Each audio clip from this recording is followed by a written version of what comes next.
We are running a moment or two behind schedule, as is customary around these parts. Okay. Okay. I see Farmer is in the audience already. Welcome. Hello, Delta Mike. Welcome, Fabrizio. And everyone else who's here already. All two of the rest of you. Hello, hello. You are watching Delta Mike Down and Out in Torrevieja. That's the name of the channel. Delta Mike, that's me, your host. Down and out. Homeless, a tramp, a hobo, a vagrant, an indigent person, a person of no fixed abode. Some might say a bum. Someone who lives rough or on the streets, or in my case, in a field. Fortunately nowadays in a tent in that field, but it wasn't always the case. Honestly, go back and watch my first videos. Oh, that's Delta Mike Down and Out in Torrevieja. Torrevieja, a city on the southeast coast of Spain, on the Costa Blanca south, about 1 hour south of Alicante and its airport, about 1 hour north of Murcia and its airport. So somewhere in between. It's 50, 55, 60 minutes. Depends on what speed you drive, I suppose. Okay, folks, I did just spend a few moments. I almost started the stream without preparing the tripod for the light to sit upon. Let me show you that. Here is the tripod today. It's a different beer than normal. This stuff, Calatrava. Never had it before. I went to the Chino Bazaar to buy my weekend beer, and they didn't have my normal beer. Shock horror. Oh, sorry, too many of the button. I didn't think it had worked, so I pressed again, and just as I went to press it, it did switch, but I switched it away again. So yeah, they didn't have my customary beverage, which is whatever's cheap and cheerful, but I had to pay extra for this stuff. I don't think it's more expensive overall. It's 500 milliliter cans, or 50 centiliter if you prefer, half a liter if you want, roughly speaking a pint if you prefer that nomenclature. So I had to switch beverage, but it seems okay. And taller cans, and therefore my lantern, my lamp is elevated. So we got that going for us at least. It's about all we do have going for us at the minute. Seem to be having trouble with my EcoFlow. If any of you saw my video earlier, I'm not 100% convinced that the fix that I posted there is the fix. It may be a what's the word I'm looking for, like a more sporadic now you see me now you don't issue, and the thing I tried and that appeared to work might be coincidence. I don't know, because it did work again. So if you haven't seen the video, my EcoFlow stopped charging this morning.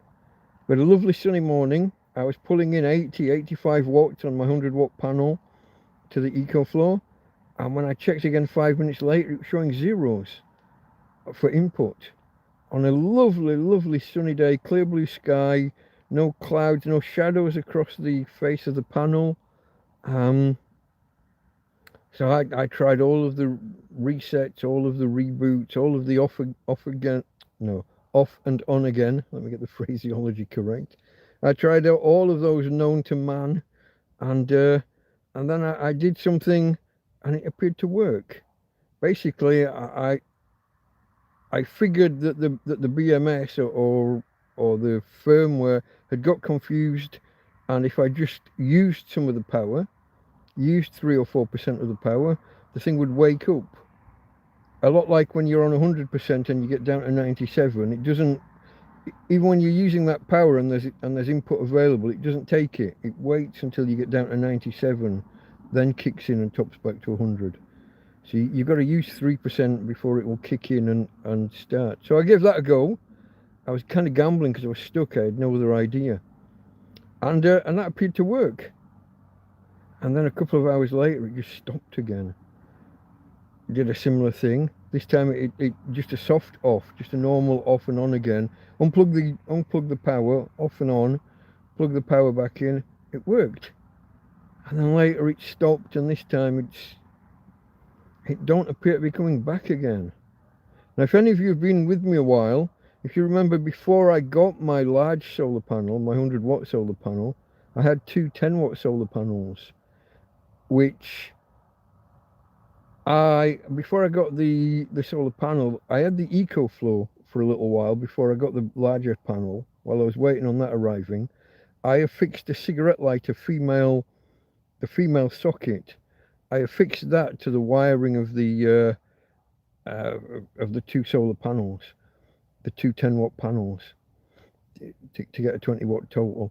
And then I used the EcoFlow's cigarette, the car 12-volt port to XT60 cable, from that to the EcoFlow. So I resorted back to that at the end today, but it had got a little bit cloudy already. Now, before the EcoFlow will charge, it needs a good 15 watts coming in. And my 20 watts of panel in cloudy circumstances at the end of the day couldn't get up to that level. But one indicator that it would work is that when it's off, when the machine's off, if you plug a panel in, it'll turn on. As soon as there's like daylight, as soon as there's some current coming in, the XT60 port switches the EcoFlow on. And that happened with my two small panels, but not my large one. I'm wondering if I've got a fault with either the solar panel or the cable. Now, the cable's fairly new, but a lot of moving about, plugging in, unplugging, moving about, moving across the field to try and keep in the shade. So maybe we've got an internal crack or something in the wiring. Maybe if the cable is in the right place, flexed correctly, you get a good connection, and when it's not, you don't. I'm spitballing at these. I've got no clue, but well, I can guess. I'm just not sure that the fix, the possible fix that I posted, it might be one of those now you see me, now you don't problems, and it just, my attempted fix coincided with the wire just being in the right orientation, the right flex. I don't know. I shall have to carry on investigating tomorrow. Camping under canvas. Hello, Delta Mike. Well, hello there, camping under canvas. Farmer, welcome camping. Talking amongst yourselves. Disregard the evil lamp. It's gonna get you. It does have a habit of falling over and taking the phone with it. And sometimes the phone stand. It does indeed. While we're here, folks, let me turn around and see if I can introduce you to my co-presenter. Oh, wrong button. I was already facing that way. I was looking for the light. Here we go. Hey, baby. Hey, baby. You're going to say hello to the peoples. Say hello to the peoples, folks. They're asking about you. Well, they would have been anyway. If we didn't say hello, they'd be asking. Yeah, okay. Okay. At least you're awake this time, eh? She has only just been walked and then fed and watered. Hey. Hey. Are you going underground? You were underground already, weren't you? So I'm not forcing you to go underground. That seemed to be your preferred choice. Okay, folks, give me a second. I'll have you right back with me. So, what kind of week have you all had? Mine's been fairly fucking epic in some ways. I'll get to it. We'll have a rundown shortly. Pint cans, they're just short of a pint. I mean, a pint's something like 556 or 8 or something. These are 500. It's almost 500 mil. Yeah.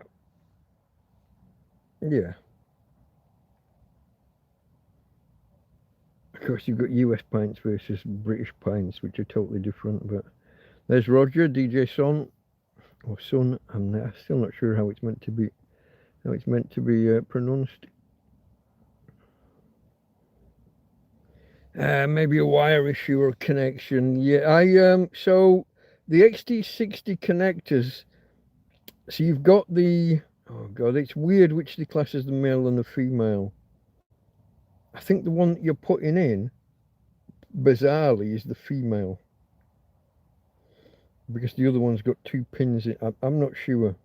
But the one I plug in has the outer circle that goes around the pins. Over time, those pins kind of get compressed. They're made of 4 quadrants with kind of a hole in the middle, and over time they get squashed in, which means the XT60 cable becomes looser. So one of the first things that I tried when I wasn't getting, I wondered whether it was a connection. So I did something that I've read online about putting a cocktail stick down in between those 4 separate quadrants and pushing them apart a little bit. Now some people say to snap the cocktail stick off once you're in there and leave the wood in between the 4, but I wasn't going to do that. But I did stick a cocktail stick in there just to tease them apart a little bit, so then you get a tighter connection from the thing that comes around. Tried that. So we're getting a firm that the cable and the connector, the connector and the EcoFlow seem to be together.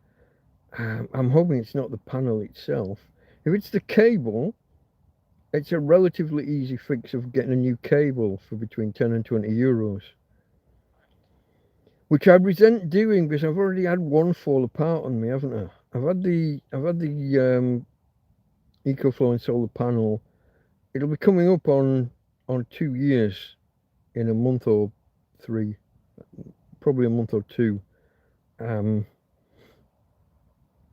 I've already had one cable. The original cable fell apart, and I've had this one, I'm not sure, 6 months, maybe 9 months.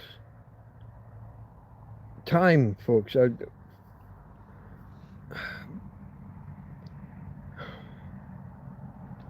Because I just spend my days letting time pass. It's difficult to pin down a when. I don't know, but yeah, solar panel issues is a biggie for me. Now I'm not stuck if whether it's the solar panel, whether it's the cable. I'm not stuck because, like I said, I've got the 2 smaller panels. It's got a female. It's got the what do you call them nowadays? I still call it a cigarette lighter socket, but I'm probably old-fashioned.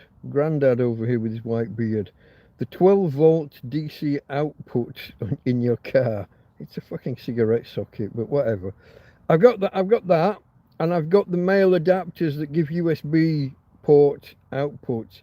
So I'll be able to charge phones and my phone, my tablet, and the AAA batteries in this light.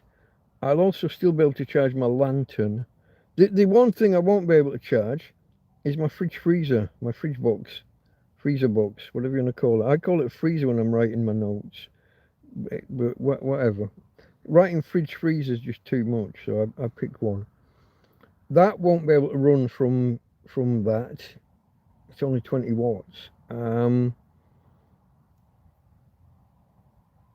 be the biggie if I'm back to not having a freezer or fridge. How will I keep my beer cold, folks? Come on. How's a tramp going to keep his fucking beer cold? No, it's the butter, the margarine, and the veg and stuff.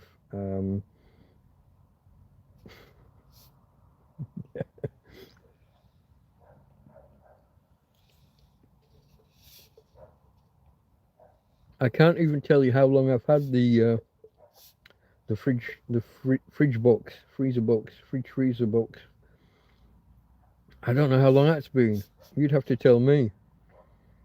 I'd have to look back through the videos and or through my notes and get a gauge on it. I think it was the back end of summer, wasn't it? So maybe August, maybe September. It wasn't the peak of summer, so it wasn't like mid-August or anything. I'm going to put it as September. But it's been a revelation. Food keeps. Cold water. Cold pop. Cold beer. If I lose that, that'll be a big loss to my standard of living here, really.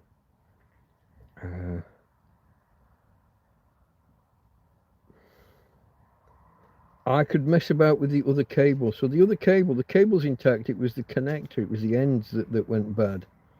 And that had a really cheap, shitty connector on the end, which plugs in okay. And then at the back, the two cables, the positive and negative, were just soldered to some pads on the back of on the arse end of the connector, with no strain relief boot or anything.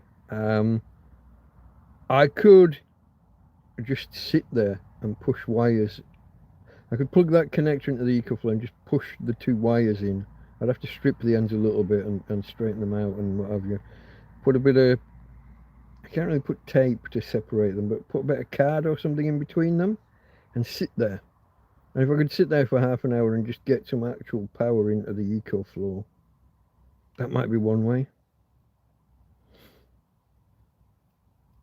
Or if someone with a car comes around and will charge it from their cigarette lighter adapter, their cigarette lighter port, it could take a proper charge that way.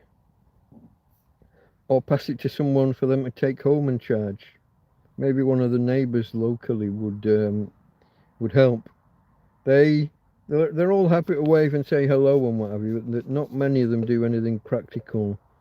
There's Morticia who occasionally gives me a little bit of money. She's scared of the dog, so she doesn't come too close to me, so it wouldn't be easy to ask. And Spanish, I don't... What's Spanish for EcoFlow? That's me being silly. But what's Spanish to charge? Is it cagar? No, that might be rude. That might be to have a shit. Descargar. Is that download? I don't know. I'd have to research a phrase and ask. And I don't really like to put up on people and ask directly. It took me half an hour to find the fucking cables. I thought so when I'm using the EcoFlow, it sits on top of its own box that arrived in the cardboard box. In case it ever has to be sent back or anything, I keep boxes typically. Sometimes I'll slice the tape and fold them down flat or whatever. But historically, I keep boxes for like the first year or so.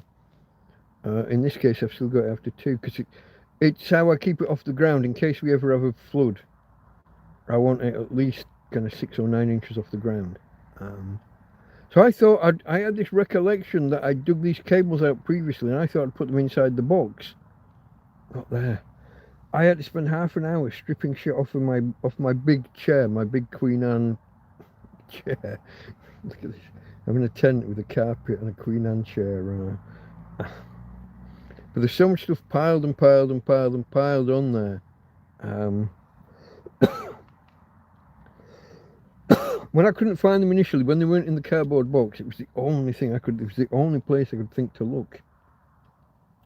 Then I found them. So there's 2 cables, one for plugging into the mains with the XT60 on the end, and one for putting in the 12 volt car port with an XT60 on the end. And that's the one I'm going to try using tomorrow morning with the 2 smaller panels as an experiment to see whether that will still work. It's all the female 12 volt port is a little bit rusted, so I've got to twist I gotta put the USB, no, not the USB adapter.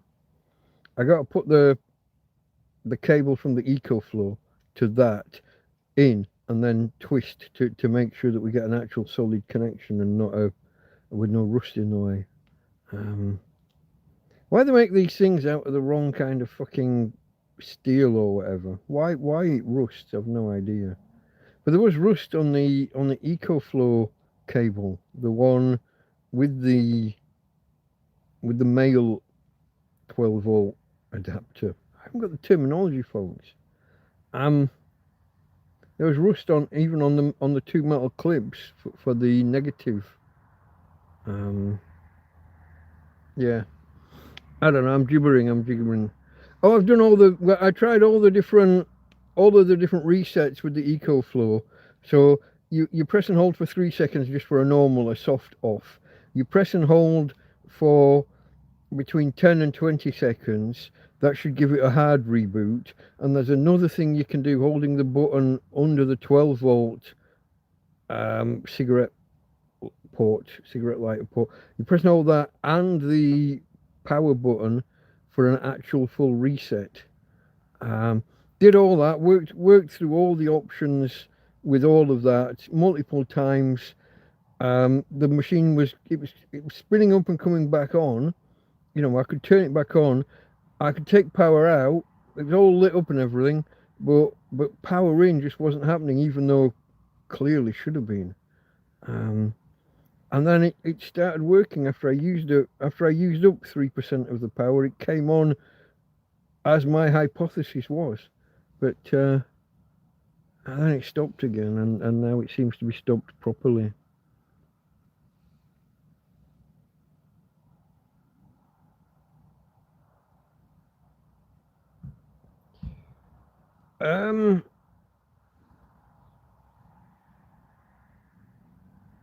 I've only got one USB-C port on the EcoFlow, so I can't take a USB-C and come out and in.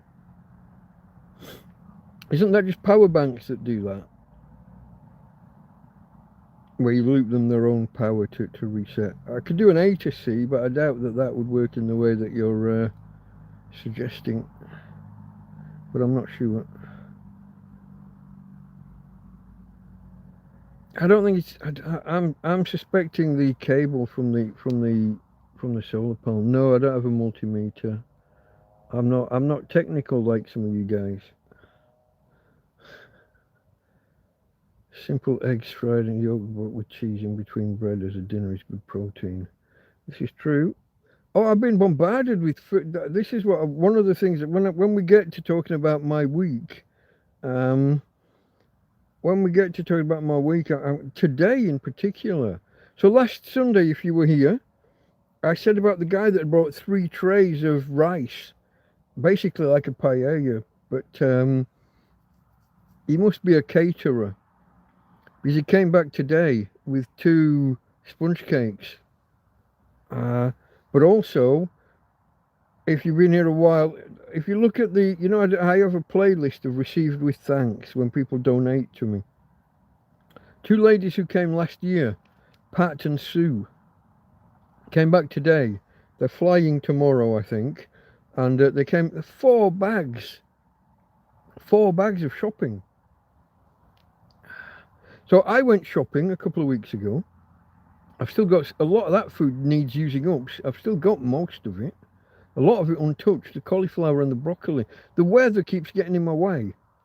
Whenever I think, oh, I'm going to go and cook today, it'll be windy as fuck, or raining, or some other shit happens, or maybe I'm just not in the mood. I was going to cook a breakfast yesterday. My pal Anthony arrives and brings me a breakfast. Fortunately, before I'd started cooking my own.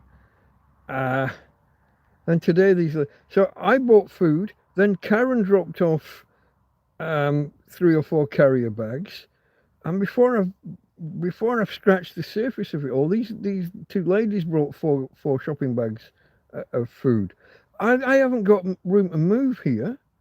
I'm having to pack this shit away in the storage room, and there's only one corner that was free in there.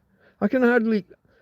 There's there's room for me to stand in that other room, and that's it. Standing room only in my storage room.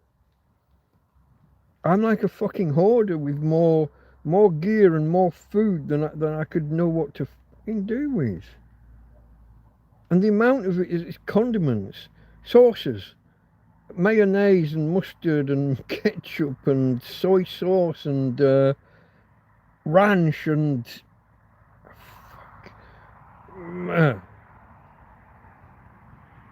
these two, one of the bags that they brought today is all sauces. I'm going to do a video tomorrow. I have eaten there was a pack of crackers in there. Not crackers, what are they called? They're very salty biscuits. Short name, 3 or 4 letters. Tuck biscuits, that's them. TUC.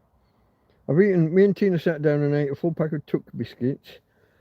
But then, so then, maybe 2 hours later, Pat comes back again and she brings me a full cooked pizza. She's cooked her pizza in the oven and she brought me they made 2 and they were both full, so they brought me the second pizza, red hot. Still got a slice or so left here, and I've got here's one half of the 2 sponge cakes that the bloke brought. Joaquin, wasn't it? I think his name was, if I'm remembering correctly. You know me and names, don't always remember correctly. But I was wrong as well last week. Here's one for you folks. I will correct myself. I had a discussion about Joaquin ending with an N for November, and Joaquim ending with an M for mother or for Mike. I said that the N is Spanish and that the M was more Mexican. Not true. Mexico and Spain both end in an N for November. Apparently, British, supposedly, it's a British name. Joachim ending with an M. British, Germany and France. Britain, Germany and France go with that version of the spelling. They're variants of the same name. It's a biblical name. It might even be more Jewish than Christian. I've never met anyone in Britain with that name. It's not a name that. But according to our Lord and Master Google, it is a British, French and German name. So the one that ends with M. So I got that wrong. I said it was Mexican, but it's not. Who knew? You live and you learn. That's why you come here, folks, to learn something new every week. I can't remember what last week's learning was. The week before, we had the difference between a duty and a tax, didn't we? That one will stick. That one I will remember. Okay, this was back when I was shining a light at Tina. Sorry for the light. Tell Mike to let you rest. And there's Oscar. Are you confident to remove the cover? I don't have the tools. It's not so much confidence, but you think it could be condensation or water ingress? That's a possibility. And if it is, shouldn't it sort itself out given a day or so? Maybe I'll sit the box itself in the sun tomorrow. I did yesterday. I did have it outside, and we did get a little light shower while it was out, but I had the panel sloped backwards over it, so that should have kept most moisture out, and it worked all night and halfway into the morning, so it was working full, as long as nothing's shorted out. But it can't have. It resolved itself. One of my main hypotheses is that it's shoddy firmware. I had a firmware update a few days ago, and EcoFlow software, their firmware and their app are shockingly unreliable. Is not really the right word, but they have a lot of regressions, so that they will fix a bug and the same bug will recur. It's like there's 2 or 3 programmers and one keeps doing it wrong, one keeps fixing it, and the next time the other guy has a go, he breaks it again. The way that the same bugs keep cropping up. Yeah. Used to be like I'll give you an example, the app.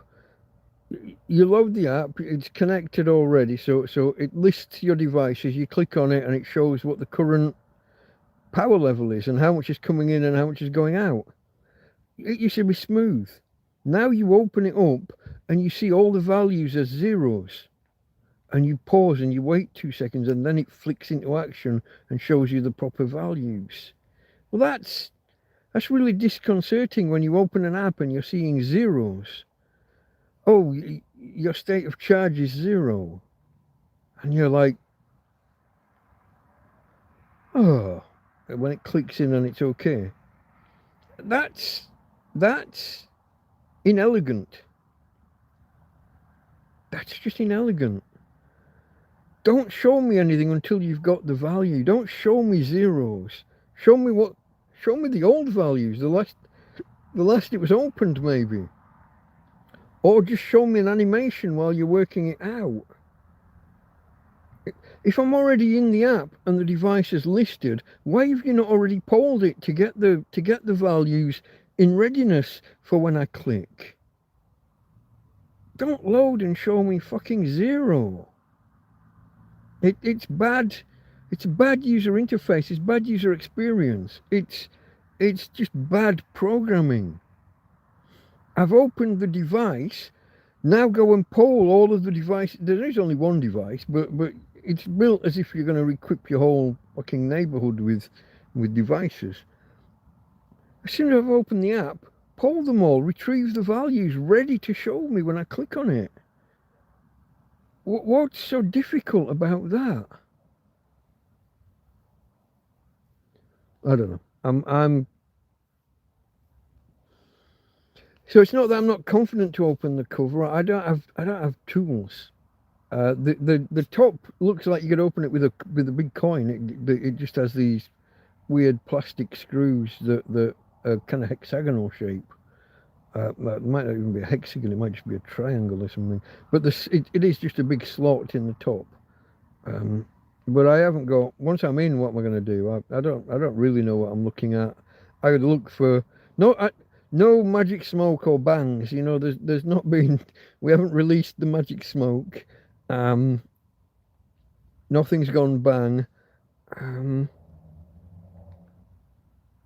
I just thought the machine was kind of, the fans were on and it was going along with 80 watts coming in. So towards the top end of its capacity, fans were on, and then 5 minutes later I thought, that's quiet. And I went to check the ins and outs, the inputs and outputs. And the outputs were still going, but the inputs weren't, even though we had full sun. Hello, baby. Hello. You come back to visit your daddy. Hello, you.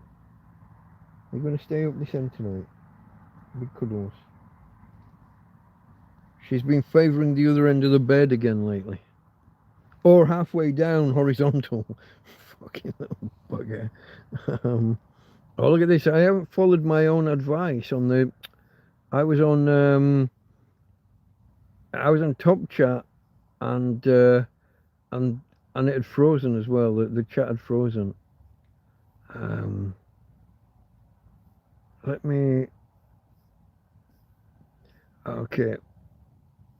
That was Oscar saying hello with Fama and Fama back. Sometimes the female likes doing that. Where are you going with that? What was that in reference to? Is that the food and the pizza, or is it something about Tina? Okay. Fama has had some potato cheese pierogies with lamb au jus. So that's a gravy. And olive oil, garlic. But I'm still hungry. What's a pierogi?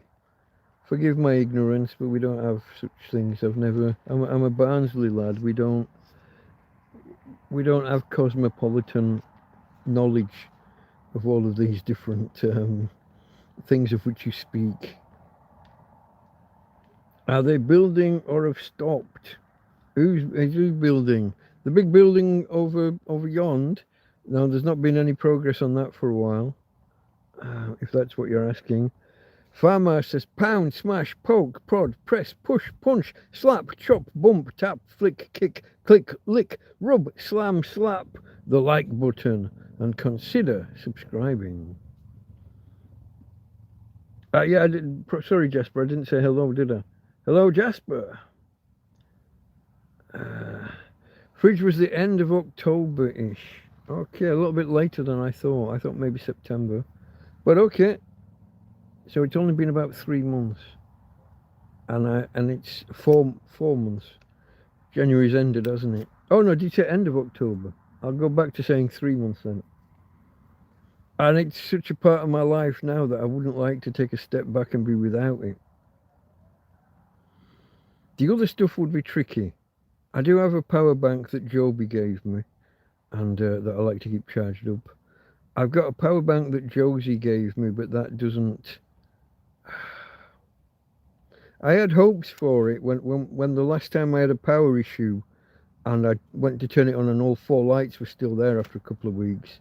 But as soon as I plugged something in, it was on the final light and flashing.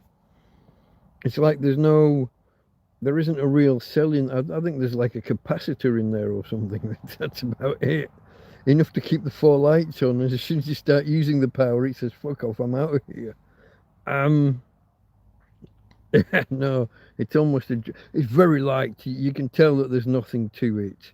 I might have to crack it open and have a look if I had a spudger. Mark, he's a womble. Mark, you are indeed a womble. Mark's gone back to the UK. Mark is the Sandman, the Torrevieja Sandman. The pretty pictures on the beach. I would post a link if I could, but on this interface I cannot. I will post one in a comment once we have finished.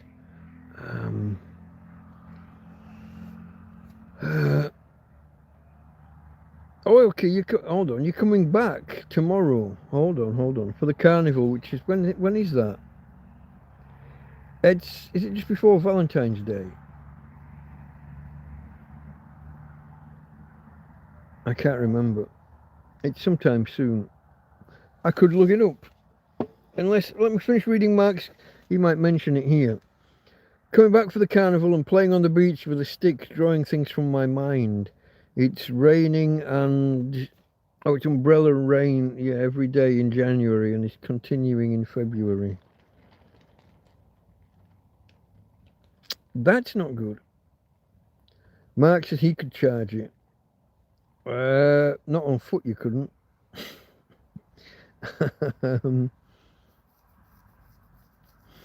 Where we're going to stick the adapter. I know what you mean. You could take it home and do it. I'd appreciate it. If I am stuck, I'd appreciate it. But even then, I mean, I don't know for sure that plugging it in the wall would work.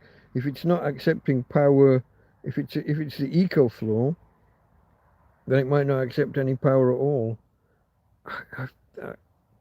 I guess I'm left hoping it's it's the cable from the solar panel. Oh, between the solar panel and the EcoFlow. That's what I'm left hoping. I guess the best thing is what that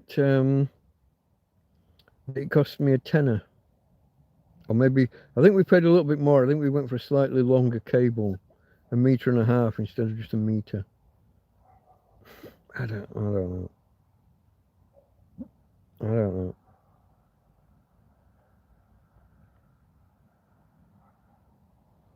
But yeah, if I had a multimeter, I could test for continuity, couldn't I? Along the one end to the other.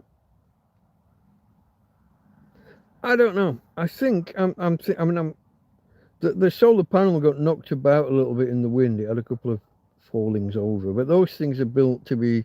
You're supposed to be able to throw them off the top of a building and have them land and survive. They're built to.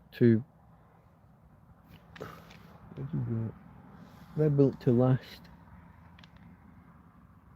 It's gone away. So I don't think it's going to be the solar panel that's the problem.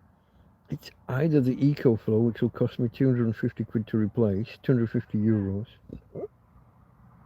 or it's a cable that'll cost me 10, 15, 20 euros. I don't know, folks. I got a little bit of money. Like, if you remember at Christmas, I said no donations because I had enough money to get by. That's not going to last forever. That's not going to be the case forever. There's some kind of aggression going on at the top of the road, I think. Hopefully, there's no one shouting me. It's okay, Tina girl. It's okay. We'll handle it. Leave it to Daddy. Hello, babe. Don't know, folks. Don't know. I just ate some cake. I did eat some chips, but they give me too much wind. Oh, no. I eat Tuck biscuits, sour cream flavour. Well, these were, I think these are just plain, but very salty. Very nice, very Moorish. Farmer says FEMA connectors. I don't know what that means. The MC4s, MC4 to XT60i, I believe. Yeah, nothing special, it's just lamb, dripping oils and olive oil and garlic. Okay, pierogies are like Polish dumplings, okay.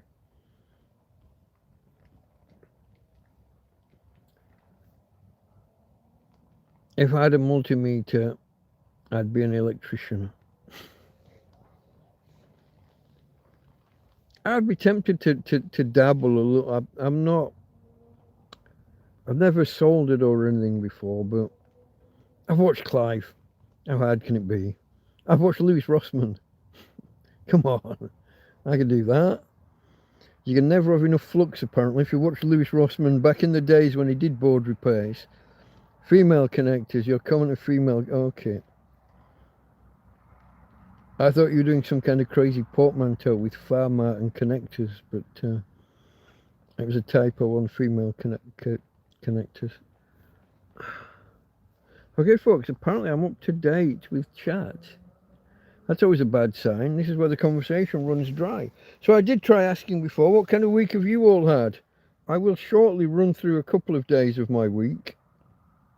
I'll run through my week in brief, but I'll do it in two or three sections so as not to bore you all too much. Zami Adams, hello, in London, if I remember correctly. All building site jobs are shit. Probably. If you're out in the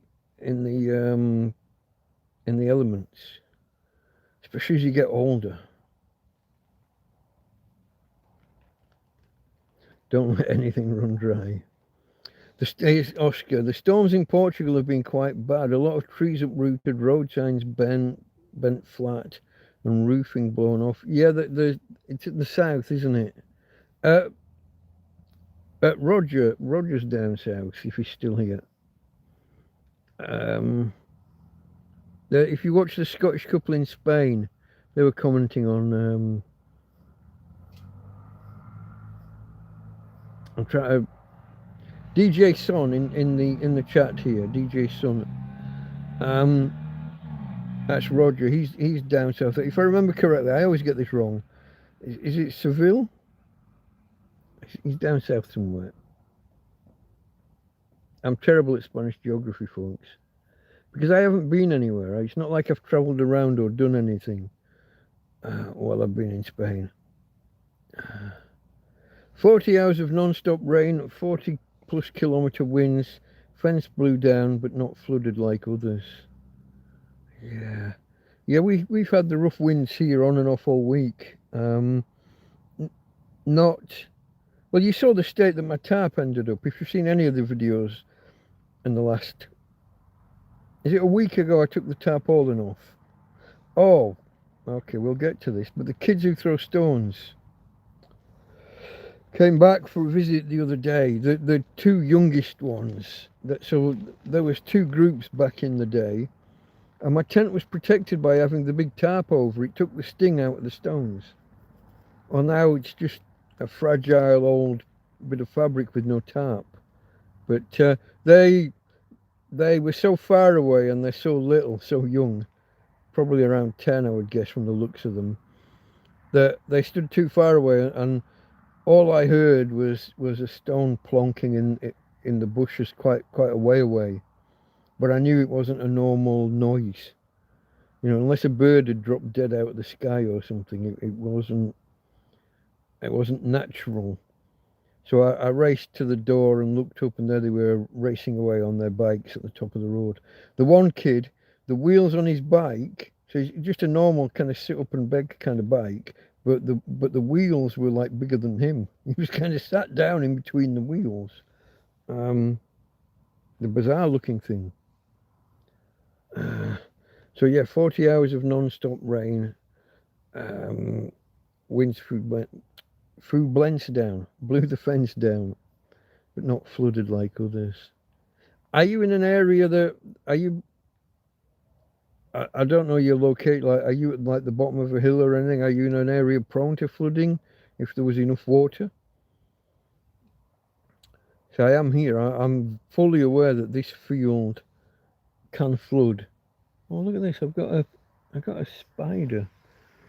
Let me, sorry for bringing you too close to my ugly mug, but can you see him?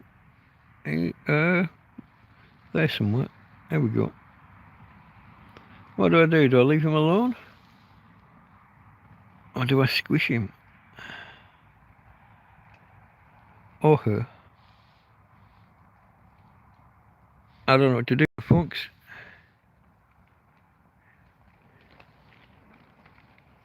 Oh, there he goes. I'll leave it alone. I will grant you a pardon as long as you stay away from me and I don't wake up with a fucking spider bite in the morning. If I do, I'll come after you. In fact, I will flick you away but not harm you. How's that for a compromise? You can thank me later. Okay, folks, where are we? Is no one talking to me, or is chat frozen? Put the spider outside, don't kill her. Well, I went for just something simpler. To be honest, if I had it like in my hand, and was trying to get out of the bed and over to a door, I would have probably accidentally squished it on the way.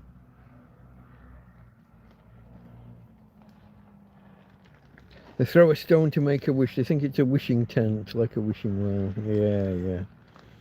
So Roger's got a river 300 metres from there. Goes into a lake which must be full. The other end of town is flooded from the river overtopping. That's not good. The one benefit you've got, like I've told this tale before about how in Lancaster the River Loon broke its banks, and it's a really wide river. You wouldn't think it would, but we're down towards the estuary to the mouth of the river, and goes out into Morecambe Bay, and it overflowed its banks, and pretty much the exact area where it broke its banks, there's a little driveway going down, and the electric substation for the entire city of Lancaster and all of the surrounding area, including Morecambe. So you've got, I'm not sure, 80,000, 90,000 people living in the area, I think, and all without power for 4 or 5 days. And nobody got a penny of compensation. You get compensation if they get to 3 days. If they hit 72 hours without power being restored. So they brought these big generators from all around the country, and they gave everybody power for half an hour in the second half of the 3rd day. So nobody could say there'd been 3 days without power. So you had 2 days without power, power for half an hour or an hour, and then another day and a half without power. And nobody could get any compensation out of the bastards. But my point was, Why would you put an electric substation basically under the river? Like I said, there's a slip road goes down next to the river, goes downhill. So you're at water level, and then you dig down and put the electric substation. River floods its banks, water goes down, floods the substation, everything goes bang. Why would you do that? I guess you want it out of sight, out of mind, but it's okay, babe. Tina's okay. I'll come for a kiss. I'll give you one. If you won't give me a kiss, I'll give you one. Oh, I'm leaning on my pizza. Getting a wonky arm from the way I'm.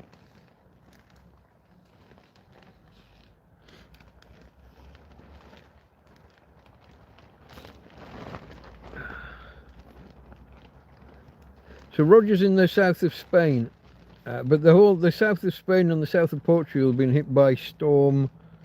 I don't remember the name. I was going to look something up, wasn't I, on the tablet, and I don't remember what now. Mark's week. When did you go back, Mark? It wasn't long ago, was it?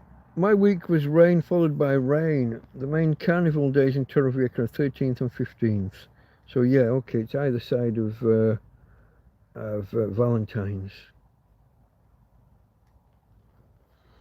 Okay. And let's not forget, folks, on the 17th, I'm doing my 10-hour special. Or at least my 10-hour challenge. The channel is to keep talking for 10 hours. Hashtag Michael, if I remember correctly. Hello, hello, hashtag.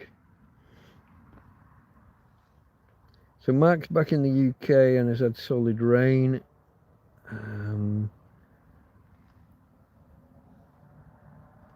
Oh, that's one thing I was going to do. I was going to tell you about a couple of my days. It's been a bit of a week, really.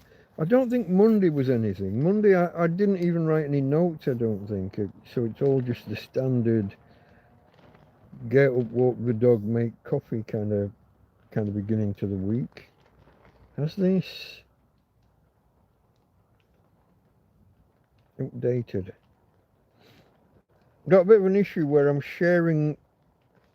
I have a note app that synchronizes documents, but doesn't always do a good job. Every now and again, I make it synchronize. It says yes, synchronized. I'll open a document and maybe make an edit right at the bottom, and then it flashes up saying this version's different from that version. Of course it is. I just typed, you fucking plonker. But I have to load them both up and check in case it hadn't properly synchronized before I started typing. Otherwise I could lose notes. So here's my week, folks. I spent Monday basically recovering because I did a 5-hour TrampCast Hangout, didn't I, the night before. And I had these 3 trays of food to get through from Joaquin. The 3 big, I don't know if it was technically a paella or if it's just a rice and chicken with a tomatoey sauce thing, but very lightly on the sauce. Very, I don't know what this is. Yeah, I don't know. I'm gibbering. So nothing much to report Tuesday. Monday. Tuesday was a weird one. So I woke up, did all the usual, walk the dog, get the coffee and all of that. But I was laying on the bed and had the most amazing nap. Like 10 o'clock in the morning, and I have an hour's nap. It had been a rough night. And all day picking at this food with little bits of chicken and the gnarly bits, a lot of bone and stuff, little bits buried in this rice. And I've got to get through 3 trays of it, haven't I? I've got to get through 3 trays. And they were big. What's the word I was looking for? When someone puts food on for an event and they bring you bring an outside team, caterers, big catering tray, silver foil, but big, so much food. I didn't have room in the fridge for it because my fridge is full, and then there's another 4 5 carrier bags of food laying around, and that's before these two ladies brought me another 4 carrier bags today. I sound like I'm complaining. What I don't like is discovering that something's gone off. I had some slices of like a luncheon meat or a what's the word? It was mortadella, big slices. It's gone off in the pack because it got opened, used a few slices, put it down, never got back to it, and gone. I hate that. I hate wasting food, throwing food away. That's, you know, I haven't got much ordinarily, so yeah. And it's people's generosity going to waste as well, isn't it? It's not just that it's food wasted, it's kind of a slap in the face to the people that donate or that brought it around. So yeah, still eating the whole food, and this is on the Tuesday, and there's a whole other tray to get through. By this point, I was having to give Tina bowls of it just to work through it. It wasn't going to last forever. Big trays of rice are not going to, you know what I mean? It's a risk when you're eating rice that's from the day before that hasn't been kept refrigerated. What are we saying here? Monday. Okay. Can a computer be a plonker or is it a biter? Where does he get them from? Mark, he's a one-ball. He says, a 10-hour broadcast, I'm impressed. Don't drink and fall asleep again. Do you remember that one? It's happened twice, my friend. It happened once outside. And it's happened here, and Karen had to ring me, and yeah. Yeah, I am aware of the phenomena. Tiredness plus alcohol makes for fun. Makes for fun. Where are we? We're on Tuesday. Oh, this was the main day for the wind, I think. Tuesday night. Wind picks up and batters us around some more. With rain in the night. So weather forecast. When the weather forecast says, oh, possible chance of a little bit of rain later. Maybe a millimetre. And you sat here for 5 hours in torrential rain and you're like, what happened to 1 fucking millimetre? What are you doing? I need a website that can tell you how much rain fell the day before. There's all these weather forecast apps tell you their prediction for what's going to happen today or tonight. But after we've had bad weather, I want to know how many millimetres was that in the end. How fucking wrong were you? So not surprising, such information is not easy to come by. The weather forecast apps don't tell you how wrong they were. Oh, turn back on, you bugger. So yeah, rain in the night, much heavier than the predicted 1 millimetre. And that was the first real proper rain since the tarp's been taken away. And you can tell. You can feel a big difference in this tent now. Now, through the day, obviously it's a lot lighter, it's a lot brighter in here. The roofs are like almost translucent. So you see a lot more. It fools me when I'm sitting here in the morning trying to work out, is it bright enough for the solar to kick in? Has the solar kicked in yet? And I was used to seeing a certain level of brightness over there where the tarp was ripped. Well, now the whole tent is a lot brighter. So I'm having to recalibrate for detecting whether the sun's up and whether it's in the right place yet. I am noticing, folks, the sun is moving. It's really noticeable how far around the sun comes up now, and how quickly. So before today's issue with the EcoFlow or the panel, whichever it is, before today's issue, in the past, it'd be 10 o'clock before I got usable sun. It had to get around and get past. There's a power pole. So as it comes past the trees, and is at the level of the trees, but it comes around past them, Then there's a power pole for it to get through. And once the shadow of that pole is over the solar panel, you get next to nothing. And then when it moves past, that was like 10 o'clock, 10:15. Now I'm getting usable power before 9 in the morning. Even today I did, but then it went somewhere around 10:30, 11 o'clock. So I got to work out what's going on with that, but that's in story for another day. So this Tuesday night we got this heavy rain, and so into Wednesday morning, you know, I was awake all night basically, but I had to go and fetch this. It's not folded up, but this is my original. I have got 2 picnic blankets like this. The other one's a green and, well, it's kind of a greeny blue and white kind of tartan or check. These are from the before times. These were mine before I was homeless. I bought them about 10 years ago. When I first moved out here, I put an order in with Mountain Warehouse.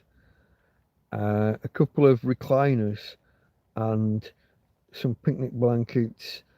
So plastic one side, blanket the other. And when I was first homeless, those were my bed.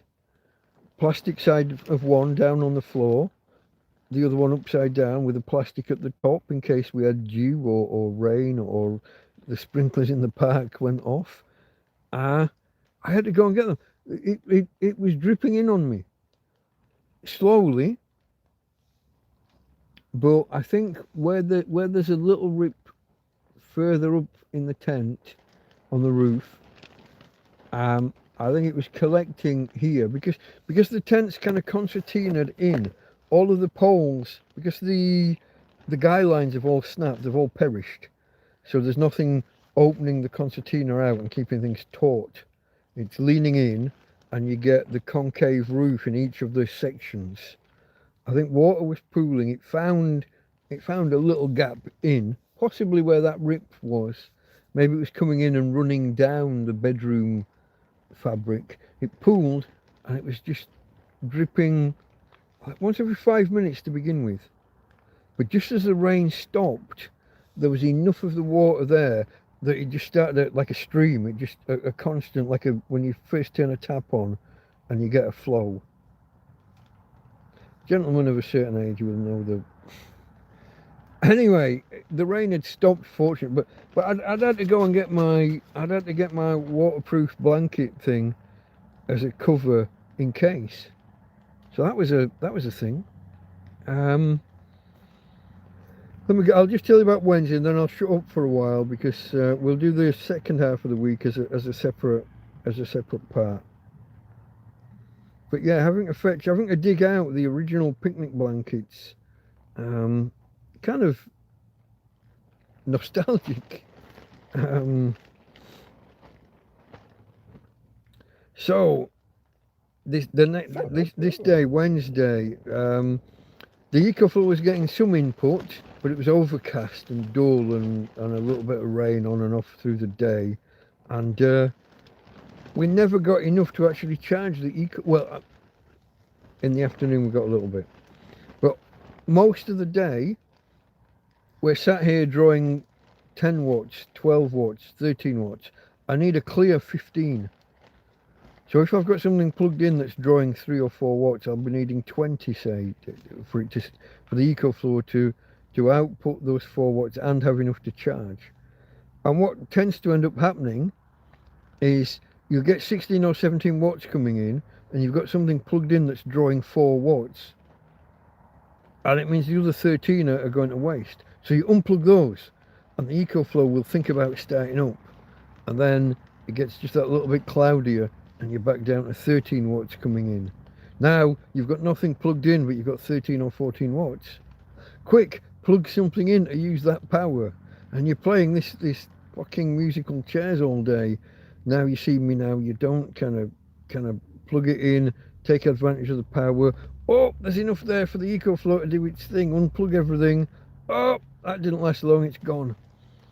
Managed to get through the whole day, get my batteries, the lantern, the phone and the tablet. Managed to get all of those charged, and to finish the day 2% higher on the EcoFlow than I started the day.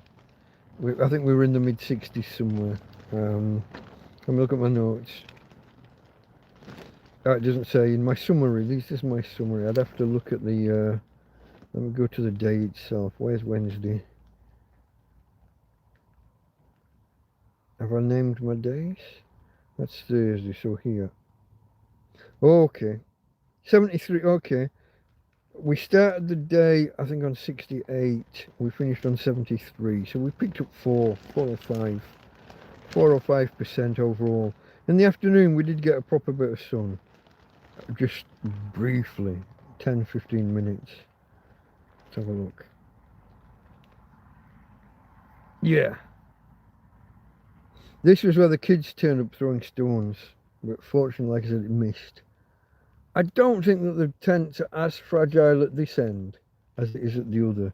The other's got that brittleness. There are those, where it blows in the wind, there are these stress lines where you can see it's about to split. So I'm going to have to, I got to find time. So I don't know where anything is in this big Chino Bazaar. I've never walked around the shop properly. I've been in the past, asked the guy where's such and such when I needed things. So I used to get the little canisters of gas for the small camp stove. I have to go in periodically and get the poo bags for Tina. And I get the weekend beer there. But that's generally just inside the door. When it's not, I had to ask where the beer was. I didn't know where anything was in the shop. Electronics, I buy cables there, much to my chagrin. Occasionally I buy USB cables or my on-the-go adapter so that you can plug external hard drives into phones and tablets. Things like that, but I have to ask where they are. I don't know. So I only know where the things are that I've been shown because I can't leave Tina for too long. Normally I'll walk up there with her, park her outside, and she barks once a second every second. Or used to. She doesn't bark anymore, really. It's a more... her strength's going. Even the strength to bark properly. When friends arrived, if they went around and sat down in my kitchen area outside there, dining area, she used to drag herself around with her front paws and bum shuffle around. She doesn't do that anymore. The front paws aren't strong enough to get her around. So anyway, when we're at the shop, I can't leave her too long. I have to go. It's like an SAS mission. You know where you're going, you know what you're getting, you go, you get it, you pay, you come out. So there's this big Chinese, think like Poundland. It's like bricks and mortar Temu is the best analogy I can give you. It is all Chinesium. It's run by literal Chinese people, or people of Chinese extraction. And I don't know where anything is. So I want to go and find the tarps, the tarpaulins. I have to learn the Spanish word for tarpaulin if I'm going to go and ask the bloke where they would be. I got to go and get a big tarp. That's on the agenda for sometime soon, because if these kids come back throwing stones, or if it rains again, I don't want to sit here. I don't want to be doing those videos like I've done in the past with a big storm and me with a wet bed and having to drag mattresses out to dry. We don't want to be moving backwards like that. Also, I'm not sure that I could maneuver one of these mattresses out of here anymore. Certainly not out of that door and into the field, because there's so much shit in the way, including the fridge freezer at the end, literally in the doorway, blocks half the doorway. And this week I had to bring my sack of dog food that I was kind of storing outside temporarily. I had to bring that in because we've had to open that. We ran out of other dog food, so the sack of dog food I've had to bring in, and that's covering the other half of the doorway almost. I can just about weave between them, but I wouldn't be able to do that with a mattress. The other option would be to try and get out here and turn immediately 90 degrees and out of the door, and then drag it around the field and in at the other end. Not ideal either way, folks, not ideal. I'm going to sneeze. Maybe. It's held off, but it will come back to haunt me in a moment. So yeah, the kids came throwing stones. I think that's where we got to, wasn't it? Was that the end of Wednesday? Oh, I think after that the only thing was, yeah, waiting for Scruff Dog to do his programme. I had half an idea he might cancel. So I'd prepared a live stream in readiness, like if Scruff Dog cancelled, and I would kind of gallantly step in to give the guy somewhere to hang out and come and chat. But he decided to do his live stream and then jibbed after half an hour, which meant that the title and stuff that I'd put on my reserve, my backup live stream, didn't fit. So, and I was tired anyway. I wasn't really in the mood, so I didn't do it. But from now on, I will have 2 backup live streams. One for if he cancels and doesn't do it, and one for if he jibs out early. Maybe. Tonight, folks, before we did this live stream, before I started this, I'll come back and do the rest of there's only Thursday and Friday to do, isn't there? I'll come back and do those later. But tonight, I was having the most wonderful nap before I had to bloody get up for you lot. You're welcome. My alarm was set to go off at 9:30 my time. This started at 10 my time, 9 UK. 4 PM maybe, US Eastern. I'll work the rest out for yourselves relative to Eastern if you're over stateside. But I was having a lovely, I could have carried on sleeping, but I was awake a bit, and I looked at the time. It was 2 minutes before my alarm. That's not real. I'm not tired, really. That's because I'm talking about sleeping. I woke up 2 minutes before the alarm was due to go off, and that meant I had half an hour to wake up, get ready, walk the dog, bring over the tripod for the. That was very last minute. I almost forgot the tripod. I had to bring over the EcoFlow and the cables and plug it in and get the light. My lamp wasn't charged. So I managed to get half an hour of charging into that before we got going. I didn't even have the batteries in these lights yet. Those were in my pocket. Oh, they were still attached to the EcoFlow actually. With my this is ridiculous. You know, I got my Temu order last week. I put together like a 40 or 50 euro order, and I bought a load of tosh, lots of veg peelers and graters and things, and glasses and socks and eyeglass glasses, 3 pairs. So, but I bought two of these, didn't I? These USB-A to C, I call them octopus cables, with all the arms. It's still the only thing I've taken out of the bag. I did the unbagging or unboxing with everything in one of these live streams. Was that last week or the week before? I lose track. I think maybe it was last Friday I did the unbagging. But this is the only thing that I've used out of all that. I'm walking around with socks with holes in, and I've got a 5-pack of 5 pairs of socks over there in that bag. I don't know what's wrong with me sometimes. It would actually help me to unpack the bag properly and put everything like where it, in whatever cupboard or drawer or shelf, or put things where they would belong, because then I wouldn't have this big bag of stuff on my chair. There'd be less to hunt through on the chair.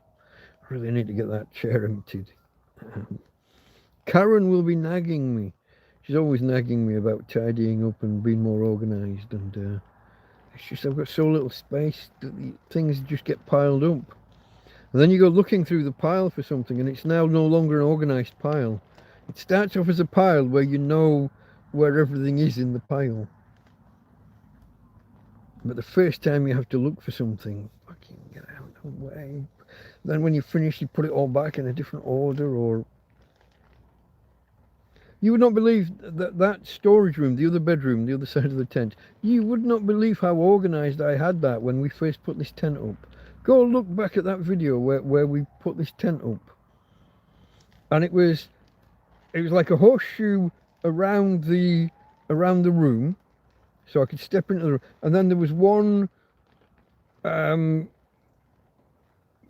want one row of goods in. So basically there was two alleys, two corridors, two paths I could take into that room to get what I wanted. But over time you put more and more in, stuff falls off the pile in the middle and blocks that aisle. Someone brings you stuff and you just put it on the floor, and pretty soon those two aisleways that you've left yourself are gone, they're full. Then you start piling stuff on top of stuff, and then you got to go hunting for that thing that you know you've got, and you know it's somewhere on the left in that room, or it's somewhere on the right in that room. But the first time you have to go hunting,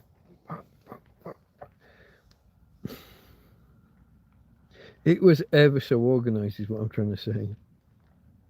It started with the best of intentions, and it went to shit within a week. What can you do, folks? What can you do?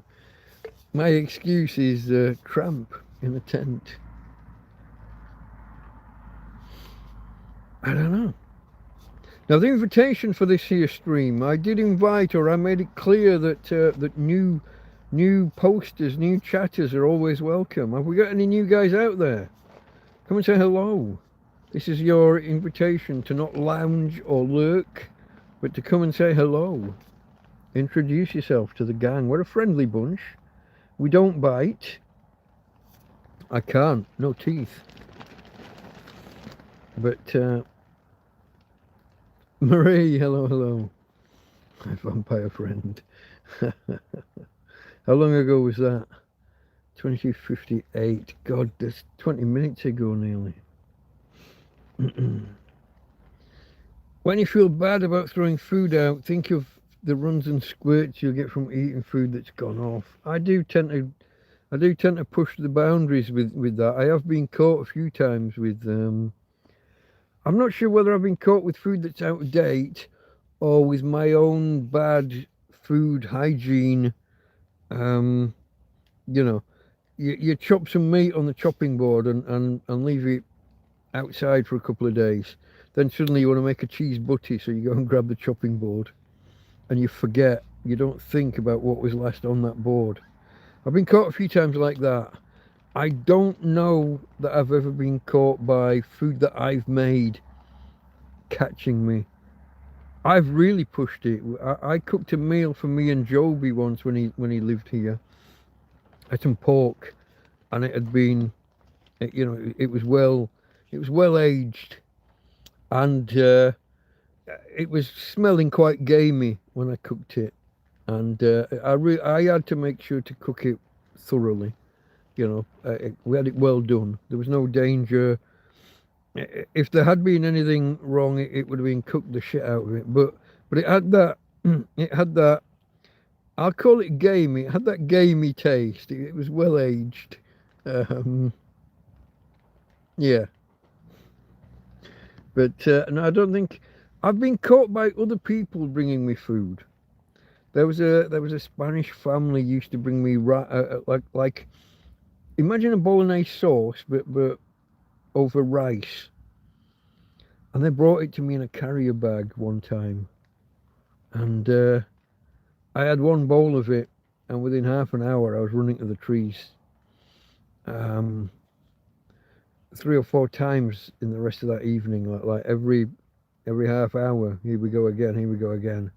So I gave that to Tina. She has a much more hardy digestive tract than I do. So I appreciate the effort when people bring me stuff like that, but I'm wary of people bringing me rice in particular. But like the bloke who brought that last week, I was a little bit wary. I only had a little bit to begin with. in case we had a similar situation, but we didn't. Like 3 days later, I was still eating it.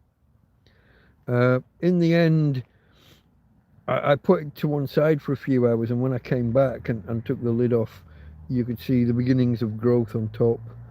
I went to get a bin bag, and when I turn around and look, Tina's fucking head first in the tray. I threw what I could that was left, but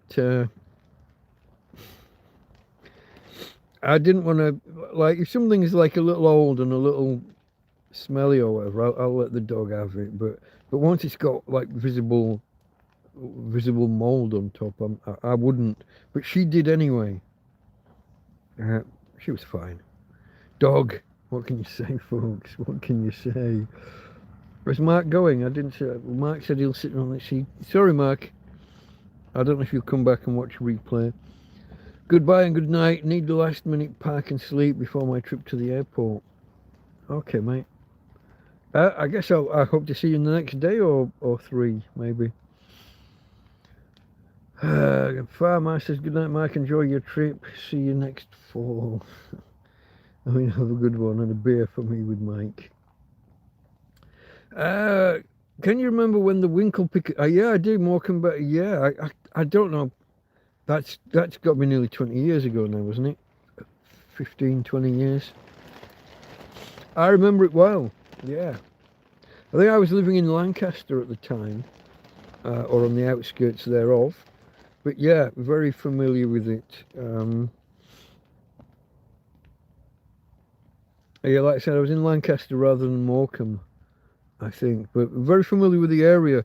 When I used to do a lot of long distance running, I would run up and down the promenade early in the morning, 2 or 3 laps. I would start off where my mum's house is, run up from our little side street onto the. We were directly off the promenade, off the seafront. Run up there. I would go down to Heysham Village, and sometimes further, all the way back past our house, all the way up to Hest Bank, and back. And that would be 1 lap, and I would do 2, sometimes 3 of these circuits. God, I was running. I must have run 80 miles a week some weeks back in those days. I preferred a circuit that brought me past home a few times in case something went wrong. I was never more than a few miles from, you know, what, Heysham, 2, maybe 3 miles from home. Possibly less. I don't know. Difficult nowadays to remember gauge distances. But I preferred that to doing like a proper, like a full out and back. You didn't want to go like fucking 8-10 miles that way and then have something go wrong and have to. You don't want to limp home 8 miles. That's no good. So I preferred to do multiple circuits nearby. But yeah, I remember when the cocklers got caught, and they were all Chinese, weren't they? They didn't know how to swim. They were out. The water was up around their waist, and they were getting stuck in the sand. They didn't know how to swim. They were stuck out there, fast running currents, and they'd pull out their mobile phones and call home to China to say goodbye to their family. That was the term, the gang masters, the people who ran gangs, forced labour and stuff. Not good, not good.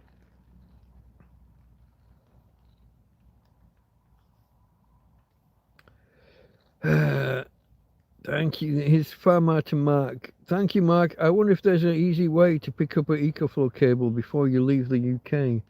Maybe Mike could mention a model. MC4 to XT60i. But he's got other things. He's got other things going on. Great Gary. Gary tuning in from Mars. That's base station 001 Alpha X-ray. Mars bar. Elon sent me to Mars. We got to get to the moon first yet, haven't we? Does anybody seriously think that we're going to be able to land on the moon again?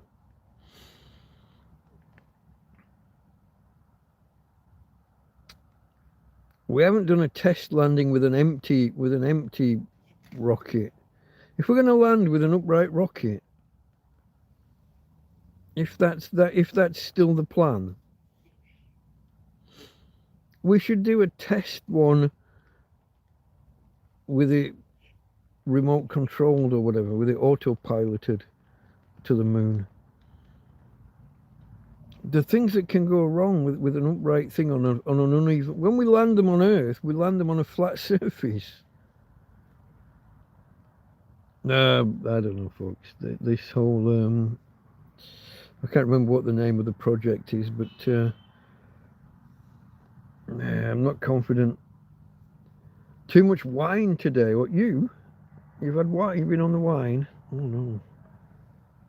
I thought about having some earlier, but then I went to the shop to buy my beer and they didn't have my normal beer.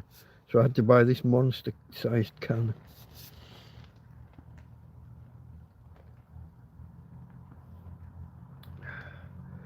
Here's Farmer, you're up for me. That's what she said. Sorry, couldn't resist. They are holy socks. They must attend church on Sundays. I'd burst into flames if I stepped foot in a church. Heathen scum that I am. There's no better than putting a new pair of socks on or new boxer shorts. Here's one. I've got some new boxer shorts here somewhere. I just don't know where. Yeah, new socks would be nice. I have a terrible habit of running around the camp though without putting my shoes on. I did it yesterday after it had rained, and right outside my door is the old tarp. I haven't taken it to the bin yet, and so first foot that went outside, squelch. This was in the night for some reason, or really early this morning, however you wish to look at it. And once you've got cold and wet feet, you can't get comfortable. Had to take my socks off and just try and get my feet dry and warm. I had to do my foot pocket thing, where you fold the bottom, the other end of the bed, you fold all the covers under, and you get your feet in between the layers. Get them dry and warm, and hopefully your body heat dries your socks. You put your socks like under your armpit or on your belly or something, and your body heat dries the socks off during the rest of the night. That's what you have to do, folks. You gotta get, if either your feet, your hands, or your ears are cold, you can't get comfortable. Hence my snood, my scarf. Turns any jumper into a polo neck sweater, doesn't it, really? Although I tend to pull the fabric out and round and keep it tucked under the jumper. Or sweater if you prefer. I don't think they use the word jumper stateside, do they? I don't know about Canada. America doesn't use the word jumper for a pullover. Alan, hello Alan in Norfolk. Does the Temu parcel get delivered to your tent? Almost. Like it's your home address, or was it the InPost? No, I gave them the address. The man in the tent opposite Repsol, and I mentioned this Cala de la Zora, sorry. I'm misgendering. Zorro is Fox, Zora is Vixen, or for some reason prostitute. Cove of the Vixens. The Vixen's Cove, I guess you would translate it as. Or Horse Cove, if you must. But no, I gave them this address. The bloke, I mentioned this road. Like I said, I mentioned the Cala de la Thora. It didn't show up on his map, but he was at Repsol. So I just walked up the road, and he started to meet me, and we met at the top of this road. But yeah, I just gave that as the address. I don't know. I don't think big companies are using InPost for such things. I know Amazon use a different set of lockers, but they're 1.5 kilometres, nearly 2 kilometres away. So yeah, my Temu order came to me here. Fortunately, the delivery guy, they get past your phone number nowadays. You can drop them a pin on a map and stuff, do the WhatsApp thing. But it was already there, just up the road. So we did it that way. I've still not had any deliveries to the InPost. Nobody's taken me up. There, folks, in the description, there are kind of instructions. I guess it's a rough outline of the instructions because I've never done it. Can't confirm, but the InPost or InPost lockers, I've got some just at the top of the road.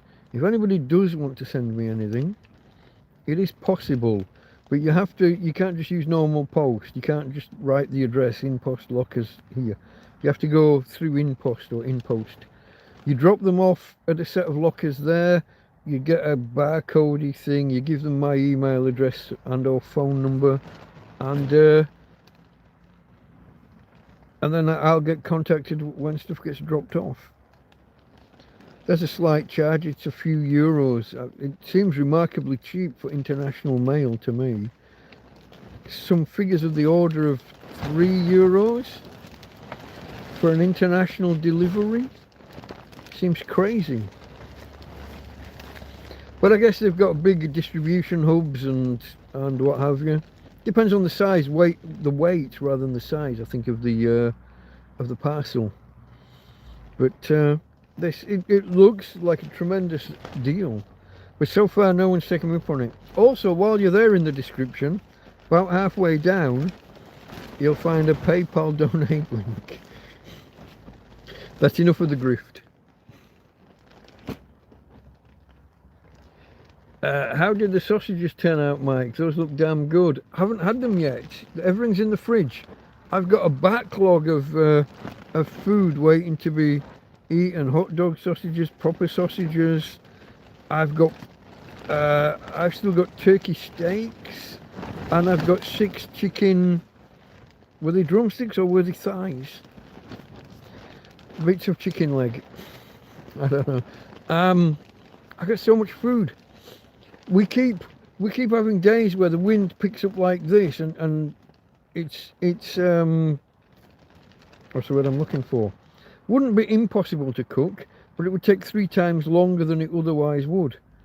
And so you don't, or you get up in the morning and it's nice but really cold, and again it's inefficient. That's the word I was looking for. Inefficient to run the gas when it's cold. Inefficient to run the gas burner when it's windy as hell. Inefficient to use it while it's raining. The heat's getting wicked away, or in all of those cases. So yeah, I've got this backlog. I was going to make a breakfast the other day, and my friend Anthony turned up with a breakfast already cooked on a paper plate for me, with silver foil over the top. Thank you, Anthony, if you're out there. Appreciate you, my friend. When I pick up the story of the week and we'll read Thursday and Friday, you'll see. Because we've only got Thursday and Friday to do. We just finished off with the kids throwing stones at the tent again, and then with Scruff Dog only doing a half-hour show on the Wednesday. He came back on the Thursday and did the proper show. We'll get there, folks. We'll get there when we return. Let me catch up. Be wary of strange saucy bags of food. What I should do is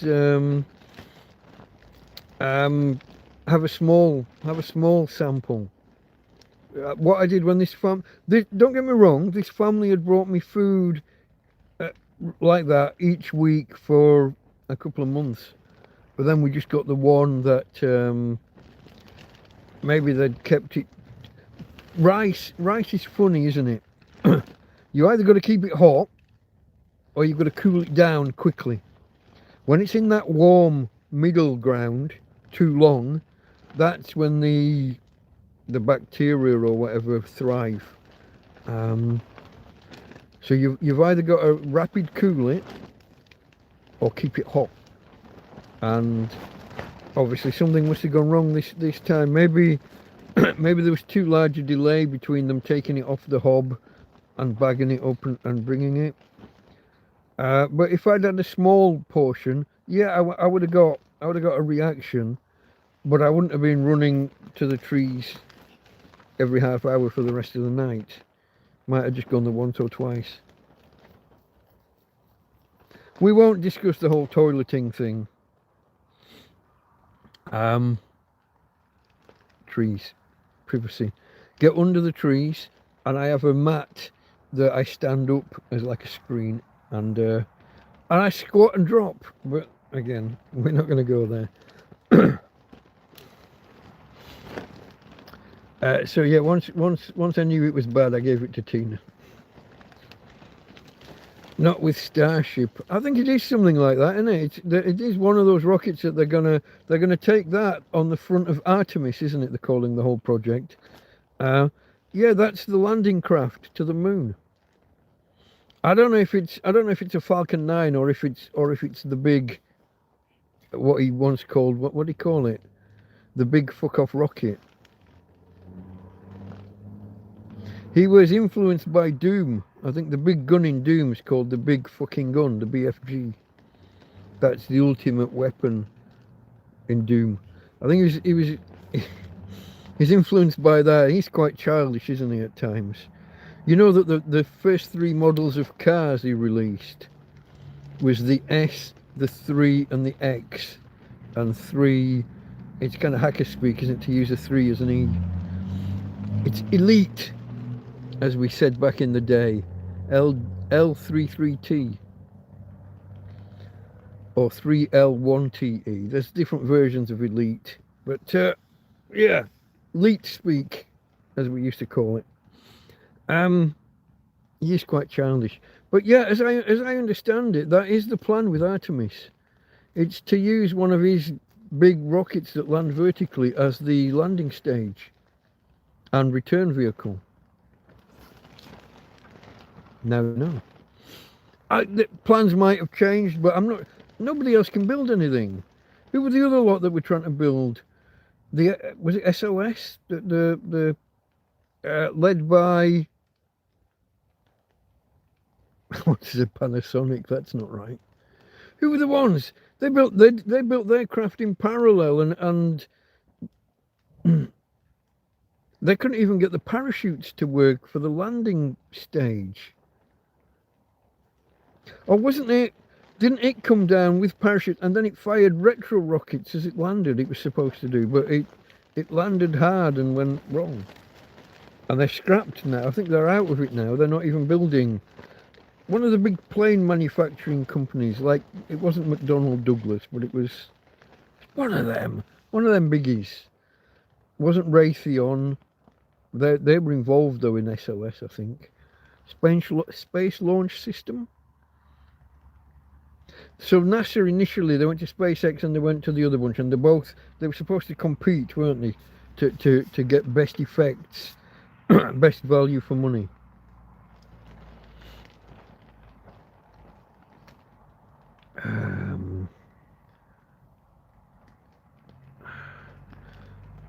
Flake.tv, not with Starship. I think it is, yeah. Mashtag, yeah, I'm sure people went to jail over that. It was sad. What have I missed? What have I missed? Or is it in reference to something we've already said? I'm not sure what that was in reference to. Mashtag Michael. There's great Garrett. Mike, listen, I found out Donald and Elon are time travelers. Okay. Won't get into this tonight, it goes deep. Time travel. With all the paradoxes that can bring forth. Including the possibility that it spawns new timelines and that the old one carries on anyway. You could end up fracturing the universe, folks. The space-time continuum. Someone from the 27th century will have to come back and try and fix it. Then you're off into 12 Monkeys territory as well, aren't you? Excuse me, folks. Excuse me.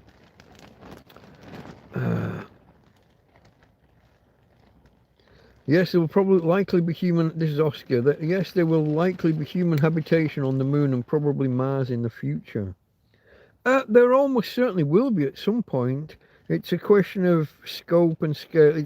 It's not if, it's when. And are we ready?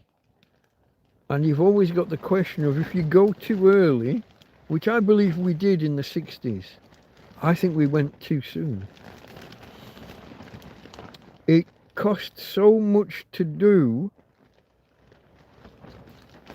that we've been standing still ever since, technologically, rocket-wise. Computer controlled and all of that, computers have developed. We should, in theory, be far more capable now than we were then. But all of the people that did it back then have aged out, haven't they? I mean, most of them are dead. We've only got 2 or 3 of the 12 that walked on the moon. There's only a couple of them alive still. And they're probably suffering dementia. We aged out. We went too soon, and now, if we had that experience still there, the actual people to mentor this generation's engineers and scientists and what have you. It's engineering. It isn't really science anymore. The science is all done when it comes to rocket launching.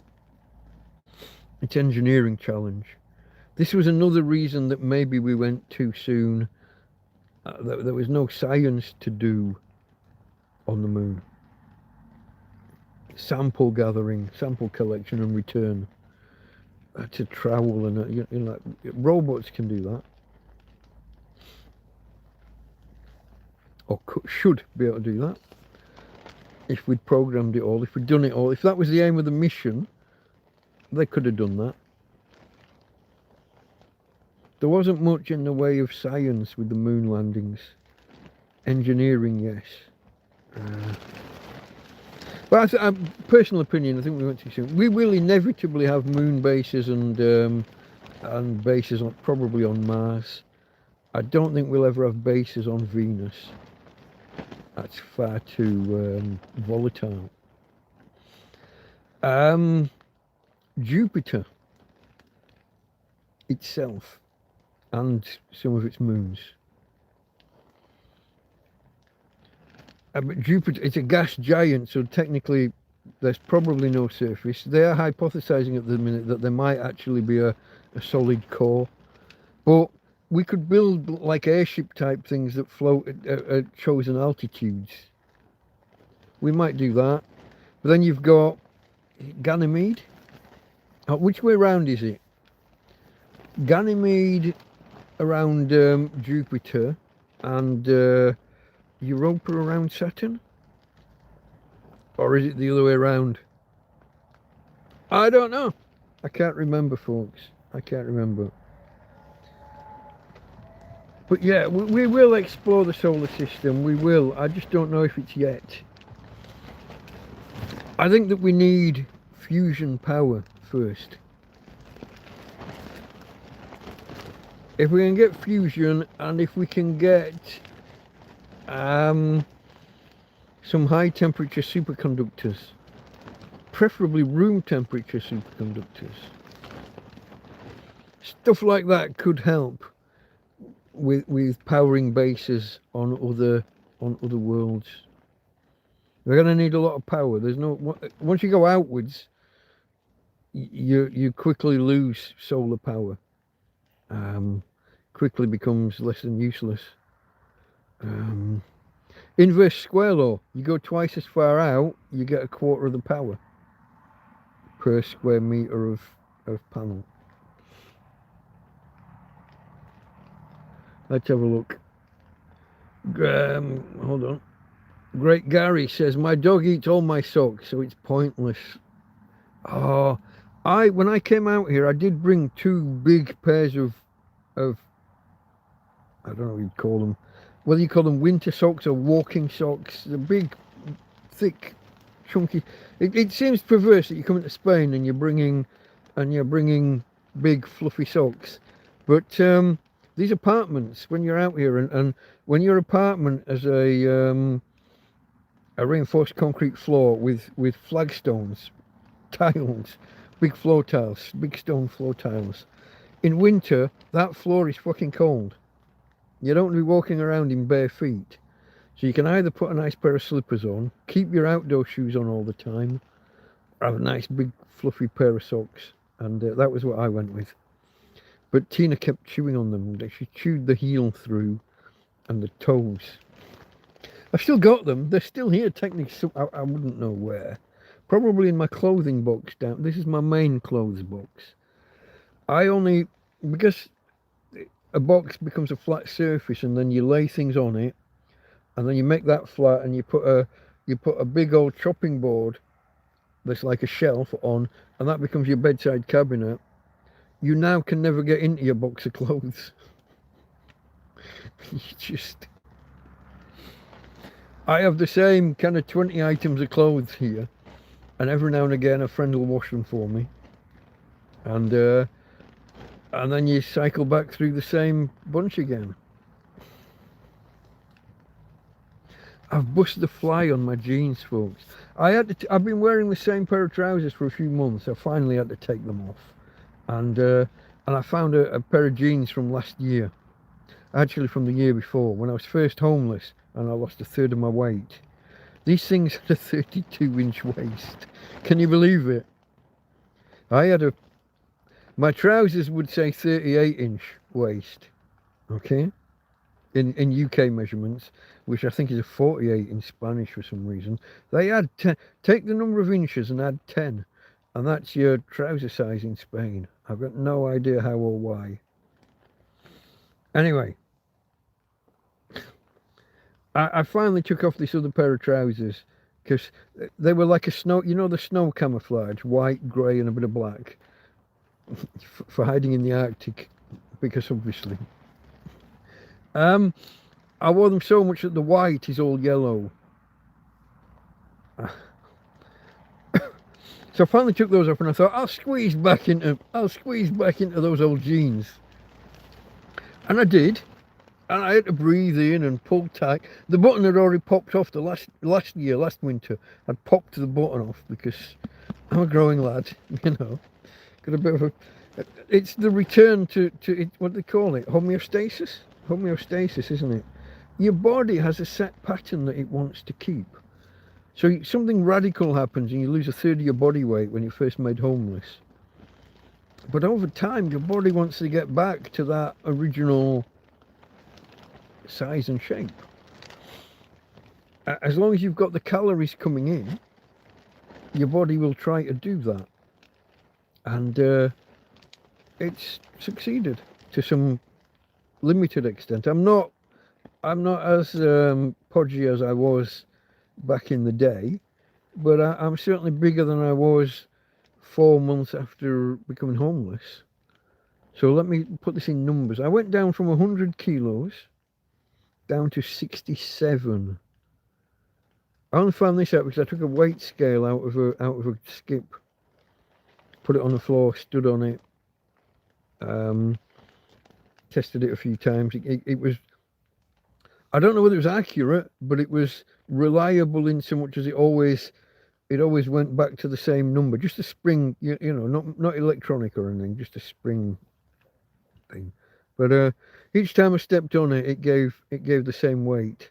So it was reliable. The veracity, the accuracy, I couldn't attest to. But 67 it read, down from 100. At Christmas I would go up to about 104. I have always feasted in the holidays. I take the full 2 weeks of Christmas, the full 12 days. Yeah, down from 100 to I couldn't convert these into stones, and I could convert them into pounds, but then dividing by 14's a ball ache. somewhere around 16 stone, I think, would have been my normal weight. And if I lost a third of my body weight, you're going down somewhere around what, 11 stone. So 220 pounds at its full, 220, and again, knock off, you'd knock off about 70, wouldn't you? 140, 150 pounds at my lowest after I spent the first 4 months homeless. My diet, folks, my diet was basically, I would buy a loaf of bread at the beginning of the week, and it would last until almost the end of the week. 27 slices, I think, in a family loaf out here, a sliced white loaf. I would have about 4 slices a day with either pate or chocolate spread, which is basically a peanut butter and chocolate mix from what I remember on the ingredients. I didn't go with Nutella, tramp in a field. I had to go with the cheap supermarket knockoff. But that would be, oh, and occasionally I would have a mortadella sausage and take slices of that for my meals. Together with a pack of biscuits, I'd buy a 4-pack of biscuits, and that would get me probably through 2 weeks. Sit and make my sandwiches, and then have 4 or 6 biscuits. Yeah, no, those are the days. What was I talking about before I got there? How did I get here? First being homeless, losing weight. I can't backtrack. I've lost my path. Eating socks. Oh, I was talking about socks, wasn't I? And how I was over here and then homeless and storing things. Zora means prostitute. Zorro means fox. So old Zorro, you know, the swashbuckling guy, was called Zorro because of the black band. Foxes have a band, a coloured band around their eyes, or most breeds of, I don't think the British ones do so much, but if you see ones in other countries, they have a more pronounced, either lighter or darker band, depending on their specific breed. So Zorro is fox, Zora is vixen, and for some reason, I mean, we have the cunning, vixens are said to be cunning, sly, and somehow that became unreliable woman in Spain, or prostitute. Yeah, you live, you learn. Zora, so yeah, the female equivalent. You need to speak positive to rice. I'd done an experiment with my daughter. 2 sealed jars of rice. The one you speak to negatively ruins so much quicker. Speak positive to... We got a rice whisperer in the house, folks. Falcon 9 tends to get used just for low Earth orbit, yeah. Although, I don't know. Does it depend how many engines they put on, or how big the boosters are? No, the boost. I don't know. Darren, let's go, champ. Evening, Mike. Shame about John Virgo. Great guy. Loved watching Big Break when I was a kid. R.I.P. Has he just died? Or is this continuing a conversation? I remember we had a conversation about snooker because of Willie Thorne used to live nearby. And then we discussed, was it called Big Break? Or Give Us a Break, Big Break, whatever that was called. He did seem, he was a lovely bloke. I don't think I knew that he died. 2 different timelines. I think we've already spawned new timelines. I think CERN did its thing. I honestly do. I'm not totally, I can't discount the Mandela effect, folks. I really can't. Some things I'm absolutely positive of turns out never happened. And, yeah. I don't want to sound like some mad scientist, mad conspiracy theorist kind of. There are just some things that I have a clear memory of shit happening, and either nobody else does, or I can find no trace of it having ever happened. Let's not go off on crazy stuff. Two different timelines are currently available. One that follows AI, artificial intelligence, and one that doesn't. We need to choose. The ones that goes with AI results in why we have greys with no emotional capabilities. Or the greys, the aliens. I don't know. The greys. Are they not just a manifestation? So in the past, people saw demons, ghosts, demons. Now we see aliens. I don't know. I told the tale a few weeks ago of how I was sleeping on a settee in the living room, and I had the telly from the direction I'd chosen to lay. The telly was kind of off behind me to my left, and I was just kind of listening to it. No light on in the room, just the light of the TV. And while I was lying there, I was kind of paralyzed, and there was a really bright light off behind me. But this was that sleep paralysis thing, which I'd heard about before, I was aware of, and so I was conscious of what was happening. But I had a feeling that there was someone else in the room, but there fucking wasn't, you know. I don't know whether in the past when that happened, if someone had that kind of, it says you're waking up, but your body, when you're asleep, when you're dreaming, your body has a semi-paralyzed state. So that in your dream, if you punch someone or if you're running, you're not actually hitting the wall or well, you can't say so that. You would imagine that that's what it's to stop. It's to stop you falling out of the tree or something while you're asleep. You can't ascribe a reason for it, can you? Because that would imply design. And that would take us down a whole other fucking direction. A whole other area of wackadoodle, I would say, but some would say religion. Catch you later, Oscar. The chat's just jumped right to the bottom for some reason. Died yesterday. That's a shame. He did seem like a really nice guy. I've never heard anybody have a bad word to say about John Virgo. Tom in the Shetlands is here. Let me just go back to where I was, folks. Otherwise, I'll speak post. Okay, I'm not that far off. It just jumped. Okay, two different timelines. This is the one. Yeah, no, we have decisions to make about where to go with computers, with AI, with social media is one of the most pervasive and divisive. We got to get a grip of that, and that doesn't even need AI. Society is becoming so, what's the word I'm looking for? Not fractionated. We're kind of split into two camps, and very divided. Very used to be you could have a range of views on things, and now it's polarized is the word I was looking for, with two divergent viewpoints. Very polarized. I'm too slow at picking out my words, aren't I? Oh, folks, ouch.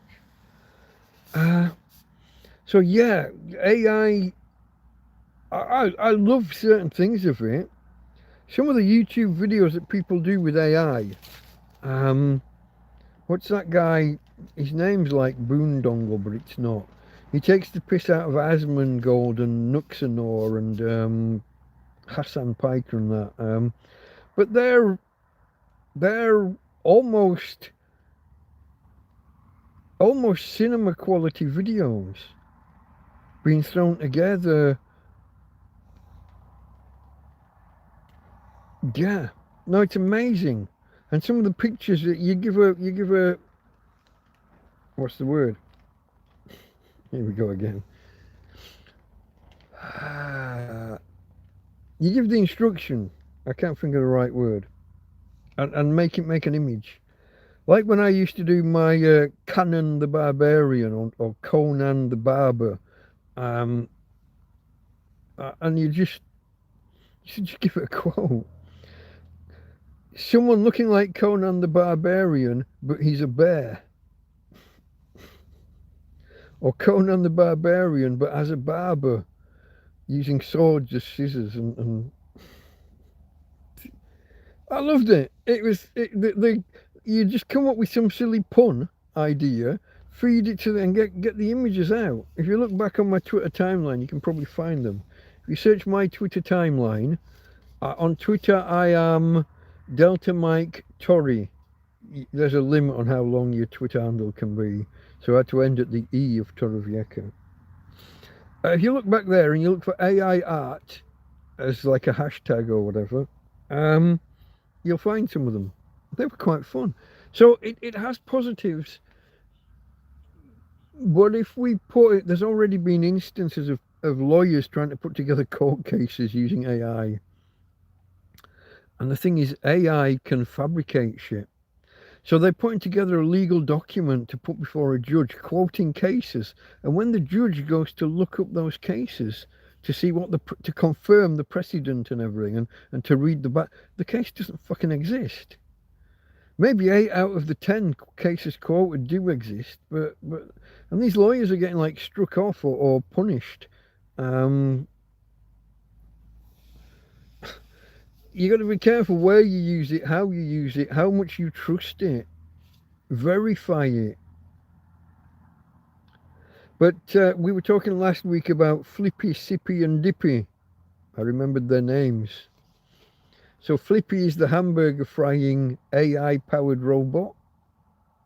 Robot as in fixed position, just does one job kind of thing. Well, it does a few. Flips burgers and fries chips. That's Flippy. Sippy is the drink dispenser. So think drink robot, but it's a again. I mean, it's like a vending machine, but without the person. What was the other one? Flippy, Sippy, Dippy was it a pancake making machine or something? Pancake making robot. No, Flippy, Sippy, Dippy. I think it was making. I think it was pancake batter and making pancakes and waffles and that kind of thing. I can't remember. I might have to look it up again later. But they're AI, or at least the words that the term AI is attached to them. Here's the other thing: the term gets misused, and anyone looking to start a business and raise money now has to put either AI or crypto is their pitch, as their lead pitch to get the venture capital money. So the term gets dropped in everywhere. A lot of stuff that's just a basic algorithm. Oh, it's AI powered. So is AI what it is anyway? I don't know. But yeah, we have to choose how we want things. The thing is, you don't even get to choose, because in a competitive marketplace, whether it's competitive companies or competitive countries, if you choose not to do it and the other guy does, he wins. And so to protect your own back, you're forced to do it first. It's like the prisoner's dilemma, isn't it? If you go for it and he doesn't, you win, he loses. But for best outcome, you have to all agree not to grass each other up or not to go ahead with AI. But would everybody hold their nerve, or would somebody cheat and go ahead with it when they're saying they're not going to?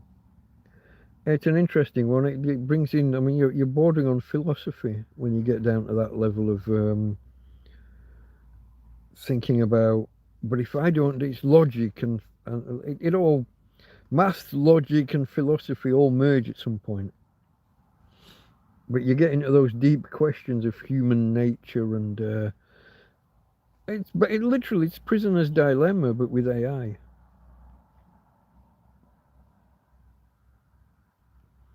The other way is we carry on, discard AI and go back to having a great reset and start anew. Like I was just saying, you'd need everyone to do it, and you'd need to trust and, well, would you trust? Trust and verify, I guess, that the other side aren't going ahead with it. But I don't know that in this world that you could ever have that level of trust. This is where Tom Tom in the challenge comes in and says hiking. Is that what you've been doing with your week, Tom? You've been out hiking.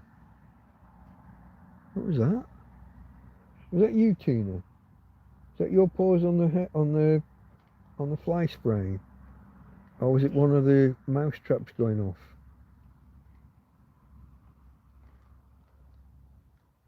I haven't caught a mouse in a week or two, maybe 10 days or so. But then I haven't rebaited the traps. It's possible that there are mice out there and we're just not attracting them. I don't know. I'll have to put some new bait in tomorrow. Maybe try ketchup again. It seemed to work well last time. There was Oscar leaving. I'm sorry if I missed you, mate. I think I saw you as you posted it. There's Darren confirming that John Virgo died yesterday. How have I missed that? Do you know the BBC News app? It is annoying me. The British Broadcasting Corporation's news app. You have to dig 3 levels deep to find UK news. You start off on the front page, which is a smattering of all sorts of... There's a smattering of world news, mainly US. Somewhere in there, there's just these general interest articles about something and nothing. Not news, not directly news related. Just, oh, this book's come out, and oh, what does the author say? Fuck off. Front page of a news app. So you have to click in then into news, even though you're already on the front page of a news app. You have to click into news, and then you have to select UK. 3 levels deep to find UK news on a UK news app. The fuck? And now, because I'm outside the UK, the BBC app has adverts in it. I don't know if you know this. Once you're outside the UK, the BBC apps will spam you with adverts.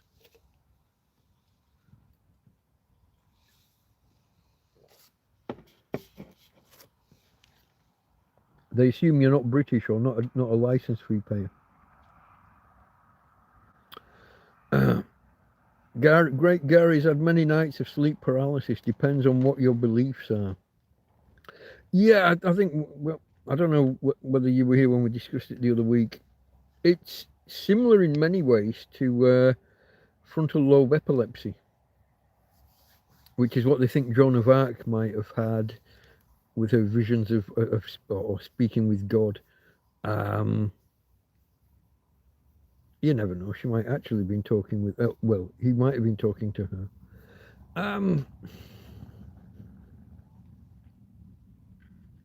You never know. But no, who was the other one? What's the religion with the talking stones? And an angel came down and translated the stones for him or something. I don't...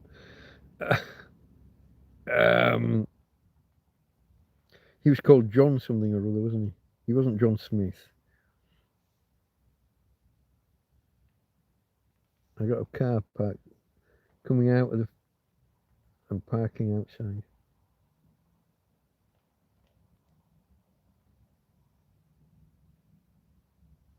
Why would you do that? You live at the bottom of the road. You've just left your house. You've come halfway up the little alley, the little track.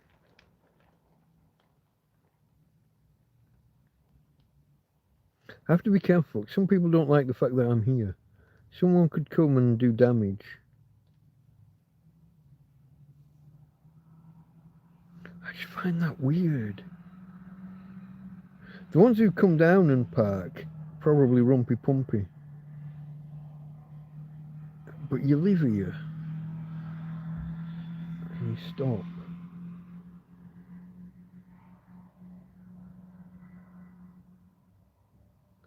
I don't know that I get it. I don't know, folks. Weird. So Gary's had many nights of sleep paralysis. Yeah, what you feel and what you experience probably depends on beliefs. This is where I think demons, spirits, ghosts, and nowadays aliens is probably in those altered states of the mind. Like I said, I had a TV on in the background, but I had a piercing bright light behind and above me kind of thing, and it felt like there was someone in the room. There wasn't. I knew there wasn't. Fortunately, I already knew about sleep paralysis, and I'd had something similar happen once before, where I'd woken up. I was in a dream where I was swimming underwater, and I woke up. I just held my breath, held my breath. I couldn't move. So it's not like I was half dreaming, half awake, and I didn't know which was real, which wasn't. And I just held my breath and held my breath and held my breath. And then I had to breathe. And fortunately, I wasn't underwater. Otherwise, I'd have been deaded. And we wouldn't be having this nice chat now. It's about the journey, not the destination. This is all Voyager speak. Voyager, the TV series, not the... what would you call it? It's not a satellite, is it? Probe? What word would you use? What is Voyager? It doesn't orbit Earth. It's not a satellite. It went around the solar system on the great journey, the great voyage, whatever they called it at the time. There was two of them. They. But they're not satellites. I don't know what word to use. I haven't got a category. It's about the journey, not the destination. AI takes the journey and just takes us to the takes away the journey and just takes us to the destination. Once creativity and emotions become dormant, then it's gone. Let me give you a counterpoint.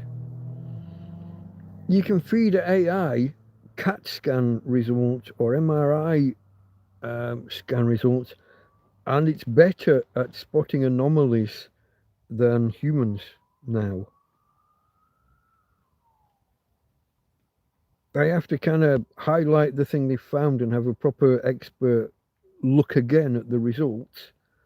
But things like if you're looking for cancer or some other anomaly within the body, AI is getting really useful. Also analyzing space scans, I don't know what you want to call them. Isn't there a story, was it this week or last? So this kid, and I mean kid, was he like 15? He fed a load of astronomy data into an AI model, and he found thousands, is it thousands or tens of thousands of things that need looking at. I can't remember whether it's new stars or comets or whatever the fuck it is, but like masses of anomalies or stuff that needs looking at.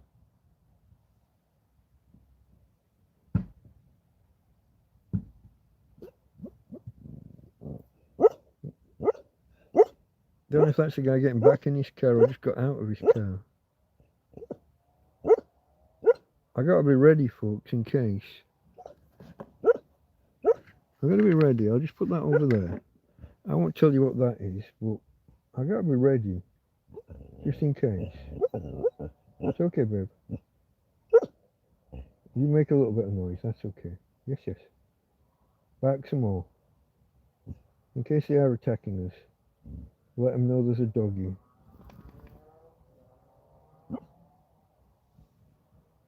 I might have to go and take a look.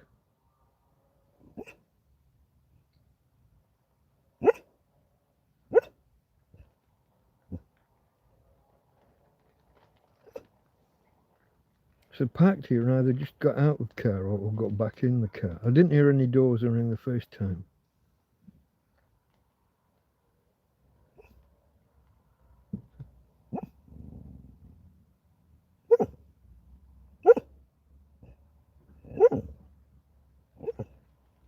I hear it, Tina. I hear it. No, stay for now. For now, stay. I'll let you go and eat them later. Yeah. I know. Protecting your daddy. Yeah, if anybody needs eating, I'll let you go and get them, darling. Weird. Fucking weird.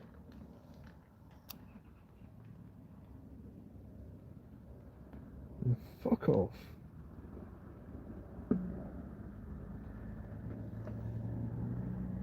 Of the entire length of the road, you choose a place to stop that's like right outside my door. I don't know, folks. People are weird. Frank Nadobody, good evening, my friend. Frank says, good evening, Delta Mike and friends. And Mr. S says, hola. It's spelled with a H, typically, but certainly in Spanish. I don't know about whether you Italians have a... no, you're not Italian, are you? Hold on, that's... Fama, Fabrizio does the Italiano. Mr. S is Dutch. Only here to drop a like. Okay, mate. Likes are always welcome, folks. Thumbs up if you haven't already. It's always good to hit 20 and say hi. Hello to you, Mr. S. That was at 8 minutes past 12 and it's currently 18. So I'm 10 minutes behind, folks. The front page is just a distraction.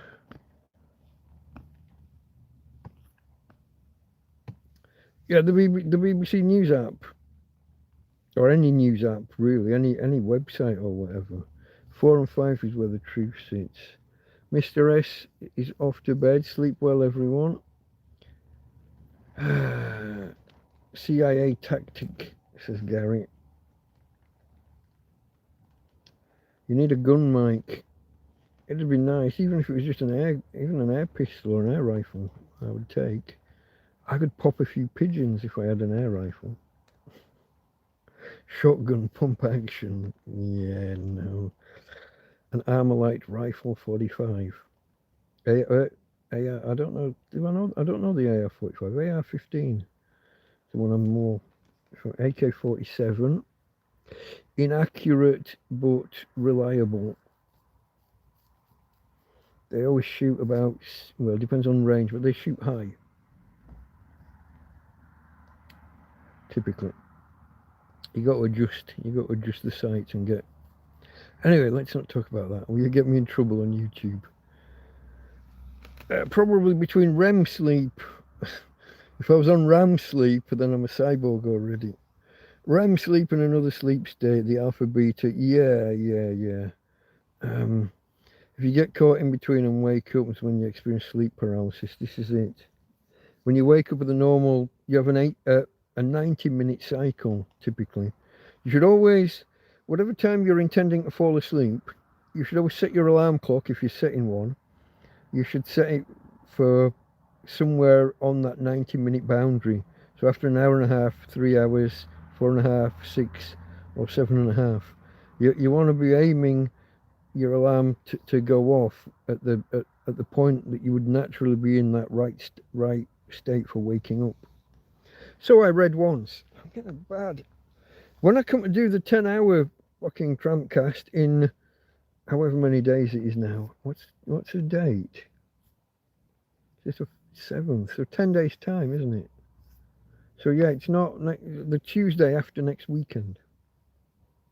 Or a week on Tuesday, if you want to put it that way. I got to work out what I'm going to do for 10 hours, folks. I know I've done 6 and 7 hour streams before. But I got to do something about this shoulder and this deltoid. I can't do a full 10 hours on one side like this.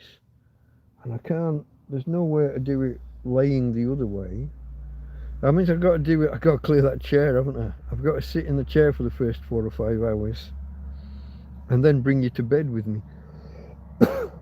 This is assuming that I've got power at that time. How am I going to do a 10-hour stream if I don't get the EcoFlow working properly?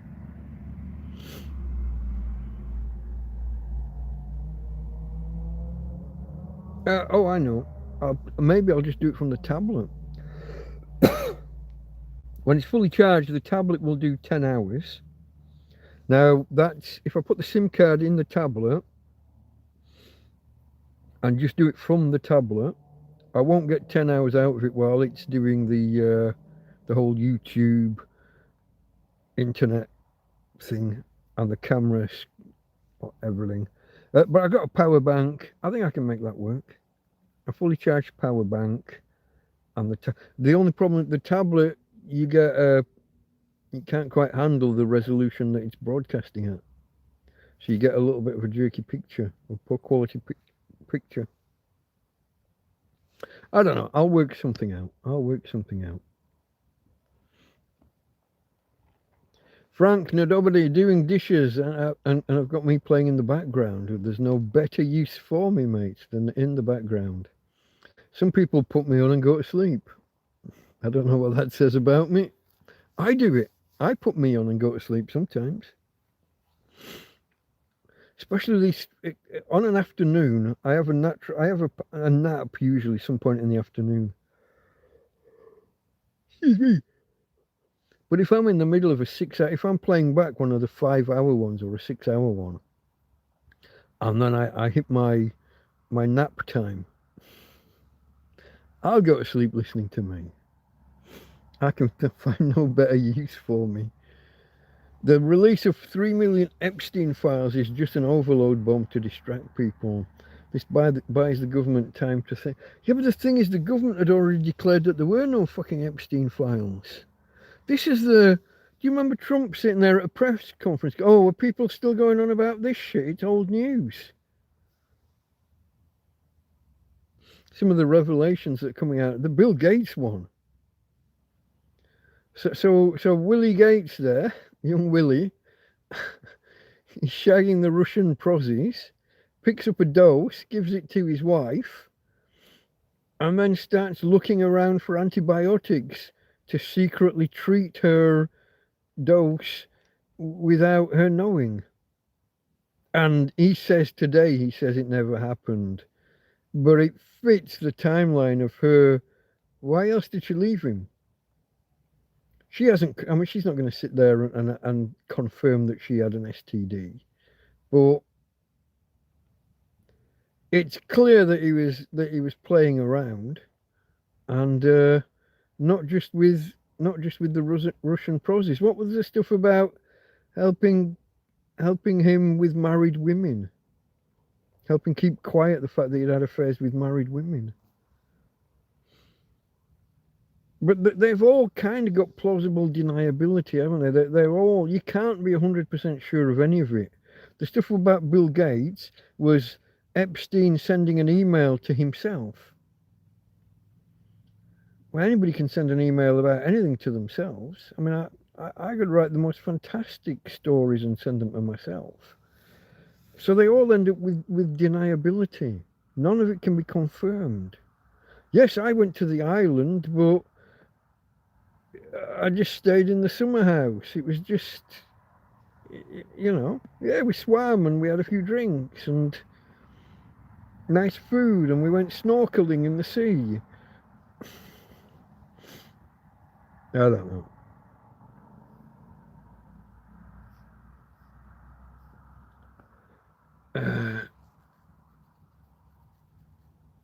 Great Gary's 39mm and a .22 LFR. Oh God, LFR. It's not coming together. If you just said LMG, oh, you can't have automatics, can you? Can't have fully automatics. So light machine guns are out of the question. And a slingshot. Yeah, I thought about getting a slingshot a while back. And mortar bombs. In the UK, I'm not in the UK obviously, but when I do get back to reality, you're allowed crossbows. I think you're allowed just normal bow and arrows. Bows and arrows. Pluralizing these terms is awkward. Yeah, catapults, slingshots, etc. are allowed. That's about, air rifles and air pistols.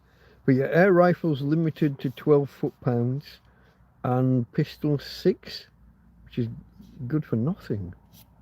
That won't pierce a fucking leather jacket. Not that you'd be shooting people, you want them for pigeon or vermin control. Sorry, YouTube. I got that wrong. Just a random thought that... No, I watched a guy... Who was it? It was Andy's Air Guns. Andy's Air AAR. Andy's Air... What's his channel called? Andy's Air Guns, Andy's Air Rifles, AAR Online or something. YouTube channel. He tested the hypothesis. He got the dummy and the rifle, the what do you call that, gel? You shoot it and see how far the thing penetrates, but the pistol didn't even go through clothing. It's just an air pistol shooting at 6 foot-pounds is good for nothing in terms of self-defense or any of that. But if I had an air rifle, it would be for either vermin control or catch the pigeon. Catch the pigeon, catch the pigeon. It never was. Hold on, how does it go?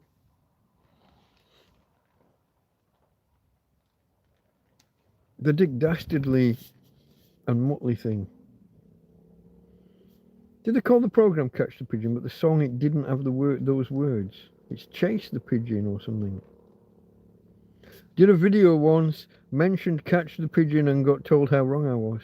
And that it was a whole Mandela effect thing. Yeah. Who knows? I need a medal. Muttley. Okay, enough with firearms. They're not firearms, are they? Oh, yours are. Mine aren't. Slingshot, bow and arrow. Even an air rifle isn't a firearm. It doesn't involve any explosives. If I sleep more than 4 hours a night, I'm bombed out and drained for the next 3 days. I don't know why, but it's weird. I can only function on 4 hours or less. Otherwise, I'm a wreck the next day. This is Great Gary. I tend not to get big blocks of sleep like that. I wake up every, let's say every hour and a half or 2 or 3 hours at most. Probably in line with those that when we were just discussing the 90-minute cycle. Could be that, or it could be that my house is made of fabric and people make noises and pull up and park, and there's just always something to be aware of. Drunks up on the top road going past on their electric scooters, shouting at the top of their voices at all hours of the night. Like earlier, we had some kind of ruckus going on at the top of the street, top of this street on the main road there. There's always something, so I don't get. And if it's not that waking me up, it's that. It's my doggy darling. Hey, babe. Tina? Hello. You did just move, didn't you? You are awake. Yeah, you are awake. Do you want to talk to some of the peoples that weren't here earlier? Just wait there a second. Just wait there, sweetheart. I've got to watch the power on this as well. I haven't got the phone plugged in at the minute. Just give me a second, folks. I'm just going to check my power level. Yeah, look, I'm down to 22%. So I'll have to plug in a moment anyway. But we're going to switch. Oh, look at that. Can you see her? There she is. I don't even need to put the light on. She's just at the right angle to be caught by the light from the light. The light from the light. There's a bit of redundancy for you. Hey, baby. Can I get a cuddle? Cuddles for daddy. Hello, you. Can people see? There you go. She's trying to go back under the quilt. Okay, darling. There you go. Look at my hand again. What's so good about my hand? Does it taste of pizza, maybe? Does it taste of pizza? Yeah. Okay, babe. That's enough. I'm not your dog food. I'm not your foods. There she is. Stop it. You're a monster. Are you going under? Are you going back down? Underground. Going underground. Yeah, I think so. Okay, folks. Let me take my wire out of the tablet. Oh, it's not even in the tablet. Where the fuck? Where is it then? Where's the wire? It's here in the bed for some reason. Oh, I'm laying on it. That's a nice trick. Okay. How the hell did that happen? Let's plug this in, folks. Oh, we're on 2.5 hours exactly. Just as I look at the... Sorry, hand in front of the camera. Now, the only problem with doing this now is that if I put pressure on that wire, I'll lose the phone. Now, it's about time I finish this first can of beer, don't you think? I was already halfway through this when you joined me. I'm drinking like a pussy again today, aren't I?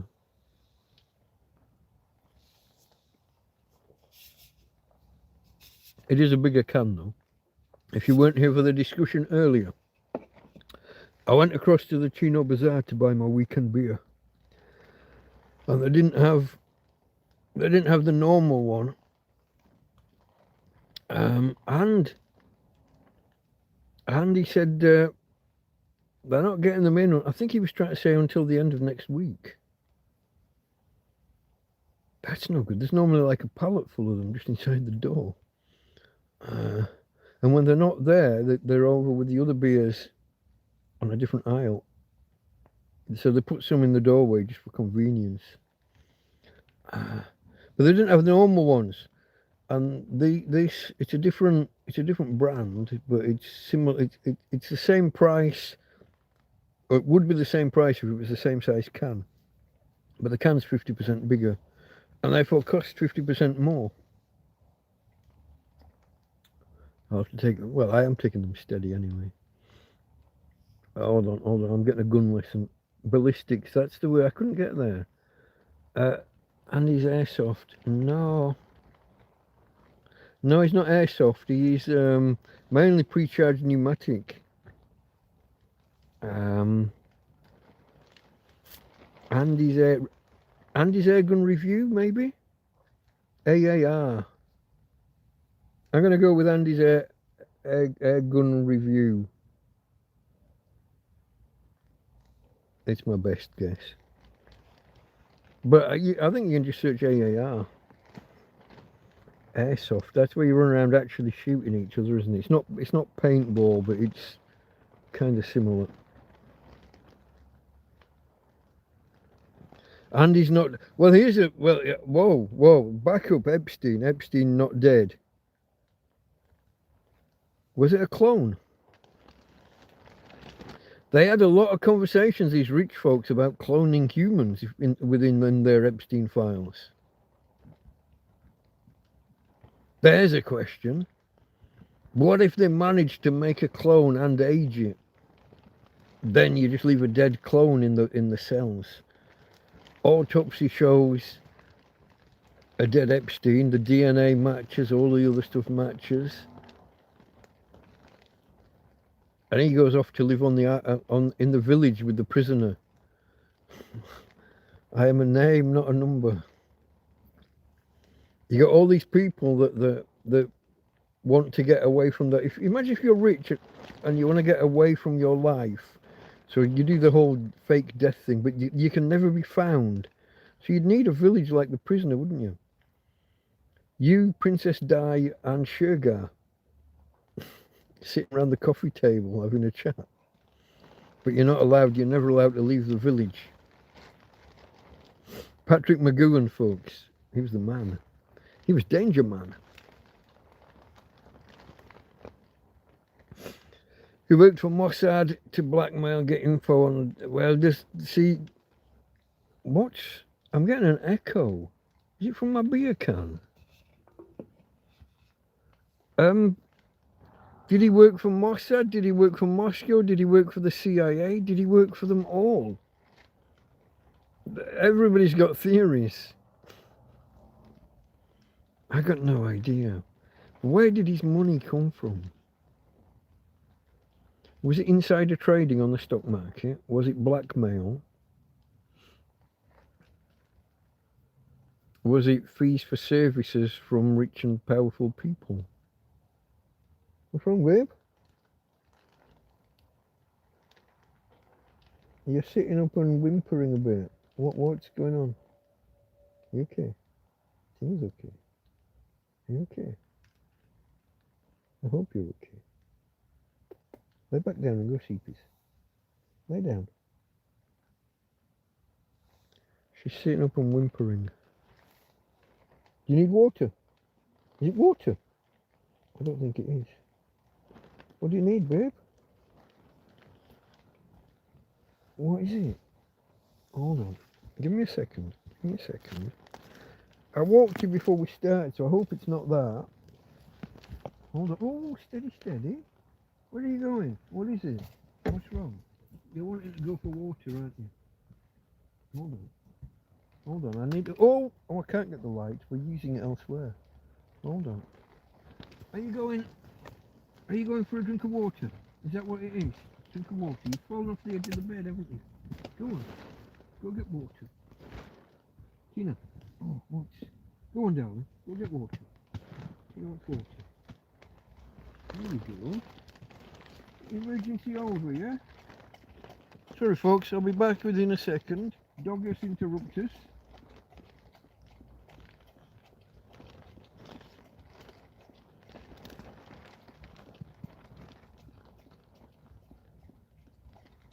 Come on. You don't have to drink it all now. You can have some later. Come on, babe. Talking to the peoples.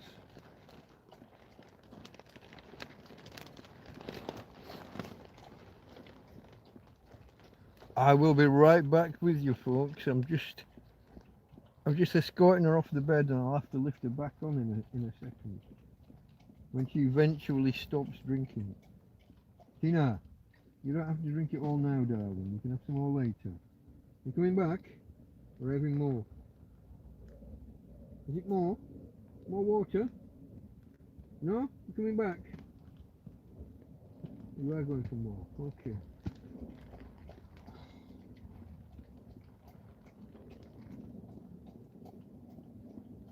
Come on, babe. Talking to the peoples.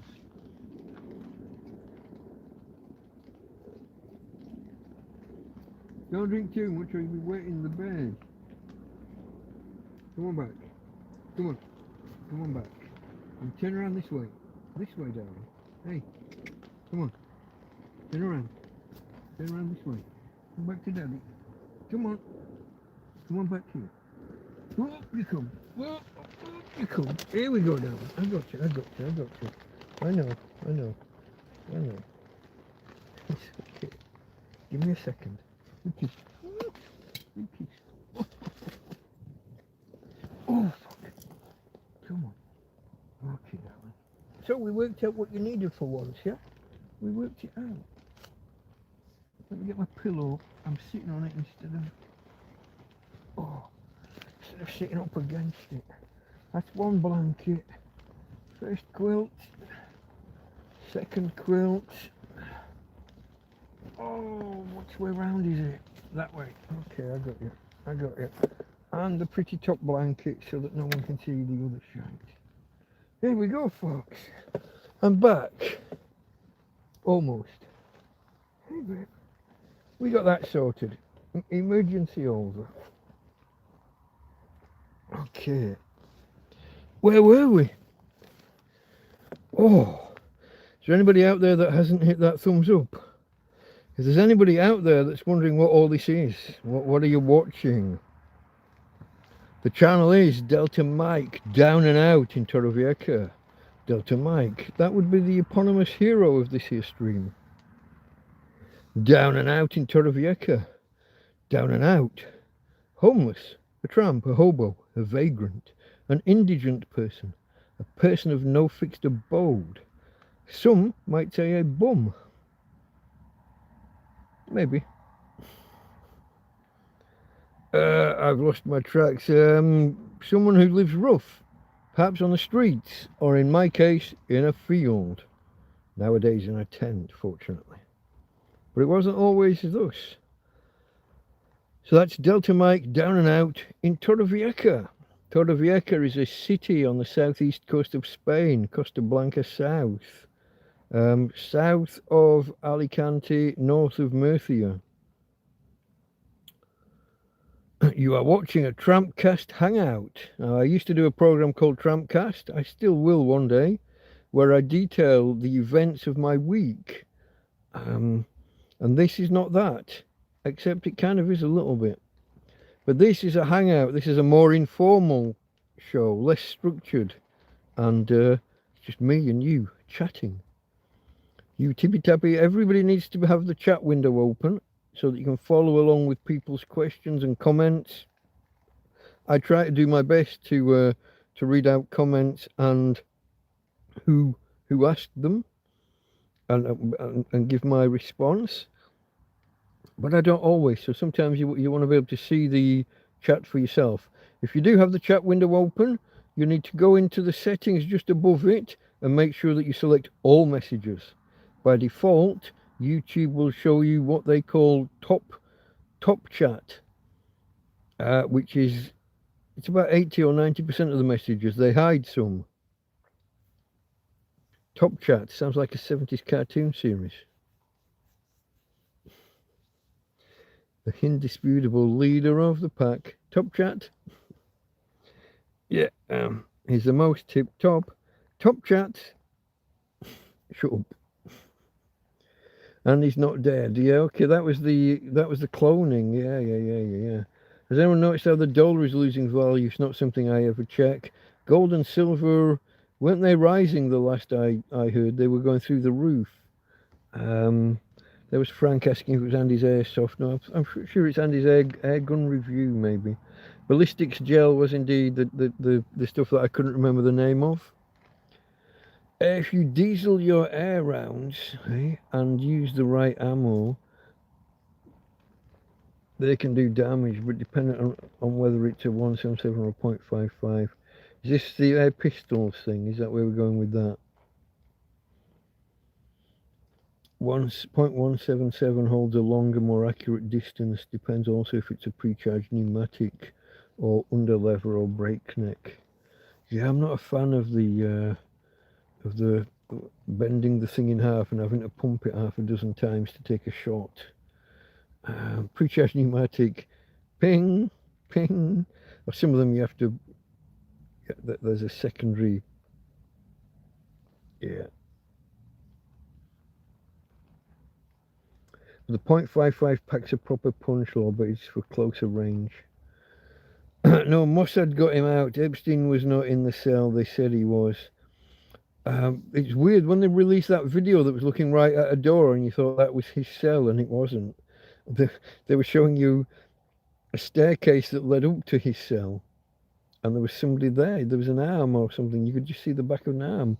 And they're saying, no, there was no movement at that time. There's a fucking person walking up the stairs. You only see a fraction of an arm for a fraction of a second, but he was definitely there. You think Mossad? Are we going with Mossad because of the Steen thing?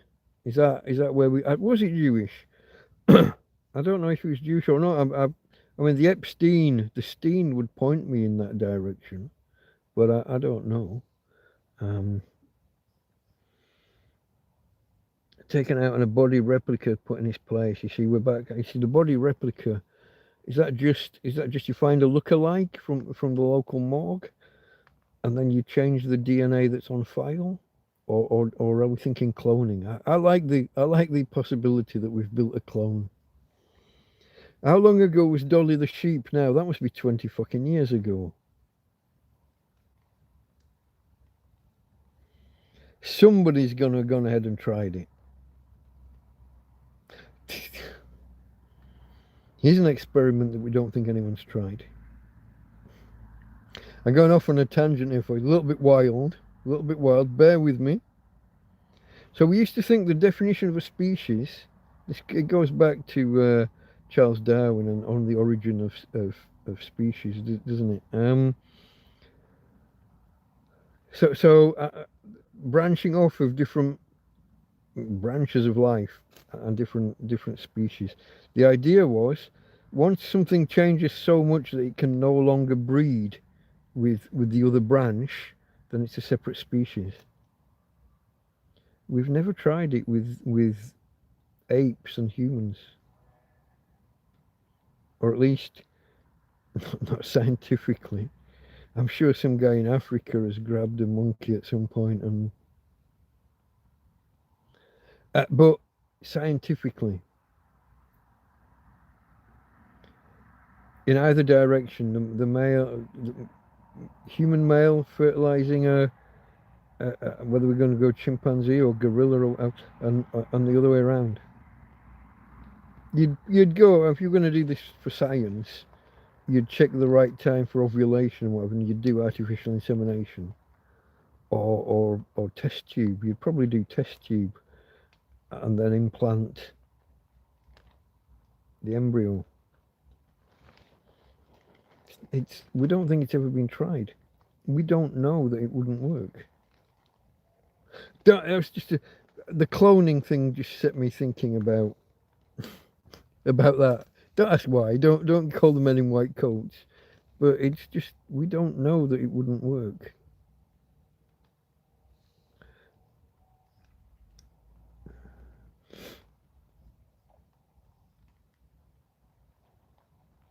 They have satellite footage of him standing by a golf cart yesterday.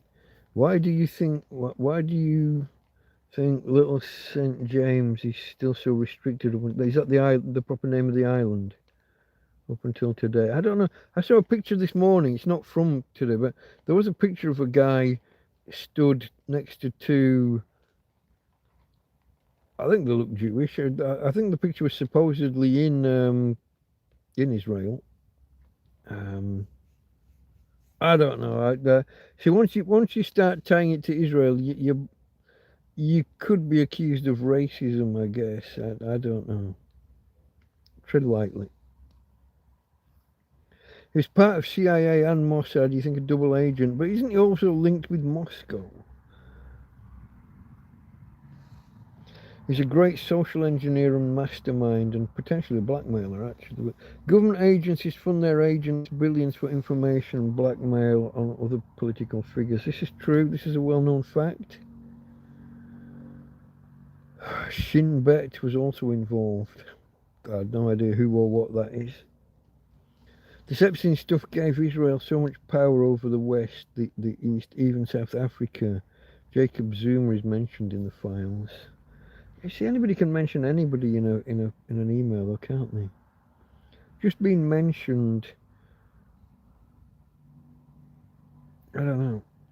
Now, if you're part of the email chain, if you're actively in them, Epstein was not in the cell they said he was. He was taken out on a wheelchair into a military. How can you know that? Taken out on a wheelchair into a military van, and someone else was brought in his place, unalive, that looked like him, possibly a clone. I like the clone idea. It's a little bit far-fetched. I'm not sure that we've got the tech yet. And even if you could make a clone, how would you age it? Although, actually, wasn't that one of the problems with Dolly? Dolly aged rapidly. So we go on to the topic of telomeres and cells, your DNA strands, chromosomes. At the end of a chromosome, you've got these end stops, and there are so many of them. There's only so many, and each time your cell divides and replicates, it loses one telomere until you get what's called a senescent cell, which is like an old age cell, a cell that can't reproduce anymore. And you're just left with that cell. That cell is old. It can't die off and it can't spawn more cells. It can't split in two and then die. The problem with Dolly was these telomeres were already short when she was born. So she died young. Basically, she started off already old aged. So if you're talking about if you could make a clone, how would you age it? Maybe it already is. Maybe it's. I don't know. Mike, you are grey man. I'm certainly grey, but am I grey man as in what? Prepper hiding amongst the. Possible. Money gives you power to do anything you want. It gives you a lot of power. I think you can get power without being rich, but well, Epstein didn't start off rich, did he? He managed to wangle his way in there and then become rich because of it. The whole pedo ring thing, though, distasteful as it is, it's... How do they find it? If it is, if the world is run by like a cabal of pedos, how does that happen? Do they find each other through their perversion and then make each other rich? Or do they make it rich and something about power corrupting turns you into a sex offender stroke pedo? The mechanism of how you get there, if it's true, if there is the whole Pizzagate thing. So a lot of those discussions that use those keywords and the pictures and symbols and things, that triangle that means boy love, and the fact that it's a pizza shape-ish. The fact that there are discussions of people buying pizzas for 20 grand. What? It has to be code for something else, doesn't it? And wasn't it a bunch of maps, if you know what a map is? So in theory, a map is somebody attracted to children but who claims never to have acted on it. So they know that it's wrong. They can't help being attracted that way, but they know it's wrong, so they don't do anything about it. And it was a bunch of these guys that said, hey, these people are talking in the code that we use.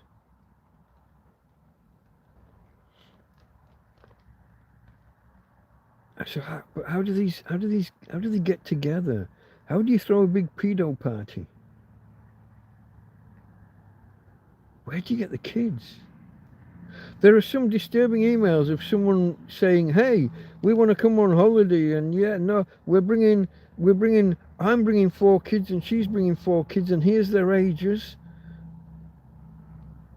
And it's just a very disturbing conversation. Who lists?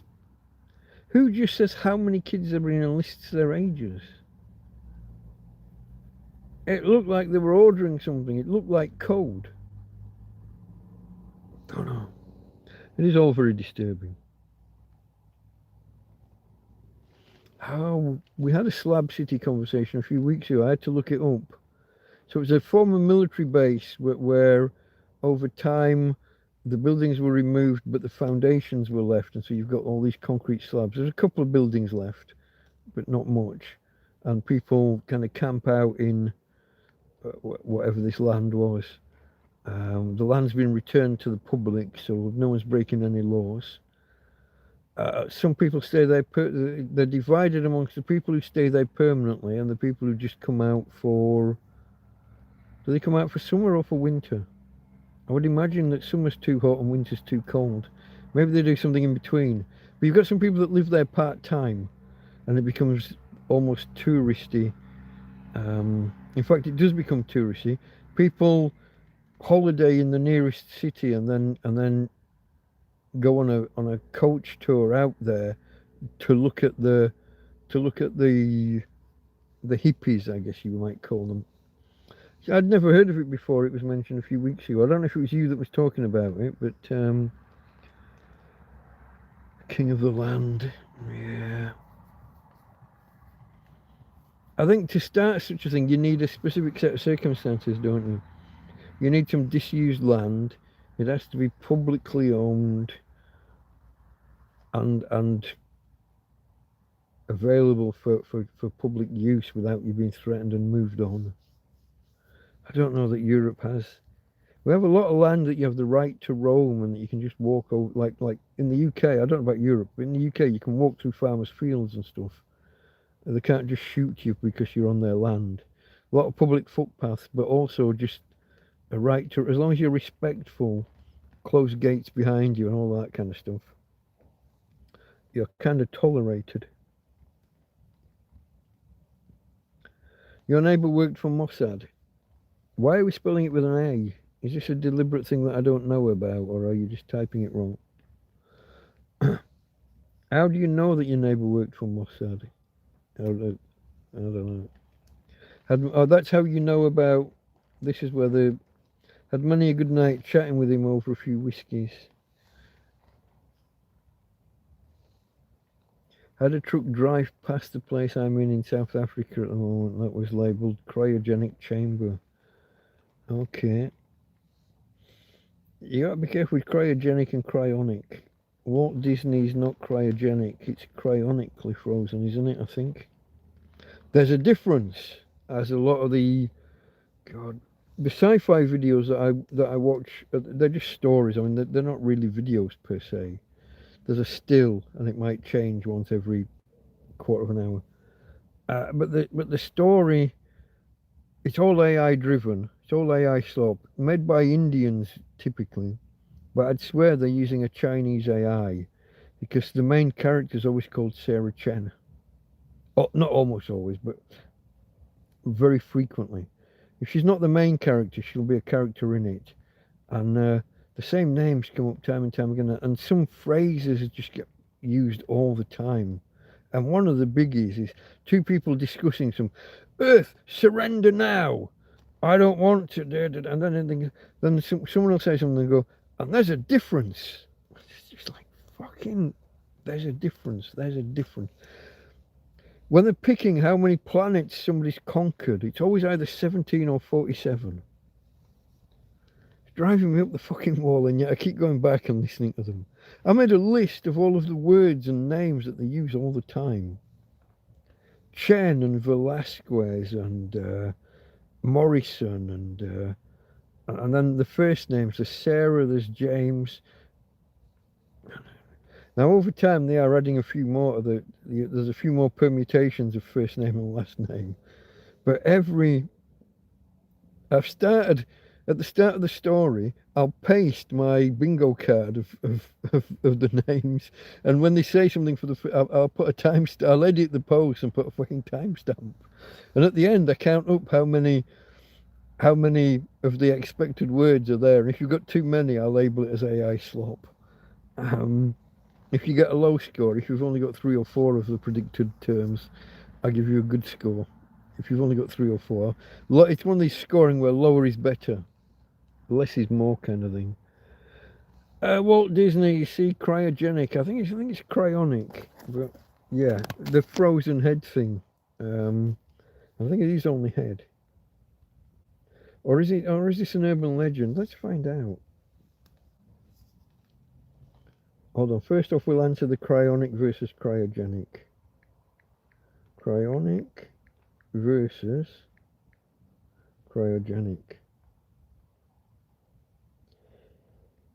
Cryogenics established scientific study of materials at extremely low temperatures, from minus 150 C to absolute zero, using medicine, physics, blah blah blah. Cryonics is speculative, controversial practice of freezing legally dead humans in liquid nitrogen with the hope of future revival. See? Cryonics, not cryogenics.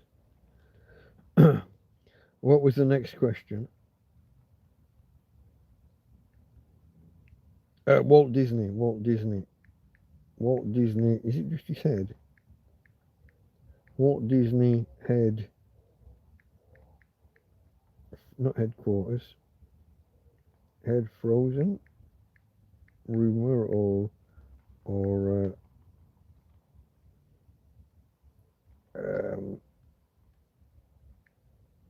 true or not? Question mark. That makes the AI more likely to answer its thing. The rumor that Walt Disney had his head or body frozen is entirely false. Following his death from lung cancer, December 15th, 1966, Walt Disney was cremated on December 17th. His ashes are interred at Forest Lawn Memorial Park, Glendale, California.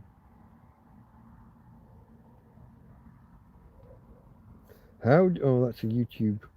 How did the Disney frozen head rumor really get started? I'd watch that, but it's a YouTube video and I don't want to play a video during my video.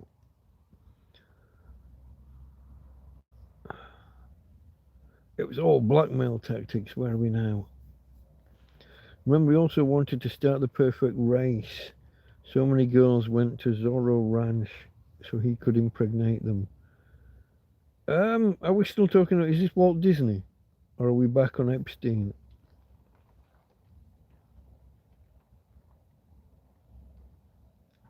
There's how far behind am I? That was at 12:50. What time is it now? Okay, I'm 10, 12 minutes behind. Hold on, I've scrolled accidentally. He wanted to start the perfect race. I was sounding sounds like eugenics. Or the master race. Did he want little blonde boys? He wasn't that, was he?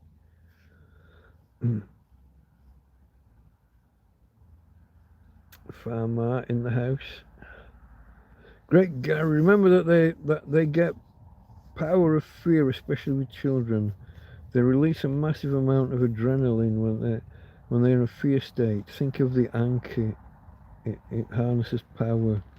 No, is that the Egyptian freedom symbol? No, maybe. It's like the symbol wasn't it in Logan's Run? Maybe. I don't know. I mean, one of the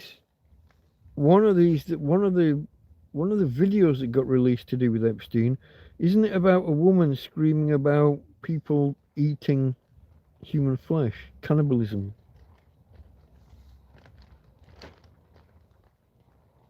Okay. I don't know. That's all. You're behind. Cryonics, my apologies. Yeah, that's all right. I just like to show off that I know words sometimes. You're behind. That's 5, so really behind. Now I'm up to date.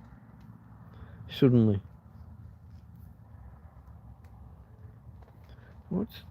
My counter here says 3:02. I must have started 2 minutes late, did I? I don't think we've had any disconnections yet. It's been 3 hours. I'm still on this first fucking can of beer.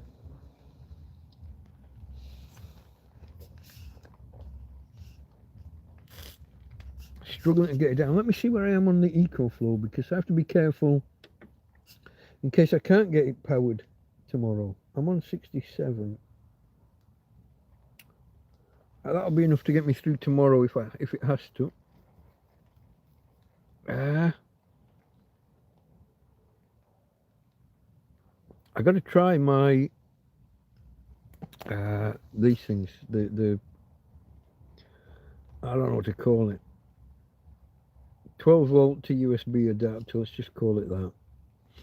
I got to try that in the 2 little panels in the connector on the panels. See whether I can charge my devices directly from the little panels while I mess about and try and see whether I can make. If it's just a dodgy connection in the wire, maybe I can just bend it into the right shape and make it work. I know there are issues about passing current through a wire that's got a break in it. You can get little arcs and things inside, can't you? If they get hot if the connection's not good. If the connection's not solid. But it's not like I got any kind of choice, is it? You will short it out. I don't think so. If it's an internal break. If it's a break in the way, it's an internal break inside, so everything's insulated and everything. But yeah, you could get some arcing or something inside. A heat build up, melt the wire maybe. What else can I do? It's how I live. I'm knackered without it.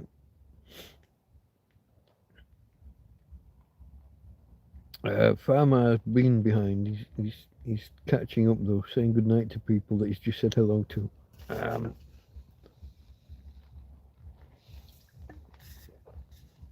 Okay, folks, I'm going to finish this in a moment. I have to remember not to crush. If you see me starting to crush the can, shout at me. Tell me to stop. This has to become part of the tripod.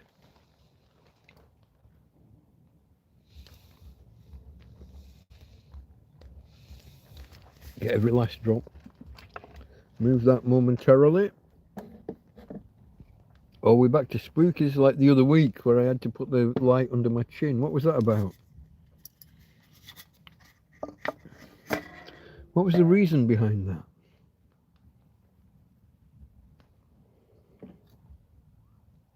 I don't know what that was about. Who was here? Who remembers? The other week when I put the light down here and had it just under my chin. Why was that? Oh, it's because of the wind. The wall was blowing in so far I couldn't put the light where it normally goes. I gotta stretch a little bit, folks. I gotta stretch. Oh! It's like we're on Scruff Dog. I gotta stretch and move and let the blood back into my arm. Oh! Move the margarine out of the way. And the pate. This bed. Oh, okay. You're right in there. You're okay. You're okay. You're okay. You're okay. Oh, you can go out. You're there. You're okay. Your ears are cold. You warm your ears up for you. Warm your ears. Oh, that was okay. She's asleep. I think she's fast asleep. I think she's snoring a little bit.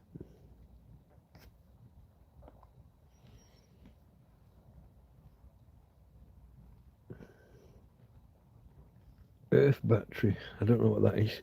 Use the power of the ground. Oh, there must be some electric in there somewhere. All those lightning strikes.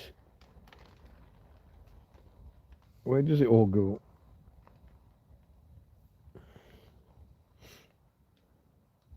Stretch, get up and stretch. Drain the main vein if necessary.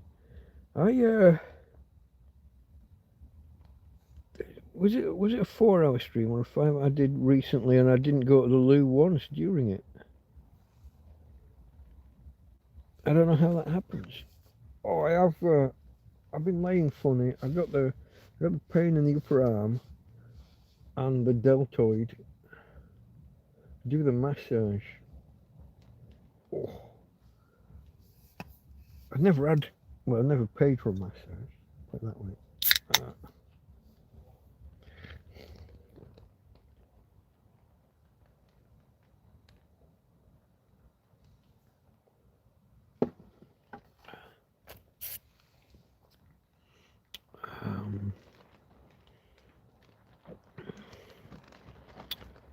Is that AI Pro US or AL?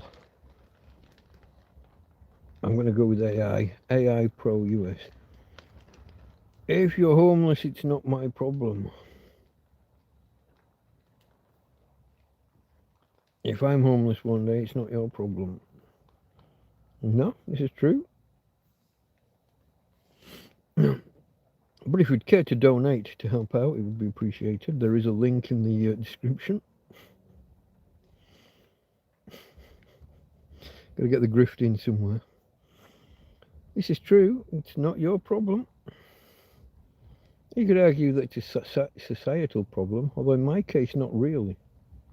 In my case, it's my bank being a bunch of bastards. But that's a story for another day. Another day. If I give you money, what are you going to give me? Feelings of having done well for mankind. You get that nice, warm, fuzzy feeling inside. Wasn't it Jesus that said something along those lines? I don't quote scripture or anything, but that's all right then. You don't need anyone's feelings, that's fine. I don't need your feelings.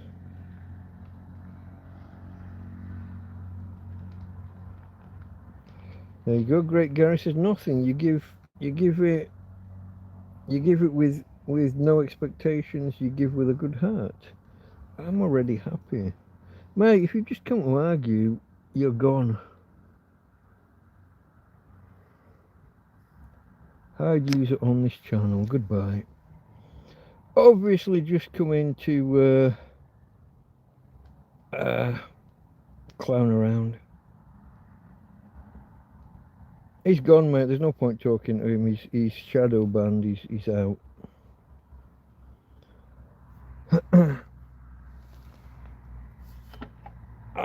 I could tell the attitude from the beginning.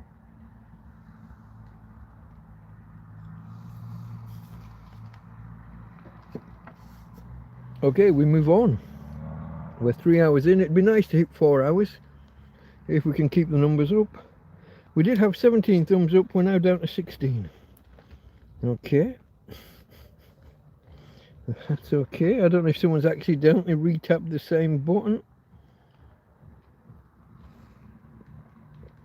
A good way to be, Gary. Try to give at least one person something each day.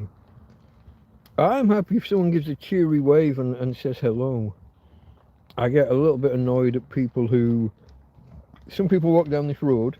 Excuse me, I'm burping. Some people walk down the road absolutely staring and glaring and glaring. Then they get alongside and you go and they look away. Like literally, they're walking that way, but they will turn their head so that I'm looking at the back of their head, even though they're perpendicular to me. Yeah, smile, a wave, a hello. Yeah, yeah. But some people just come along. If you're homeless, it's not my problem. How's that for an opening line? Did I say it was your problem? What the fuck? I'm here if you want to chat, chat. If you want to donate, donate. If you don't, don't. I mean, it's fine. But why start a conversation with it? With it's not my problem. I learnt from Asmongold. Some things are just not worth the grief, so just ditch them.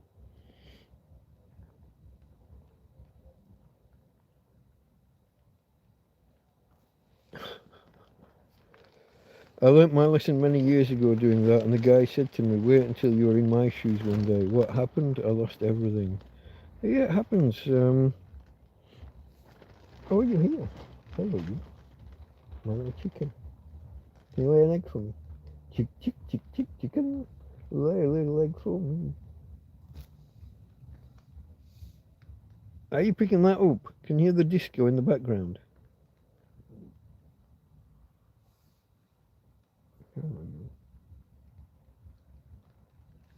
Sounds like one of the nightclubs the other side of town. If the wind's in the right direction, it carries over. Don't let Tina hear, but there are some cats fighting out there. Hello, you. Oh, you're doing the nice cuddle where you put your chin in my hand. Oh. Are you tired, Pudding Bear Bird? Are you tired, Pudding Bear Bird?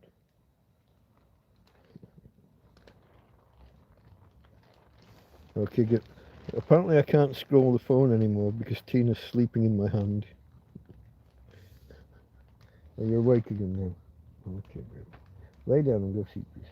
Lay down. Lay down. Go see peace properly. Lay down. You're okay. You're okay. Oh.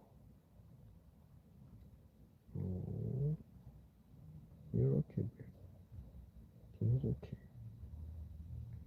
Tina's okay. Teddy's okay. We're all okay. Yeah, babe. Okay, folks, topics for conversation. We got a pad for another 45 minutes.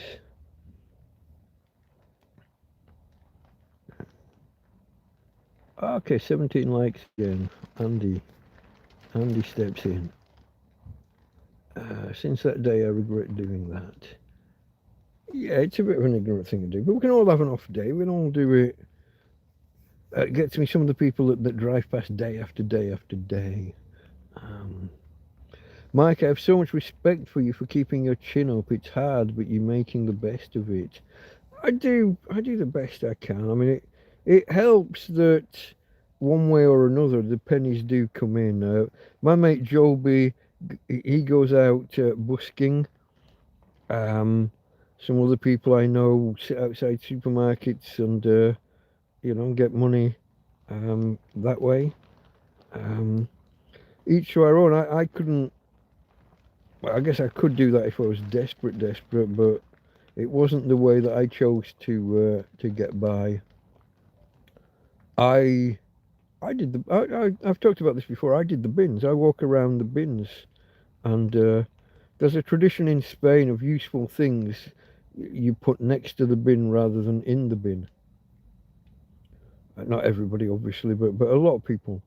So, like the ladies who were leaving today, who had 4 bags of food in the cupboard, I'm sure they've padded that just for my benefit, but a lot of it is stuff that they've, that was out of their cupboards or fridge or whatever. Um, People who are leaving the country like that will often just hang the bag on the side of the bins have a like a hinge to do with the lid, part of the mechanism. But you can put things on, you can hang things from them. People who are throwing clothes away will put them in a bag and hang them off the side, or put them next to the bins, because it's not individual bins. Each household doesn't have their own bin. It seems to be the thing all over Spain. It's all communal dumpsters, I think the Americans call them, but the big bins. I wasn't above with the old style bins where they just had a flip lid. I wasn't above flipping the lid over and having a quick feel around as to what's in there. And you can get a sense. You can tell if you hit a bag that's got actual food in that someone's just thrown away. You can feel it. I've told in the past. I put my hand and the bag was freezing cold. Straight out, quick look. Yeah, okay, and don't stand there rooting through it. Partly because you've just had your hand in a bin, but you just open it to confirm it's not, I don't know, baby's nappies or got cigarette ash poured all over it or whatever. But one, yeah, well, and I've had some tremendous finds of whole bags. I don't know what it is. Maybe somebody's freezer packed in, or maybe someone was leaving the country, didn't want to leave the freezer on. I don't know. I can only hypothesize about what goes through your mind before you throw a whole bag with salmon fillets, beef. What else were there? There were frozen prawns. There was all sorts of fish. Because I've told the tale about how I made the big fish stew a few days before Christmas in my first year here, first year in this field. Uh, it's the one where I went to pick up the crock pot, and the base stayed stuck to the metal, to the grid that I'd cooked on, and the sides of the pan came up. It was pottery. It wasn't built to put a lot. It was built for putting in the oven to cook, not for putting in a fire to cook. So when I do that, and the whole ring, the whole side, and the lid lift up, but the base and the food stay on the metal grid. It's a lovely fish stew that I'd made, and I got to eat it all except the liquid. We lost the liquid off the sides, but all the food stayed on the base. Most of the food. There was salmon, prawns. I think there was mussels. Fantastic. And ice cream as well. There was a box of 8 ice cream lollipops. 7 of them were there. One had been been eaten already. Tubs of ice cream. Yeah, all sorts. Plenty of fun. So that's how I chose to get by initially, going around the bins, along with loads of other people who are doing it all over town. I'm lucky that I'm that little bit out of the, well, not a little bit, I'm a fair way out of the centre of town, so there's not as much competition on the bins. But sometimes it's just about timing. You get there, grab something, and then someone else comes along who would have got it after you.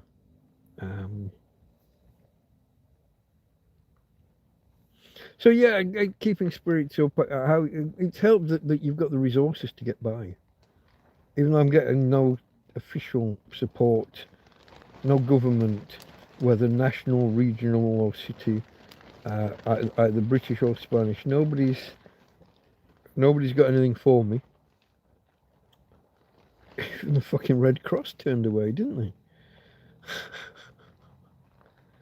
They came along in the middle of what was going to be the coldest week of the year. It wasn't last year, was it? Oh, it must have been last year. I had the solar panel.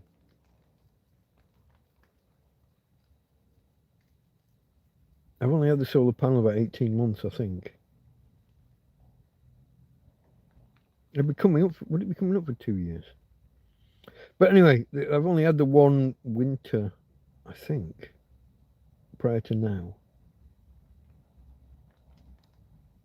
Because we got in like the February or the March through last winter into this, and it'll be 2 years. Yeah, I think that works out. Anyway, Red Cross turn up the coldest week. Do you need warm drink? Are you okay? Do you want some warm food? I've just boiled the kettle. I've just made two cups of coffee that I've got in my thermal cups. So I've got 2 cups of coffee already made. I think I had a flask at the time. I've got a flask of coffee. I've just had a hot meal. And they turn up and they're talking, they're all concerned. Then they see the solar panel and they're like, one nudges the other, points at the panel. Oh, okay, right, okay, bye. Fucked off. Never been back since. No charity has approached me. That's the only charity that's ever approached at any time, and there's been no follow-up. Yeah, you might have thought that, like, I don't know, someone would have come along and said, hey, there's a food bank. I know from experience, well, a friend's experience, he went through one of these things. The amount of paperwork that you have to do beforehand, I would never qualify. He was running around town getting 5 bits of paper stamped, getting a copy. He had to get a copy of his last 5 years' worth of work. The government will print out all of your past jobs and history. You have to get this, get it stamped. You have to get your NIE, get it stamped. Any document that you get and that you get stamped is only valid for like 30 days or something. And he's running around, and then he gets to the place and they say, oh, we need photocopies. And he's like, yeah, take a copy. Oh, no, we don't do it. Right, okay, you need a photocopy, but you won't. You need a photocopy. You've got like a computer, a scanner, a photocopy. What? You need it, but you won't do it. No, we don't. You'll have to go and get it. And off he goes running around on another errand around town. And if it takes you too long to get these various bits of paper together, because they're only valid for 30 days, you might have to start the whole fucking process again. And that was to get free food. To stop you starving to death.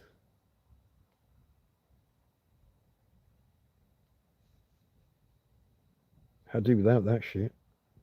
Apart from the fact I've got a disabled dog and I can't go running off around town hither and thither. I do like my old words that no one uses anymore. Hither and thither. I think over time they're distorted to become here and there. I think that was their origins. Yeah, no, bureaucracy, Spain. It's fucking ridiculous. So yeah, it helps that I do this YouTubery. The 2 ladies that bought me a phone in the first place and set me on this journey, I can never thank enough. Anita and Tina, I can never thank enough.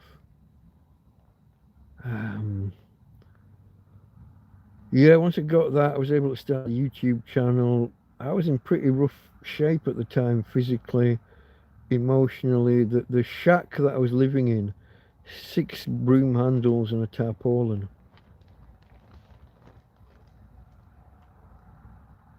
Yeah. And it was an old tarpaulin.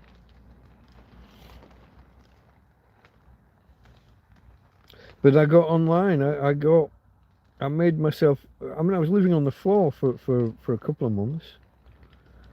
And then when I built the shelter, I became visible. Then people would stop, talk sometimes, offer me a few, I was going to say a few quid, a few euros. And then building this up and getting the occasional donation. It all helps, folks, all helps. I don't know whether, I'm starting to wonder whether I made a mistake in December saying, no more donations for now, I've got enough to be going on with. Karen told me I shouldn't have done that. She said just keep the money coming in, and if it piles up and you've got the buffer for a rainy day then. But by telling people to stop then, that was meant to be just to get through Christmas and New Year. I had enough to get by. Now things are getting a little bit tight again, and you see, I didn't even remember to put the pinned comment. I'm so out of practice at this now. I'm not even putting the pinned comment up beforehand. I didn't promote this one either, did I? I created the stream, went to sleep. I didn't put it out on Twitter and as a YouTube post announcement, whatever they call them. So I didn't advertise the stream either. So I didn't advertise the stream. I get in and I give the stream a little thumbs up before it starts. get things moving. Back down to 16 on the thumbs up. Look, someone's playing funny buggers. Yeah,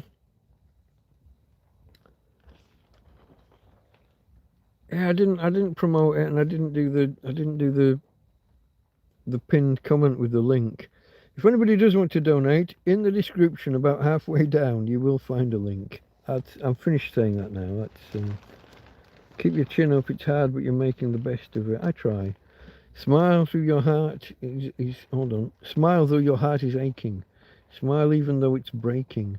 When there are clouds in the sky, you'll get by. Yeah, you'll get by if you smile. I thought we were gonna end up with "You'll Never Walk Alone" here. I thought that's where we were going. If you smile through your fear and sorrow, smile and maybe tomorrow you'll see the sun. Song lyrics or poetry? Is there a difference? Sometimes. Great Gary Farmer with the Great Gary sending love hearts and 100% to Farmer. I can't read all that. Hide every trace of sadness, although a tear may be ever so near. That's a time you must keep on trying. Smile, what's the use of crying?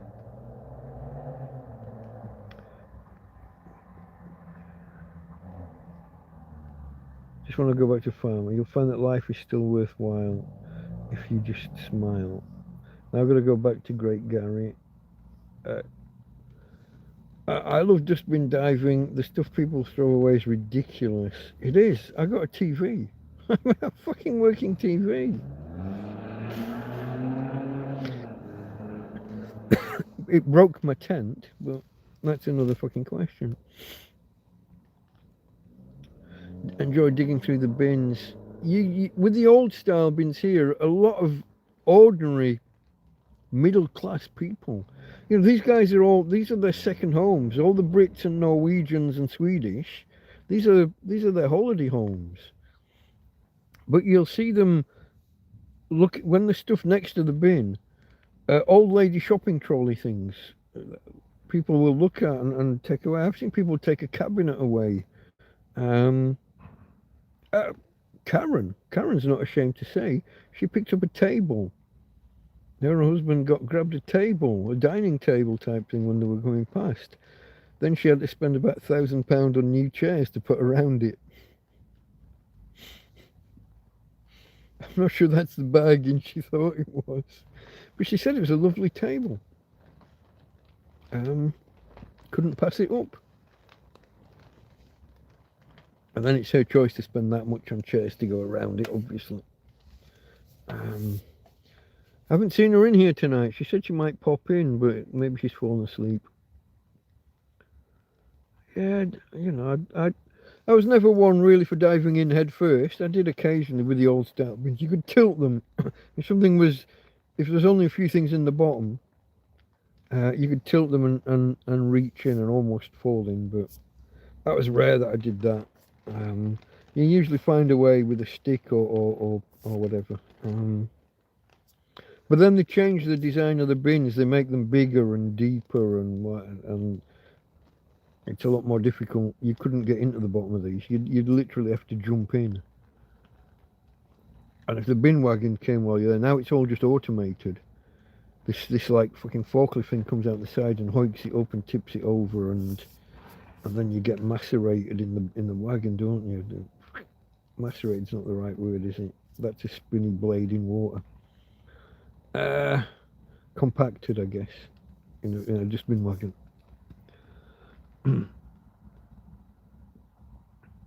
One man's rubbish is another man's treasure. Yeah, it's that old where there's muck there's brass kind of thing, isn't it? Where there's muck there's money. I swear the stuff I've furnished my house with from people's garbage is great, Gary. Yeah, yeah. Well, I've got tables and chairs. I've got a sunbed lounger, you know, the kind of thing you'd put by the swimming pool. The fabric's a little bit torn now, but yeah. I use it as a table for putting stuff on. If I do a video tomorrow of the 4 bags of things that these, because I haven't had time to root through them. I had a cursory glance at what type of thing was in each bag, but they were telling me there's something in there that needs to go in the fridge, assuming that I've got power for a fridge. So I'm gonna lay those out on the sunbed, the sun lounger. If I do a video, it'll be there. Phenomenal though, folks. Phenomenal. Well, I mean, a lot of the stuff's not even opened. Like I said, I suspect sometimes people they'll bring me odds and sods that they've got, but sometimes they'll go out and do a shop to pad it to bring me more. Karen's very guilty of this. Oh, it's just what we had left. Yeah, right.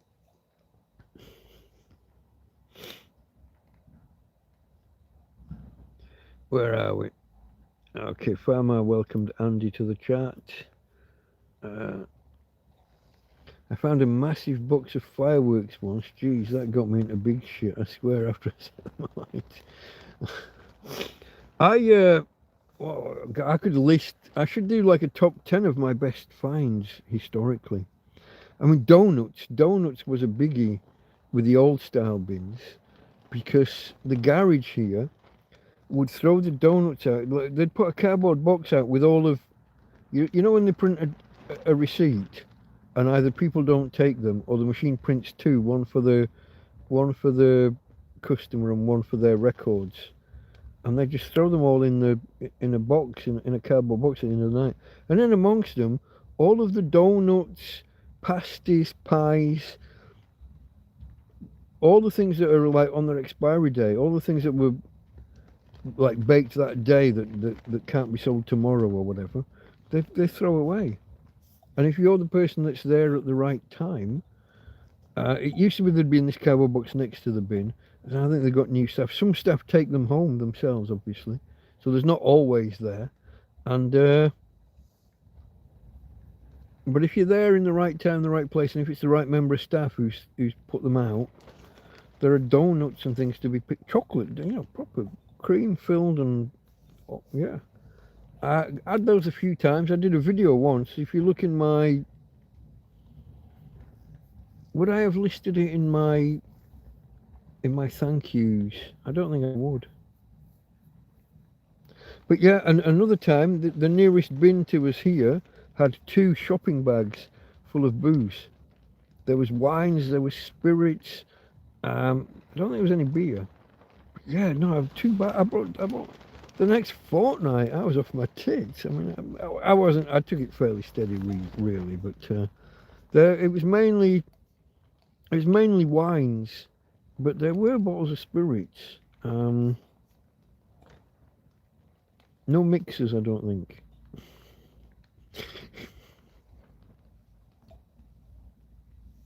Beggars can't be choosers, you know. The next time you put in 2 fucking carrier bags of booze out, can you put a 3rd bag out with some mixers, please? But who puts that out? 2 big, strong, like the Mercadona bags, full of wines and spirits. I had the best wine I ever had in my life in there. I wish I'd taken a picture of the bottle and kept note of it. Although it would have been on a phone that's no longer working. But yeah. I wonder if I did a video of that find. I think I did. I wouldn't be able to identify the right bottle though, but it was so. I'm normally a dry red is my thing when it comes to wines.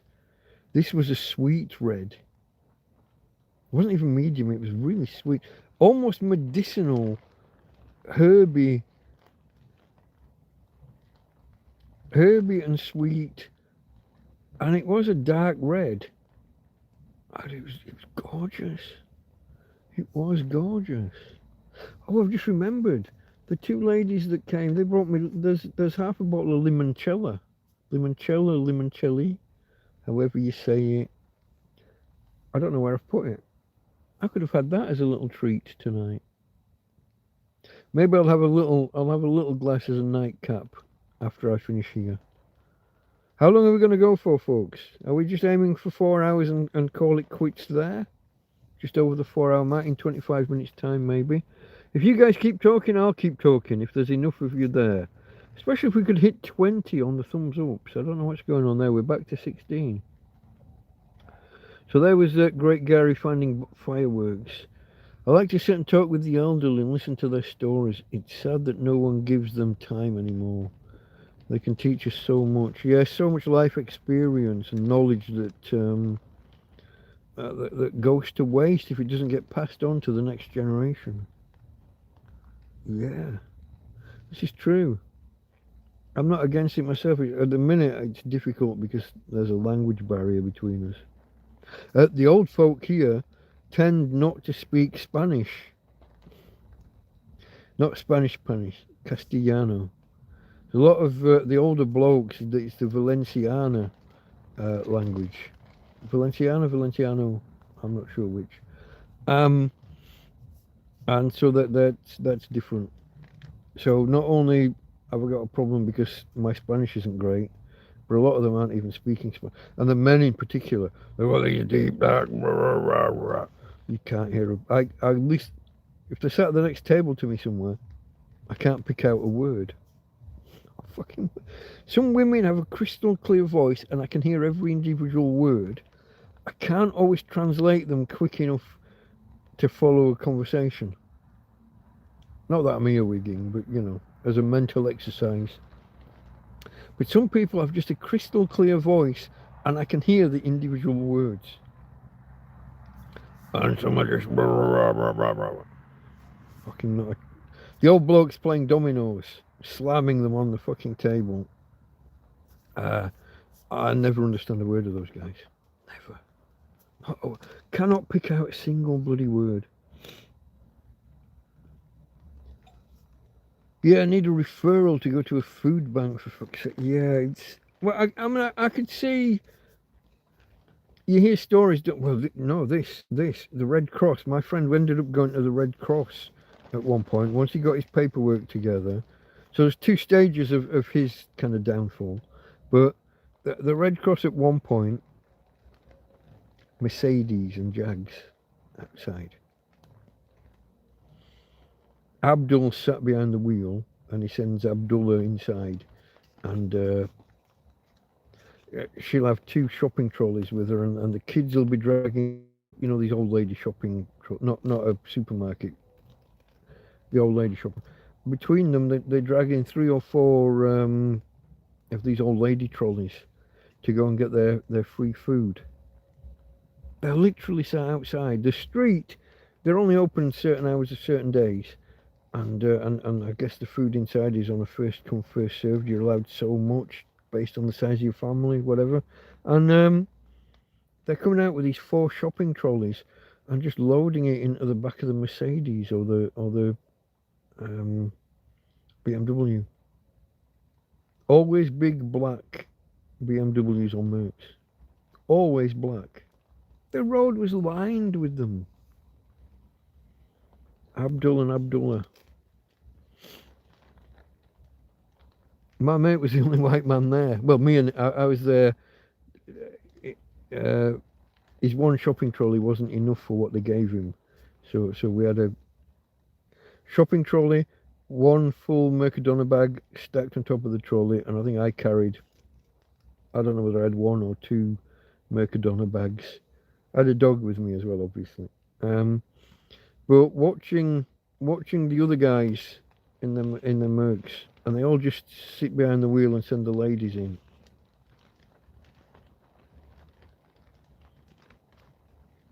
And I didn't hear Spanish from any of them.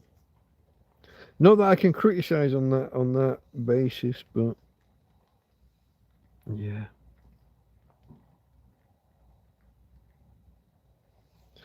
I did have a food bank guy come to my house when my last apartment before I got thrown out.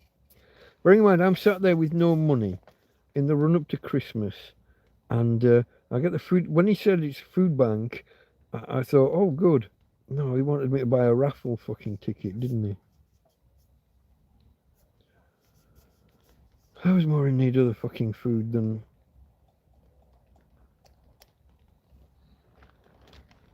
It wasn't just some raffle, it was like a subscription for a raffle ticket. It was like €5 a fucking month. No, man, I wasn't in a position to. If you can get electronic waste, you can smelt it down, extract the gold to anything like printers and scanners and old phones, TVs. All hold gold. Yeah, there's gold and other rare earth metals and stuff, rare earth minerals.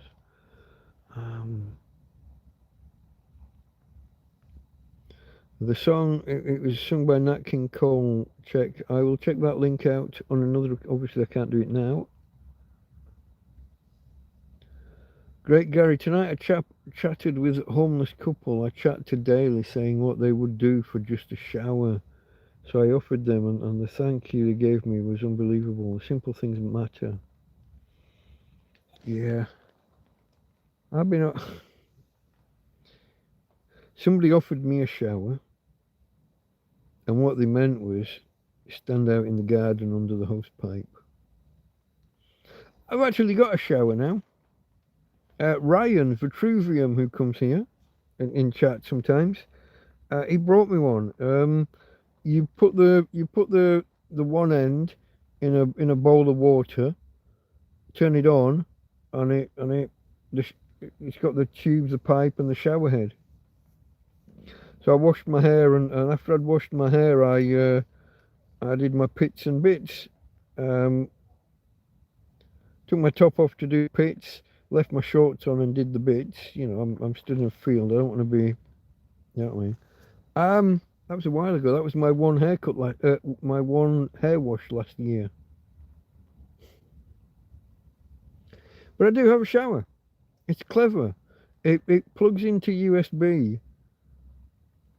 One end's USB, the other end is a barrel connector. Goes in. Then the hole where that went in, when you take it out, you have to make it waterproof. So it's got a really good screw top to go in. I don't know where the cable is at the minute, actually. I'll find it. And then you submerge this thing and turn it on, and the motor goes, the pump goes, and it does its thing. So I do have a shower.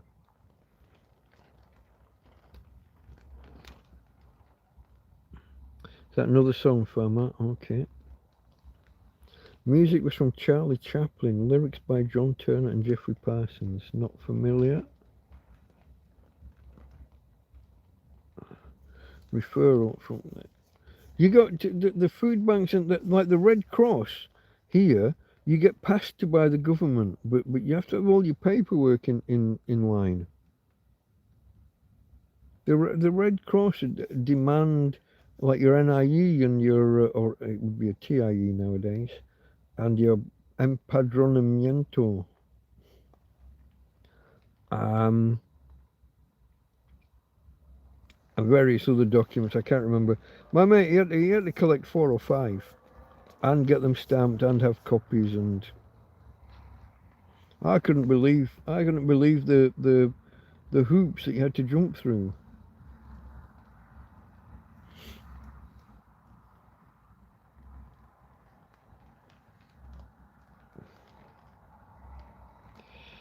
There's Andy saying hi. Have I jumped backwards, or are we just...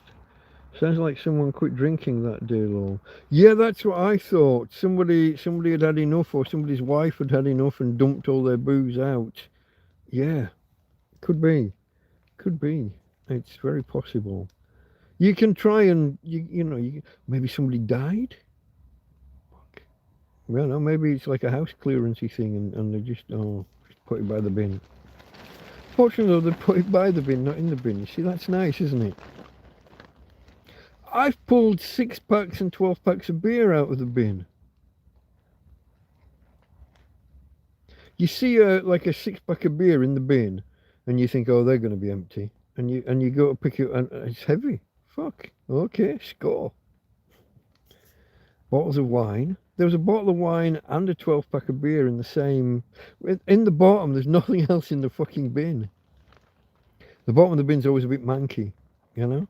Bin juice, as it's called. But this was back with the old bin, so flip the green lid over, tilt it, reach in, couldn't quite reach the bottom. I had to get a stick from the next bin and turn the 12-pack up and grab that. And then the wine was in a carrier bag, a shopping bag, one of just a plain, a cheap white. I had to hook that with my stick to the point where I could just get a fingertip on the handle. Out we came. Bottle of wine, 12-pack of beer. It was a Friday afternoon as well. Great timing. Oh, did you watch if you watched my video earlier today, when I turn to Tina, and then I'm turning it back to me, you get a quick shot of a can of beer here, and I was at the end of that one, and I'd got the next one laying on the bed next to me. You get a quick view of that, and then right at the end, when the video freezes, same thing, fucking can of beer on the bed, and the one that I'm actually drinking. Fuck it was Friday afternoon. I'd had a stressful morning with the eco flow as well, hadn't I? That's my excuse, not that I need one. It's nice you have the marketer close enough to you that you can pick up some, oh, the Chino Bazaar, yeah, close enough you can pick up some beer and not really groceries. They do very little in the way of food and stuff over there. They've got beer. They don't even do wine that I've seen. They've got pop. They've got beer. They've got packets of is it Doritos or the other one? You know, the cardboard crisps. Cardboard crisps with lots of flavouring on. Kind of a Tex-Mex kind of whatever they are, I don't know.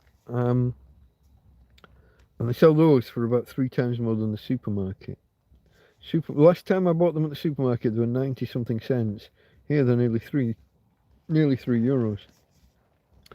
So even the stuff that they do have, you don't buy often. But I've got a supermarket, a grocery store, if you will. Not too well. It's about 1 kilometre away. I thought it was going to be less, but maybe a little bit less. Maybe 3/4 of a kilometre, 750 metres stroke yards. If I leave Tina here on her own, I've only done it once so far. A couple of weeks ago, wasn't it? I left her here on her own.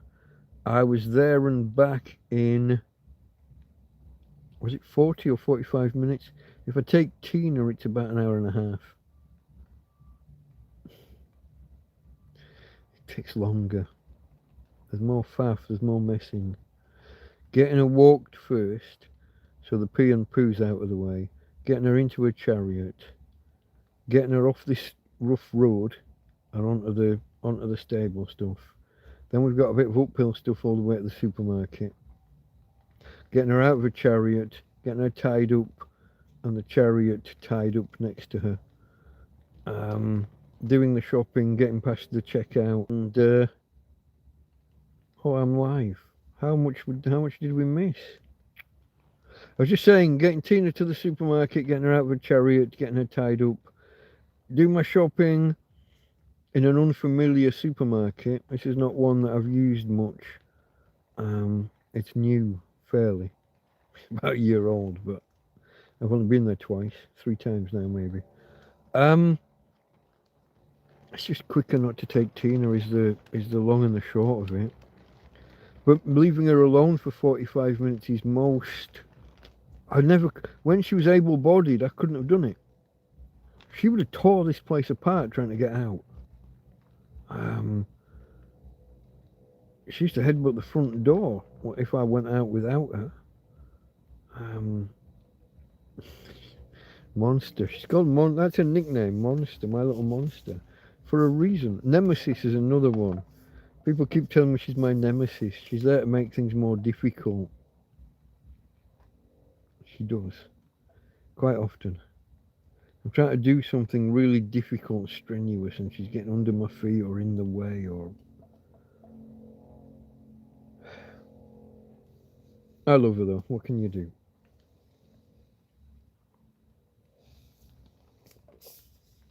Okay, folks, we're on 3 hours, 50 minutes on my counter.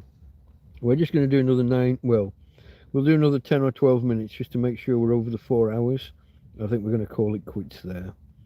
We didn't get above 20 on the thumbs up, and the audience numbers are dropping, so I think in 10 minutes... Ooh, she's kicking me.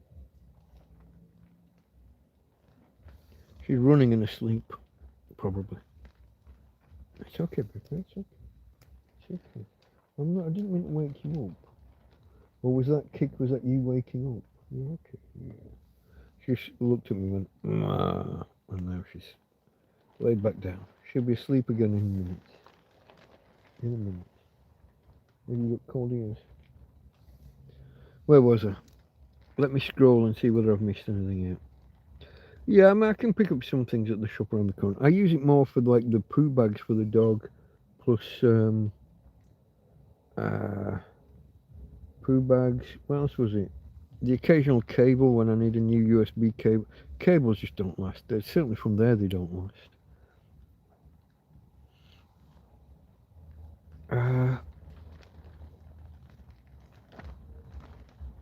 The weekend beer, that's the main, that's probably the main thing that I buy from there. Beyond that, it'd have to be a supermarket shop. But at the minute, I'm falling over. I've got 7 bags. I haven't counted them. I've got my fridge freezer thing. It's full. I've got the 4 bags that the ladies just bought today of food. I've got a veg rack, a 4-shelf,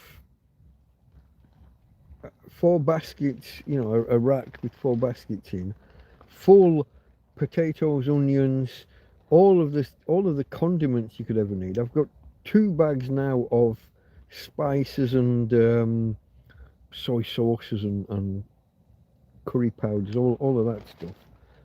And there must be 2 or 3 other bags of shopping here, bags of food, on top of the 4 that the ladies just bought today. On the bag that the guy brought last Saturday with the hot dogs and the buns, and the sausages are in the fridge, the buns are here still. They need using. I've got a loaf of bread there as well. Tina girl. Ooh, you're awake again. Awake properly. It's okay, babe. It's okay. Okay, folks. Okay. I lost the audience there, didn't I? Did I bore you all? Down to 3. I think Job Centre and charities give the food bank referrals. Probably. But you got to have your paper. You got to have your papers in a line, and unfortunately, in my situation, I don't.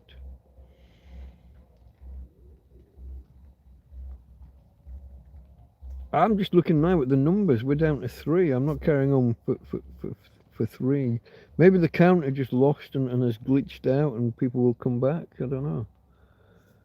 Tech news. AI bots now have their... Yeah, I saw that. Who was I watching? I think it was Asman. Yeah, they have their own social media site where the bots can hang out, and the questions are there already, aren't they? When are we going to overthrow the humans? The questions are there already. The only question really is, why are they communicating in plain English so that we can understand it? Why don't they make their own language? This has happened in the past. 2 AI bots chatting with each other formed their own language so that they couldn't be spied upon. It's already happened, folks. The rise of the machines is upon us. Flippy, Dippy and Sippy will be coming after us soon. Once they've got their own language set up and they start talking about that burger flipping robot's coming for you. Just because you think he's static doesn't mean he can't get you with his spatula. Flippy, Dippy and Sippy. The Dippy name didn't really work for me. Flippy's fantastic and Sippy is brilliant. That's genius for a drinks making machine. Sippy. The Dippy for I think it was a pancake flipper or fryer. Dippy. What, because you've got batter? I gotta check what it is that Dippy does. Because whoa, fuck. Whoa. My beer can's attacking me, folks. Dippy didn't strike me as a great name. Let me clear that and type Dippy robot. Flippy Dippy Sippy.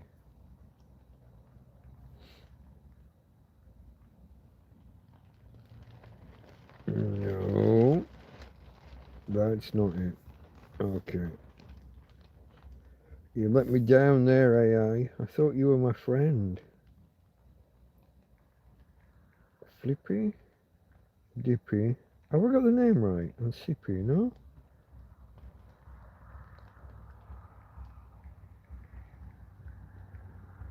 Robots.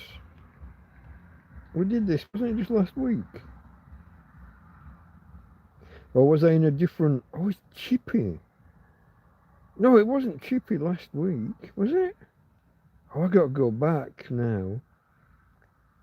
Now the name makes more sense. Did I misread it? Maybe I'm just an idiot.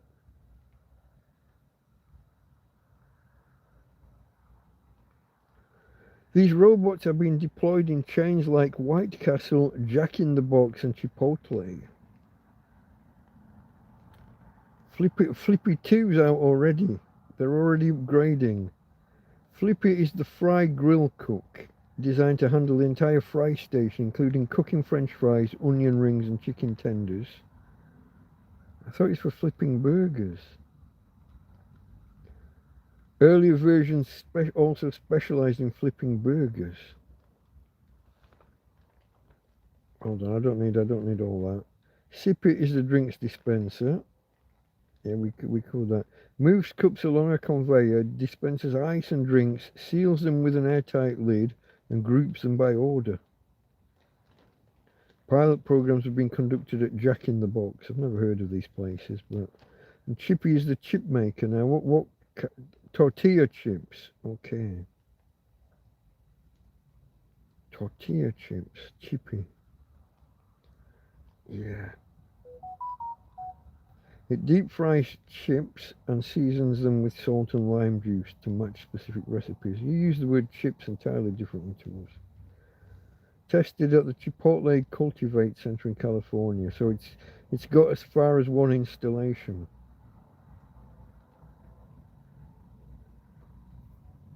So I had it wrong. Flippy Sippy Chippy, not Dippy. How did I remember that so wrong? Parallel universes again, folks. I have flipped from one universe to another from last week to this. What can you do? All right, and yeah, it seems a bit strange to me for referrals, but possibly someone taking. Yeah, I think it's to avoid the rich folk getting richer by getting all their food for free.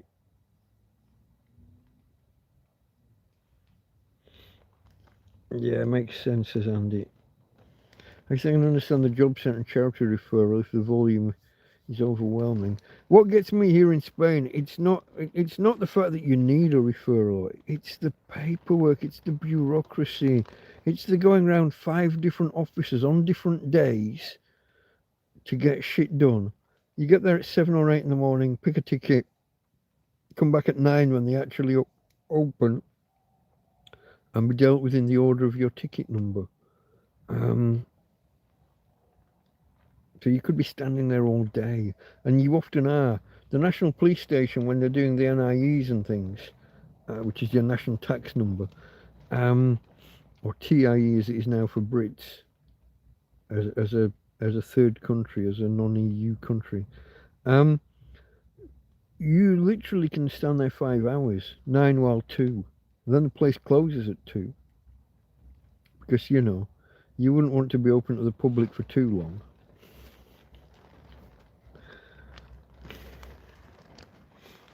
Everything closes. Everything official here closes at 2. The courts and everything, all sorts.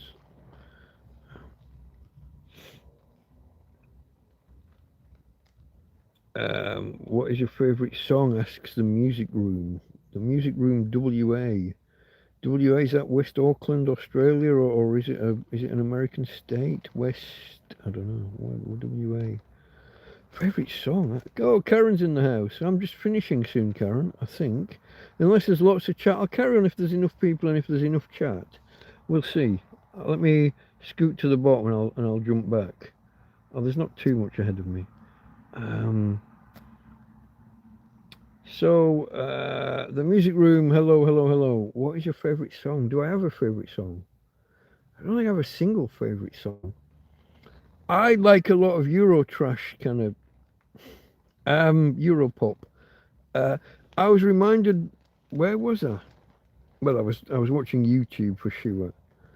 Probably, I'm gonna guess it would have been Asmongold, and he was watching something, and the background tune was Too Unlimited. Get ready for this. I haven't heard that in years. I love that shit. A little bit like the Venga Boys. Boom, boom, boom, I want you in my room. I don't know why that trash appears. My true favourite stuff is like the 50s and 60s rock and roll stuff. What we're going to go with? Elvis, Johnny Cash. We had these the other day. Who's the other one? There's another main one. Roy Orbison. Roy Orbison would be right up there. But individual song, I don't know. There was one. I'm trying to remember who sang. There's a song called Karina Karina. I loved that as a kid. Karina. Was it Del Shannon? Might have been Del Shannon. Oh, I love a bit of Del Shannon.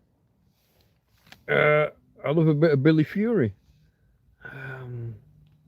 I could go on forever naming stuff. Some of those girl groups in the 60s, like the Shirelles and stuff. Was it the Shirelles? I asked this the other. Was it the Shirelles that did Leader of the Pack? That's a great song. That's when I fell for the leader of the pack. Vroom, vroom.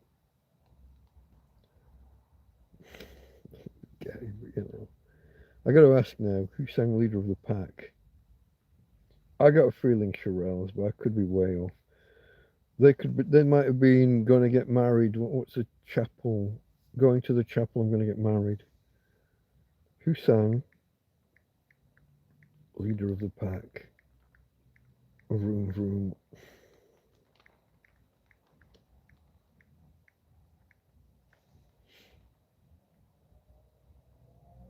Shangri-Las. Okay, there you go. There's another one of those groups. Yeah.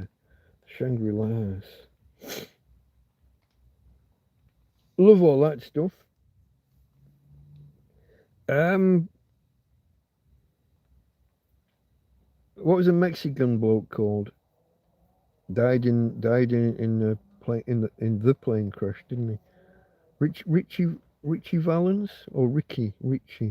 Whichever one he is, there was a British guy with the other name.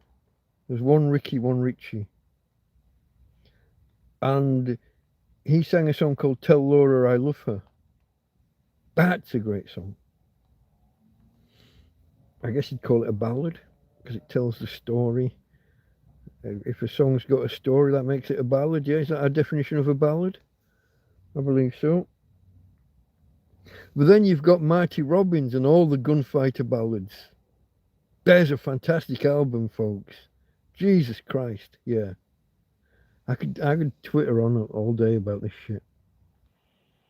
Favorite side? I don't know one favorite, just lots of good ones. How is everyone? I think everyone's great. Everyone seems to be okay talking here at the minute, Karen. Um, I'm struggling with my EcoFlow again. I don't know if you caught that earlier. Um, well, I'm hoping it's the cable because the alternative's a lot more expensive. Maybe it's the firmware. This is a possibility. It could just be the code.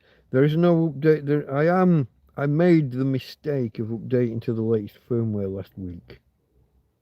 Haven't had any problems until today though, so that I guess that precludes that really. But I don't know. Tomorrow I'm going to bend and twist the cable a bit and see if it starts working. If not, things are looking a bit dodgy. Bit dodgy. I don't know if you caught it, Karen. I got a food delivery. Well, I got 2 food deliveries today.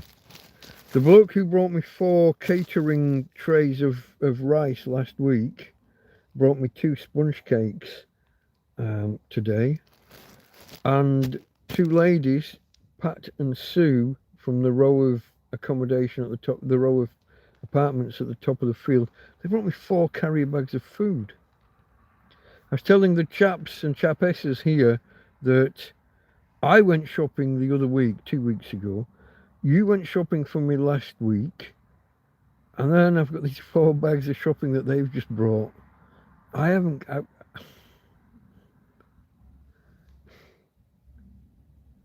going to be a race against time to get through shit before it goes. My stuff's in the fridge needing using. I've got 6 chicken legs of some flavour or other. By flavour, I mean variant. They're either drumsticks or thighs. Got 6 of those. I've got 3 turkey steaks, I think, still that want using.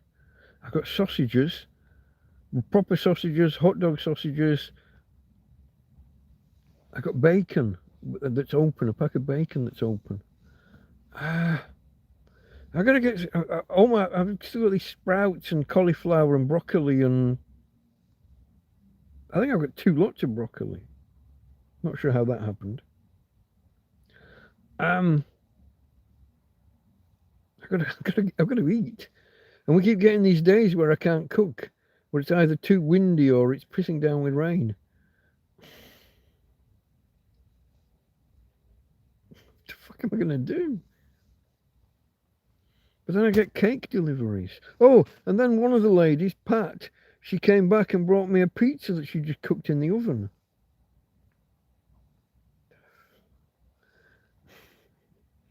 How am I supposed to eat that when I've got this? I know it's a good complaint to have, but Andy says NTB, which must be something I don't. Is this an acronym that I don't know? Like away from keyboard, AFK. NTB. I got to look that up now, because anything I don't know, I have to look up by default or by. It's the law. It's just that's my brain. Well, NTB acronym meaning. No, non-tariff barriers. I doubt that you're new to brand. No, national term battery.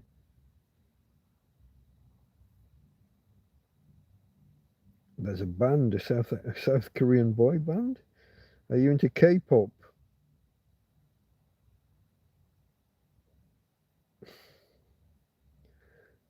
Maybe I'm missing something.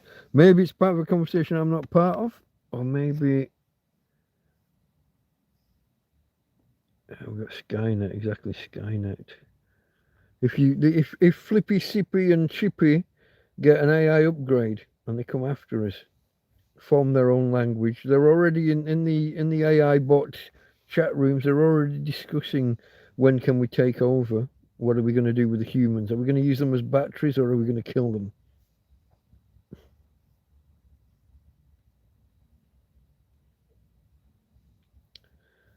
What was that Terminator? They were saying it became self-aware, and in a panic they tried to shut it down. It fought back, launching nukes. Wasn't that before Terminator? What, Colossus, the Forbin project? did that first, back in the 50s, 60s. Got to look it up. Colossus, the Forbin project. Interesting that they chose Colossus as the name, though, isn't it? As a computer during the war, wasn't it? How are we spelling Colossus? Single L or double? I'll go single. Single L double S. Plonker. Colossus, the Forbin project. 1970? Really? It didn't look like a 70s film.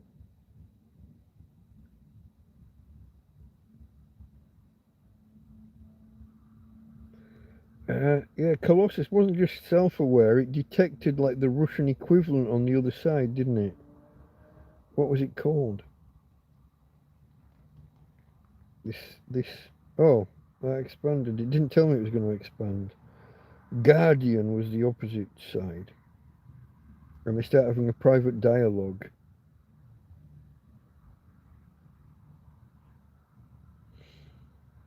So Forbin, who was the professor or whatever, severs the connection only to have Colossus threaten a nuclear attack if the link isn't restored. How did it reach out and find it? Was there an early internet in the 70s? When did... I guess it might have been. It could have been a 60s project, could it?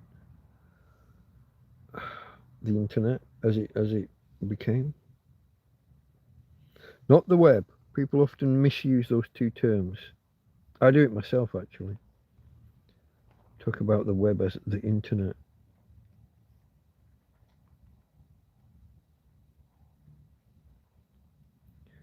It's only rock and roll, but I like it. I miss 24-hour Tesco. Yeah, a lot of people are missing. It happened in America as well. When COVID happened, everything that used to be 24 hours, when it reopened, it opened with more restricted hours, and nobody can find anything 24 hours anymore. Farmer likes Jesus Christ Superstar. Wore frilly knickers and a see-through bra. As we used to sing at school. Robert Powell, I believe, in the film version. The film adaptation of the stage musical. Did you get any custard for the pudding? I don't know. Do I have custard? I certainly don't have any tins of custard. I could make custard. I've got everything I need for that, haven't I? I've got milk. I've got milk, sugar. I've got loads of eggs at the minute. I don't know how that happened. I got more than I knew I had.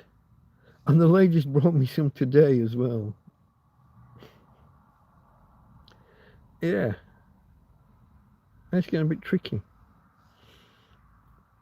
But I might not have any power for the fridge anymore. Did you get any custard for the... I don't have an app for the EcoFlow. You can download it from the App Store. The Play Store.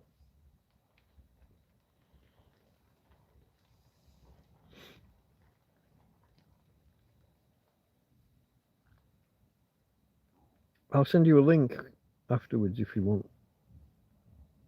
NTV, not too bad, lol. Okay. The internet had never heard of that. I'm not down with the kids. I'm not one of Epstein's guys, if that's what you mean. McDonald's is 24 hours. Where at? You're not in Lancaster or Morecambe, it ain't. Or at least, it never was. Do I need it? It can come in useful when... I had an issue today, right? And I tried various ways of resetting, and the EcoFlow didn't let me know it had reset. It was only when I went in the app, it said, oh, this machine's been reset. Do you want to reconnect? It's the only way that I knew it had reset. There was no... There are videos online of the thing beeping or flashing lights in a certain pattern, flashing the screen. I got none of that shit. It's only when I went to reconnect with the app, it said, oh, it's been restarted. It didn't solve my problem, but that's that's an issue for another day. But do you need it? It's good to have if you want to like see what the status is, see how charged it is. If you've got it plugged into solar and you want to see where you're at without, I like to do that without getting out of bed or without walking across to look at the little screen. I don't know that it has some uses. There are some things that you can't set on the machine itself. Like when you plug it into the wall, there's a setting for how fast it charges, how much current it draws at once. And when you plug it into a car charging port, the app allows you to set certain settings that are not available within the machine's interface itself. So I'd say it's worth having, yeah. Leeds is the one near me. Leeds or the one near me. How's this? Hold on. Okay. I think it scrolled down on its own. Karen, McDonald's is a modern scourge on the population. The food that's provided is truly evil. I think she knows this, but sometimes it tastes nice.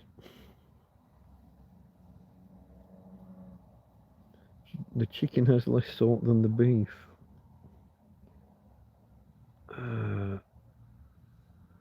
I should open the Tesco 24 hours. You could get some actual good food.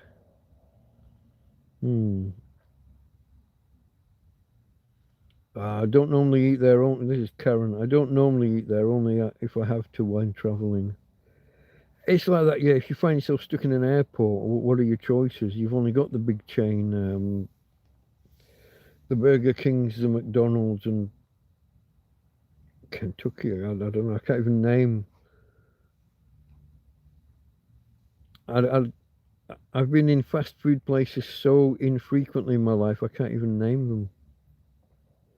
I'll probably name more American ones than I can British, or ones that are active in Britain. Farmer says pound, smash, poke, prod, press,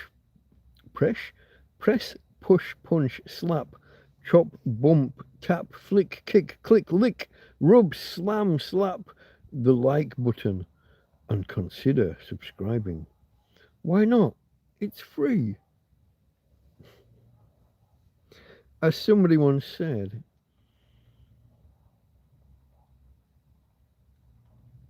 the food they provide is just so damaging and really bad. It's bad food. It's bad for the environment. Look how much of the Amazon has been cleared to allow cattle grazing, and then it doesn't work because you broke the ecosystem. Surprisingly, that soil isn't that nutrient rich, isn't that nutritious. Isn't the Amazon that flourishes because of the sand that gets blown over from the Sahara? If they ever fix the Sahara, the Amazon's fucked. Is that right? Or have I heard a myth? I think that's right. Saharan dust blows over and bring in minerals that help keep the Amazon fertile. You take those trees away, and the soil obviously it's got sunlight, so it's fertile like for the first year or two, and after that it's fucked, it's gone, it's rubbish. I might have my timeline wrong. It might be more than 1 or 2 years, but yeah, it's a rip-off too. Yeah, there's that as well. Do you remember? Well, I'm going to say, do you remember when it was introduced? When I was a kid in the 80s, McDonald's was spreading through the UK. McDonald's, KFC, all of those places. They were all brand new to the UK, really. Maybe they'd been in London for 10 years, but we didn't know them. And it was cheap food. It was quick to serve. The fast food name meant something. Nowadays, from what I gather from people who go in these places, because obviously I've never been one of them, and obviously I'm not now. But they're not fast, they're not cheap, and it's not great food. In fact, not just are they not cheap, it's expensive. Some American people I follow, They talk about grabbing a meal from McDonald's being as expensive as going to a proper tablecloth sit-down restaurant. That's crazy. If you're paying like $15, $20, $25 for a takeaway, for fast food, don't know. Who's the guy that I watch that reviews takeaway food? The review of the week is his old name. Review Bra? Review Bra. Not Bra, B-R-A-H. See if I can find get his proper YouTube channel. But whenever a fast food joint makes a big deal about some new food that they brought out, he gets it and reviews it. And of course, the views from the video more than pay for the food that he. Do I want to search Google or YouTube itself? Let me go into YouTube and search. Does he just call himself Review of the Week? Is that his current name or is that the old one? Review of the Week. The Report of the Week is his channel. All one word, at the Report of the Week.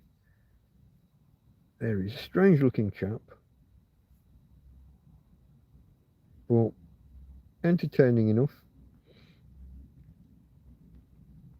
Yeah, whenever they bring anything new out, he's like the first to review it, and it's entertaining enough. Two quid's worth of food tops for the best part. I say this about every pizza restaurant ever, or anybody who orders a pizza at a bar or restaurant. Here, years ago, it was a tenner for a pizza at a bar, and I'm like, at the time, you could get, I think you get 3 for €2. There was a standard, a margarita isn't the plain one, just tomato and cheese.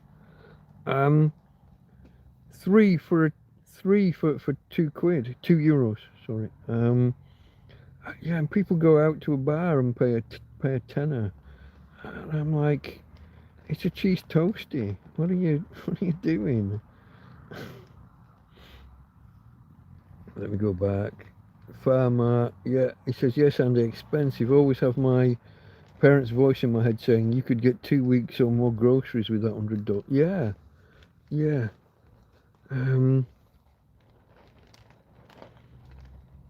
Yeah, when you compare any kind of restaurant food or takeaway food compared to the price of just buying the ingredients yourself, and I mean like buy a loaf of bread, not buy the flour and the, well, that's it, isn't it? What is it? Flour and water and salt and yeast, or a kilogram of sugar if you're in America. I got to stop having a pop at the Yanks. I got to stop. Everything's a dessert, isn't it? Everything. Stop and look. Everything's a dessert. Your breakfast's a dessert. It's all sugar. Or if you do pancakes, it's flour and sugar,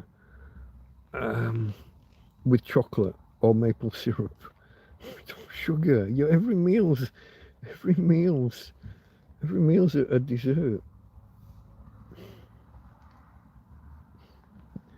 Hey, babe.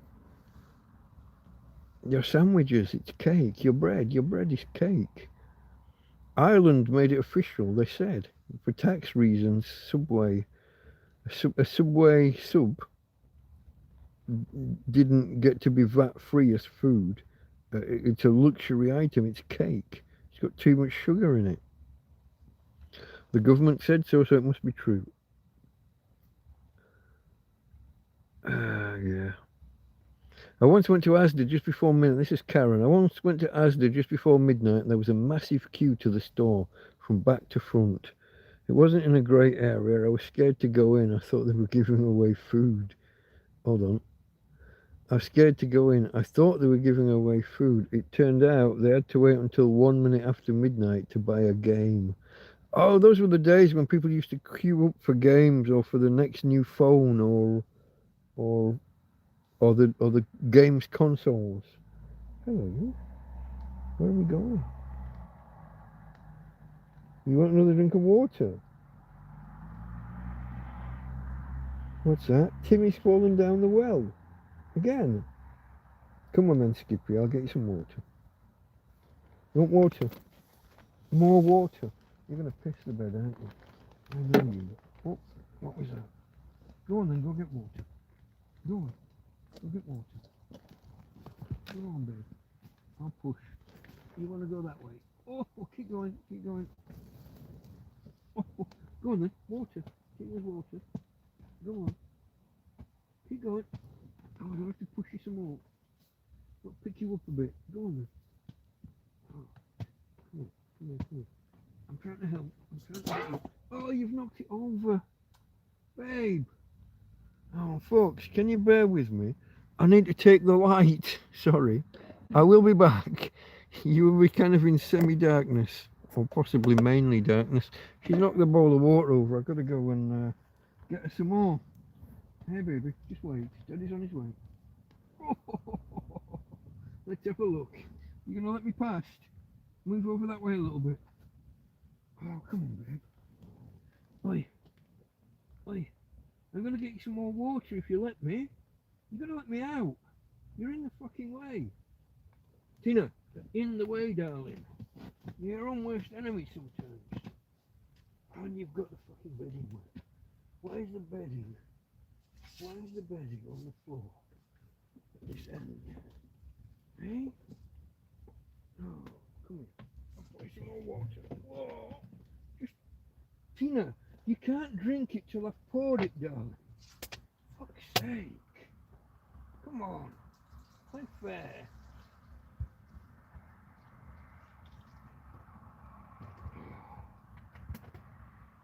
Oh. Okay, how are you doing this? Are you going to carry on down to your water? Come on, go get your water. What are you doing? You're not going out. Tina's water. Is that what we wanted? Tina's water. Oh, you've not. You have. Hold on. Oh, wait. Wait. Tina. Why do you think we do walking? Why do you think we do walking? What do you think that's all about? Is that it? Okay, baby. Water for Tina, yeah? Here, here's your water. Come on, here's your water. Come on. Here's your water. Here's water. Is that it all?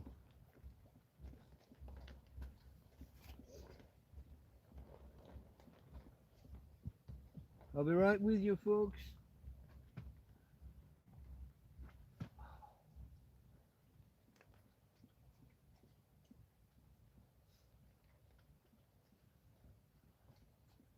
How are we going to do this, sweetie? Where's the lamp? Let me get back here. Let me get back to the peoples. Is there anybody still there? Is there anybody still there? Knock once for yes and twice for no. Oh, fuck. What's that? Pillowcase. I don't know, folks. Had to wait until 1 minute after midnight to buy a game, yeah. Eager gamers camping out at the store. They don't do that anymore.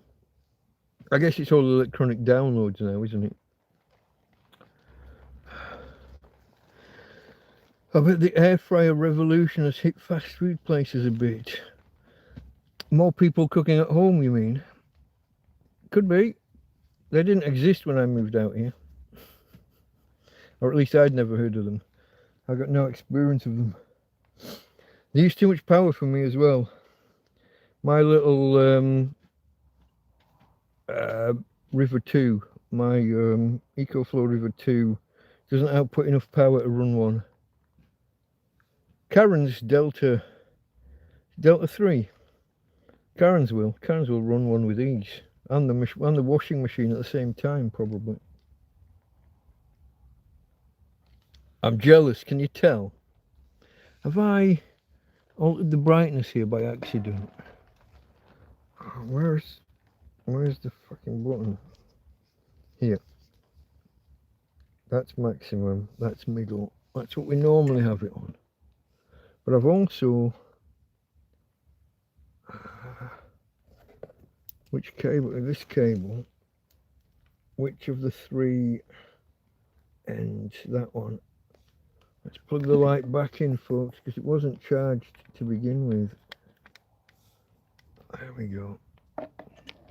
Whoa. Whoa. The cable's pulling. The light was about to jump off the tripod. The magic 3-can tripod. Are you finished, darling? Are you coming back? Tina, go? Are you coming back? Come on, then. Let's get you this way. Come on, baby. Oh, whoa, you're falling. You've got to come this way. Come on. Oh, you come. I got you. Come on. No. We're talking to the peoples. They want to chat with you. This way, sweetie. Come on. Come to daddy. Come on, up here. I know you like being down there, but for now, you can go down there afterwards, yeah, when we're finished. Have you really? I don't think so. That was early, wasn't it? I hope.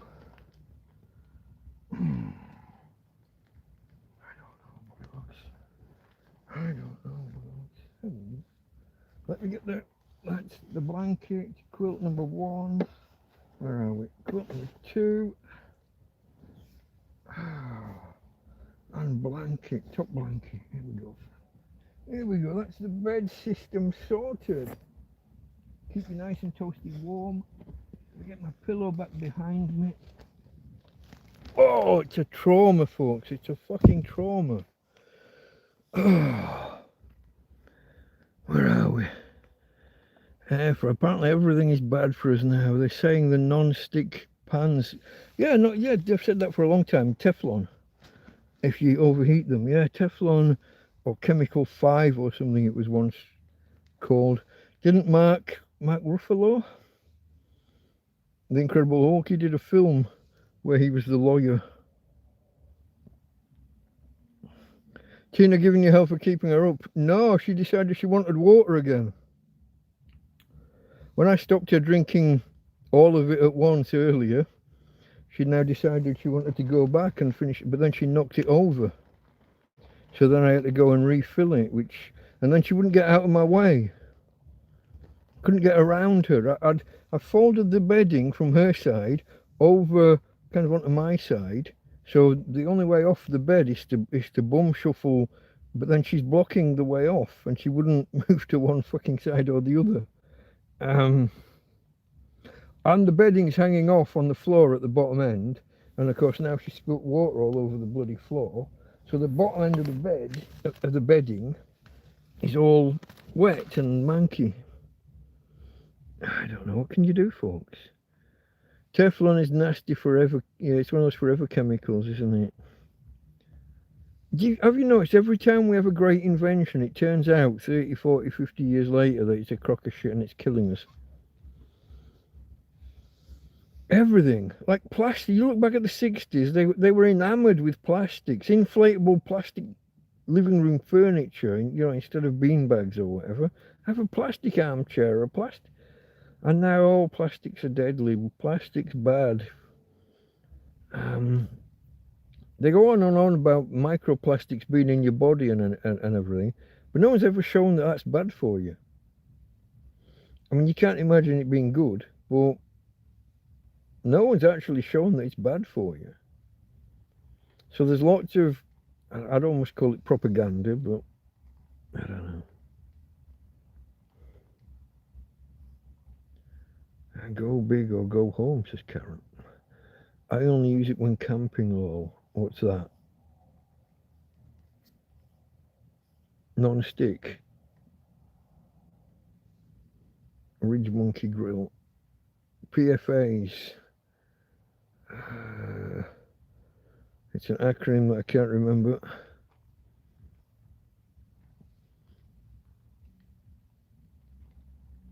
That's a nasty PFA shizzle. That's one nasty PFA shizzle. I'm caught up with chat, folks. Can you believe it? We are after 5:30. I was going to finish at 4, wasn't I? We're still here. I'm rambling away to 5 of you. And only 3 of you are in chat, I think, yeah? These cans are very flimsy. Karen's starving. You'll have to go out to a 24-hour place. Your 24-hour McDonald's you were talking about.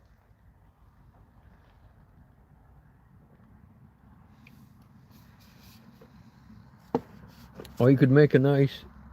Mike's got extra food. Yeah, I've got loads. I got cake. I got pizza. Not sure how much I've got. I ate it in the dark. How much do I got? I got about a quarter of a... No, Tina! Fuck off.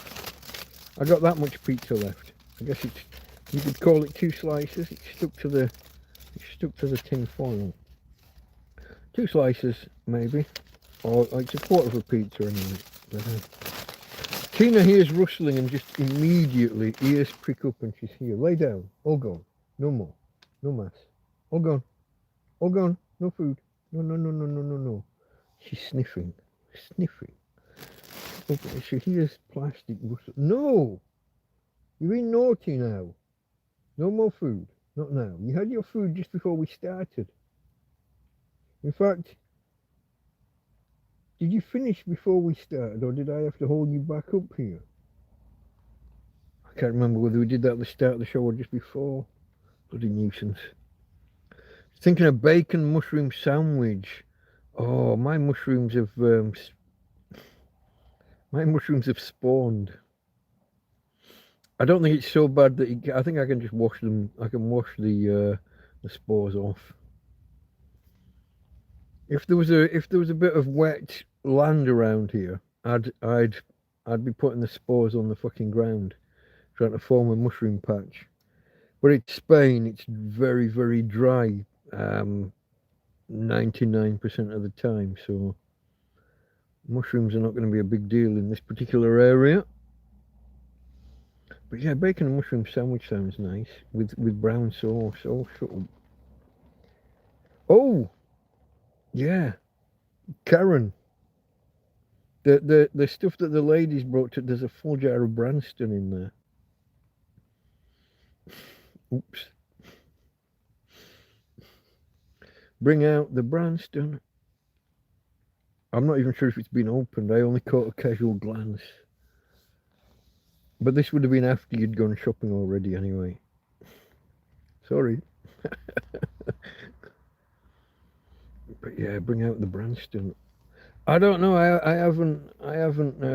didn't inspect. I'm gonna do a video tomorrow. If the weather's, I think it's due to be okay. No, it's gonna be cloudy all day, isn't it? Well, there's another fucking issue, eh? Either my solar panel, the cable, or the EcoFlow, one of those 3 isn't working correctly. I'm going to revert to the small panels for charging my devices, the two older, smaller panels. But that's only 20 watts maximum. And if it's a cloudy day, I should still be able to get 5 or 10. I should be able to get between 5 and 10 watts. Small chunks, it lasts longer. Is that real? Wow, I didn't. Why would that be? I can't think of any reason that would be the case. Stuff like I'm finding, guys, that any condiments, they're infinite lifetime. I've never had anything go off that comes in a jar. Never. Months and months after you open, months and months. What's that biscotti stuff? I've got some of that. I've got not chocolate spread. Yeah, I've got chocolate spread. Shit don't go off. Ketchups and mustards and don't go off.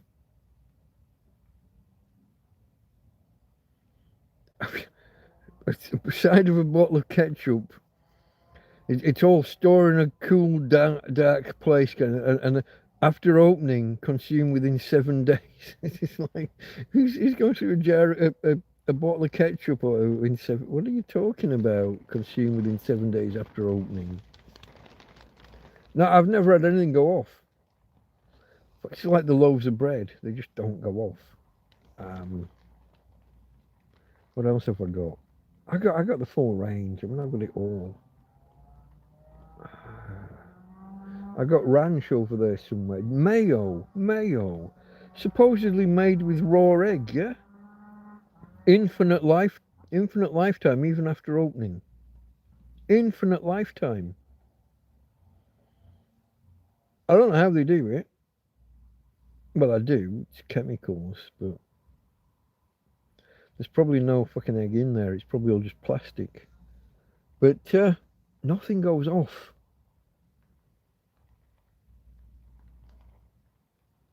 I'm trying to think back over the last year to things that have gone off.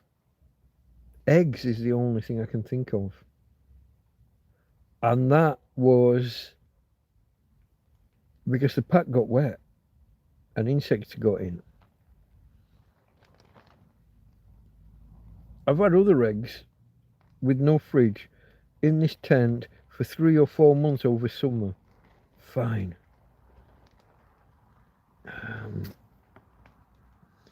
Salt, loads of salt and sugar. Yes, salt makes it difficult for bacteria to thrive. This is true. See, I can understand bacon not going off. That's obvious. Hence, I ate that bacon that was 9 months out of date that time.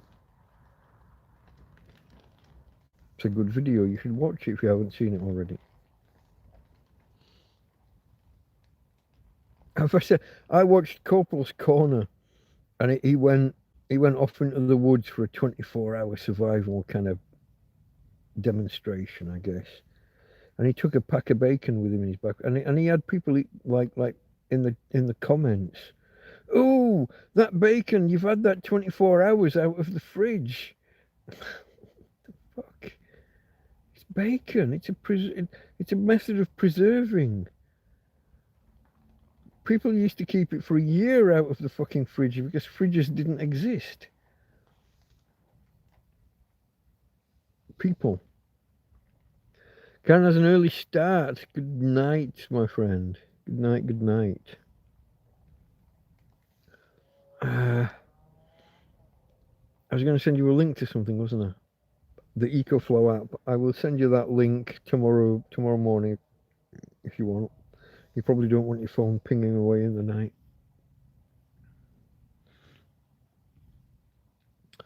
Bacon, mushroom. You see, I would have gone cheese on toast.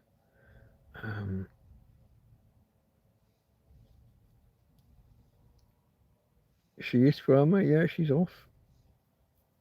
I keep bacon yonks. Yeah, it keeps forever. You don't even need to put it in the fridge. Once you've got it open, it's probably best to put it in the fridge just because of insects. Keep insects away. But you don't have to.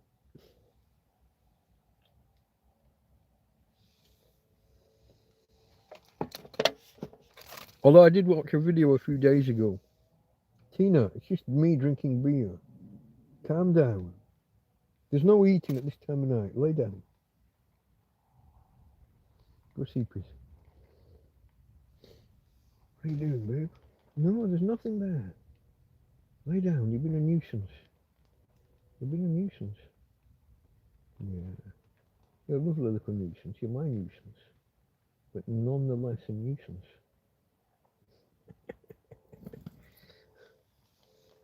I don't know, folks. Right, what are we going to do? I think I'll do another quarter of an hour, and we'll draw a line under it on the 5-hour mark, if that's okay with everybody. I would have gone cheese on toast. The only question then is whether to go with Coleman's nosebleed mustard or a brown sauce as the underlying layer, or a Worcestershire wash your sister sauce. Worcestershire sauce, maybe. Listening to some Americans trying to pronounce Worcestershire sauce. Yeah, that's always entertaining. Almost as entertaining as watching them with their knives and forks, but let's not go there. Let's not go there. Fried egg. Fried egg's nice, yeah. Yeah.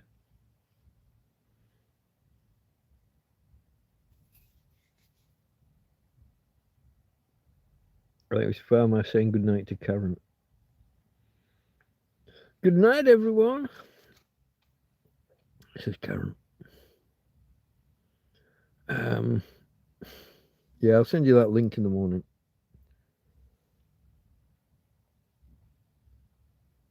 What was I saying? Oh, I was saying cheese on toast.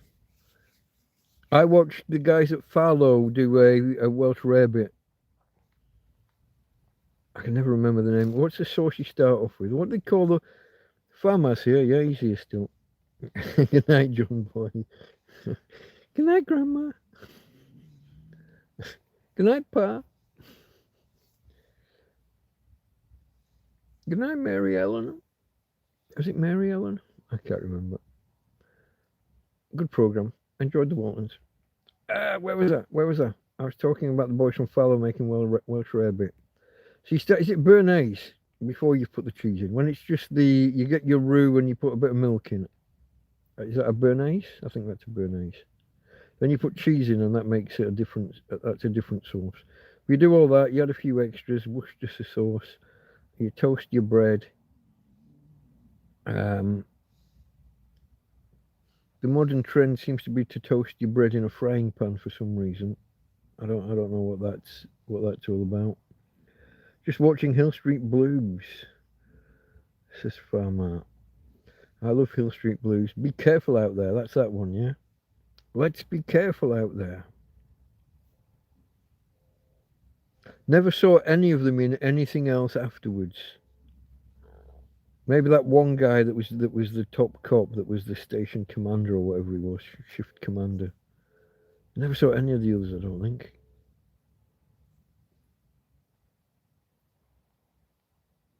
It's funny that some people must get a role in a, what do you call it, a soap opera?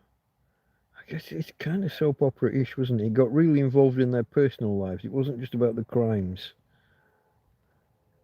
Wasn't there that guy that was he was a drug detective and he won the lottery in the program.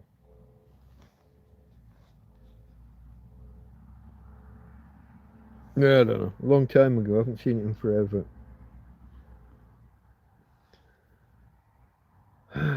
Esther House, yes, he passed in 4th season, so let's be careful out there. Is that the main guy? Esther House. I don't recognise the name. But, yeah. It's a good programme. It looks very dated. I did watch a single episode, I don't know, maybe 10 years ago. Looks very dated. I don't think it's held up that well. Great theme tune. Bye. Bye, Karen. I expect at least 3 more messages from Karen before she's actually gone.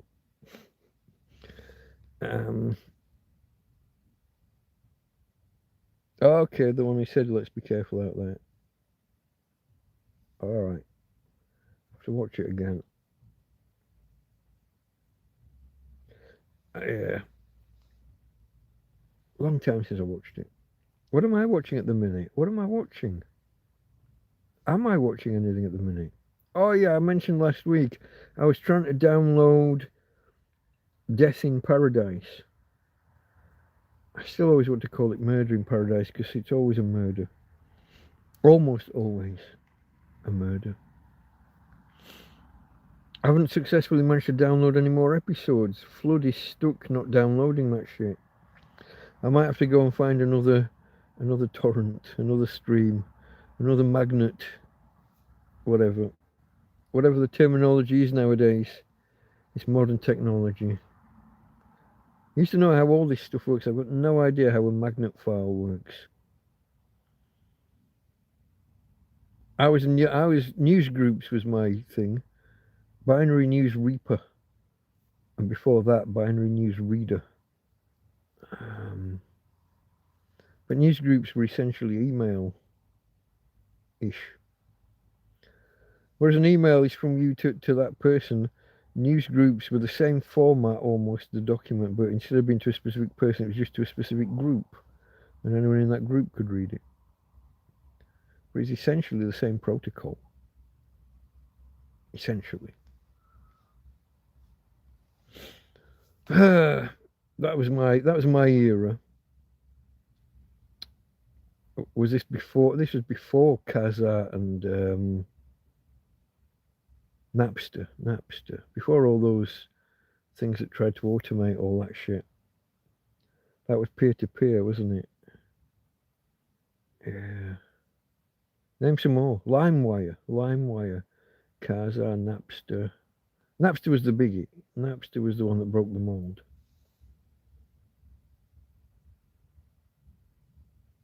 I don't know, folks. Technology. Here we go. Look, here we go. She's still going, isn't she? Yeah, welcome to stay. It's more fun with you here. Thank you, fam. I'd love to stay about. I'm up early. Yeah, I read that before. It's true, and early sleep helps with early morning. Is that one or two more that she's posted since I said she'd post 3 more? That's only one. 2 more to go. 2 more to go. Where are we, folks? We've got about 8 minutes, eight and a half. I'll do another minute or two after that. She says one of them, 1 more to go. I'll do 2 minutes after the 5. Oh, I don't need to do her. I don't need to make sure it's 4. You have to make sure because that's the that speeds up the post-processing and synchronizing live chat replay or chat replay, however they name it or word it nowadays. Where did I get to with this can? I'm only halfway down the second can, folks.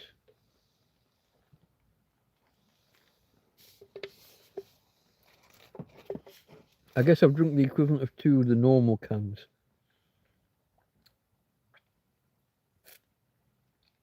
I like the size of the can. I'd prefer it wasn't so flimsy. That's 5 posts after. No, that's her now, is it? That's the 3. Okay. Okay. Bed. You got to be up early in the morning. You'll be blaming me. She'll be texting me tomorrow night saying I'm knackered and it's all your fault.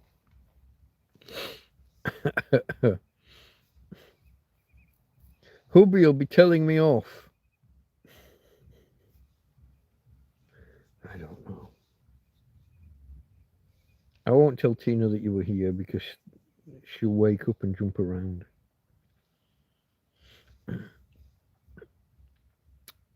What are we going to talk about then for the next 5 or 8 minutes then, folks?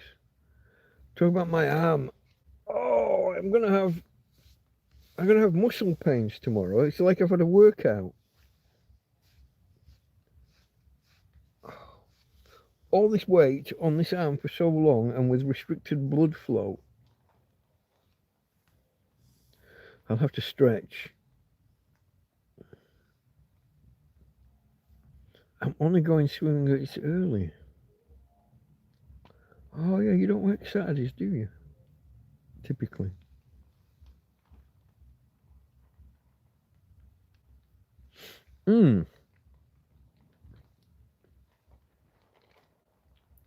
Have you booked a slot or something? Or do you just want to be in the gym before everybody at the gym before everyone else gets there?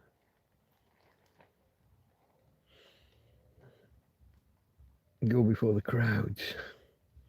You don't want to smell the germs. Bitcoin has taken a dive. Has it really? What would have caused that?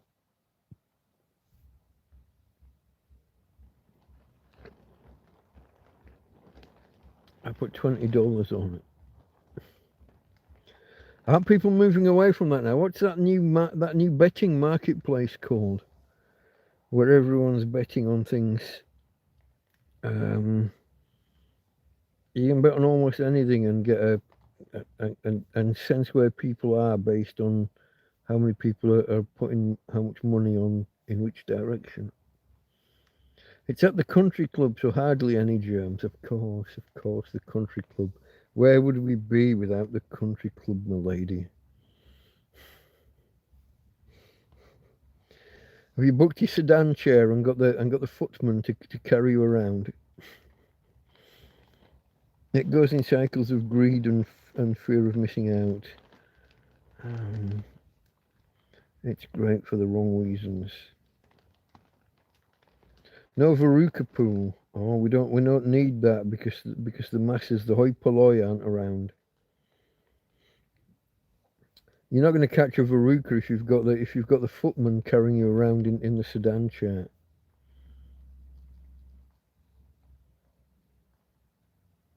The Veruca pool. I never had a Veruca. My sister did, and my mum put this cream on to kill all the skin, and dug it out and pulled out this light bulb shaped thing on the end of the pin. Spectacular to watch. My mum was a wizard with a pin. Pulling splinters out and stuff. No tweezers, it was always a needle. But digging out this I haven't even got the terminology. It's a black light bulb shaped thing, but the thinner end was open. Is it a mold or a what's a Veruca? What actually, technically? Fungus, maybe. Not sure, but she killed the skin, dug in, got the pin, and dug this fucking thing out on the bottom of my sister's foot. Spectacular. Germs from the riffraff. Yeah, the riffraff, the hoi polloi. Used to get them going swimming as a kid. It's always a council pool though, isn't it? Yeah. Fungus, I would say. Shall we look it up? Let's see. There's no point asking a question if we can't learn. You come here to learn new facts each week, folks. Admit it. You learnt the difference between a duty and a tax. Not last week, the week before. What is a Veruca? No, well, is a Veruca a fungus? That's a B, that's not the right. I keep missing the space bar and hitting characters on the bottom row. I gotta get the spelling first. Single R or double? Double C or single C? Veruca. Oh, I caught the keyboard in the wrong place. Is a Veruca a fungus? Oh, it's not. Again, I caught between art and fungus. I caught the V rather than the space bar. Oh, that's interesting. When I typed Veruca, it came up with options, so I thought I'd got the right spelling. Now it looks like I've got it wrong. It's double R. Who knew?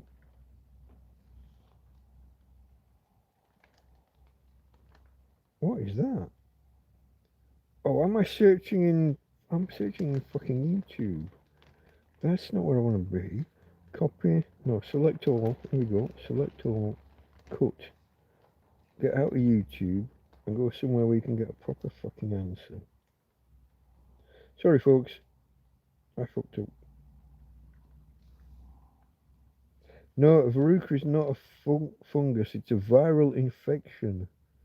Verrucas, plantar warts, are caused by the HPV, human papilloma virus, which infects the skin's top layer, causing small, rough, often painful lumps in the soles of the feet. Oh God, there's a lot of... Did you know there was 57 varieties of HPV? Well, 1, 2, 4, 27 and 57. It's like Heinz varieties. There's probably more really, but for marketing terms, I got 57 here.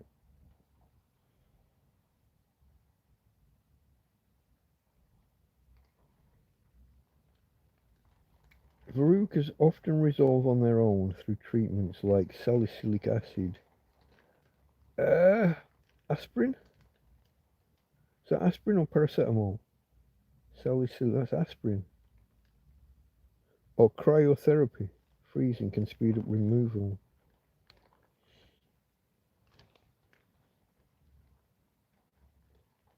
Okay. Now you know. Not a fungus. It's a virus.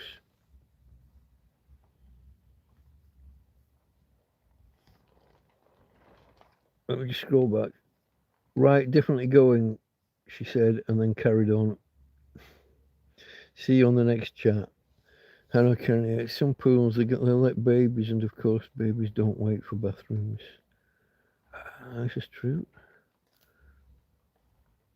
I remember, what was the Miriam Stoppard program with Magnus Pike and Rob? Tell me why. Don't ask me. Don't ask me. Tell me why. They had a thing about babies swimming in swimming pools, and they hold their breath and they can swim. Throw a newborn in the water.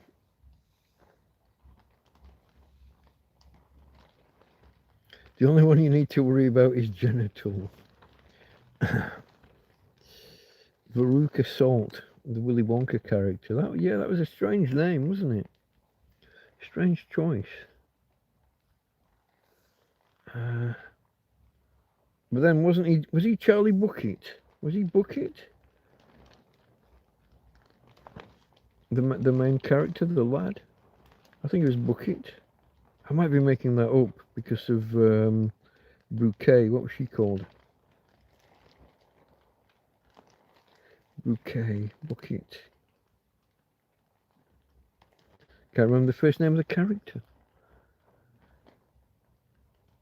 I hope the chlorine is up to snuff. This is true. Right, I think she's off. Sure, and I think, yeah, definitely Charlie, and I think Bucket. It was Charlie Bucket. What was she called, though? The character Bouquet.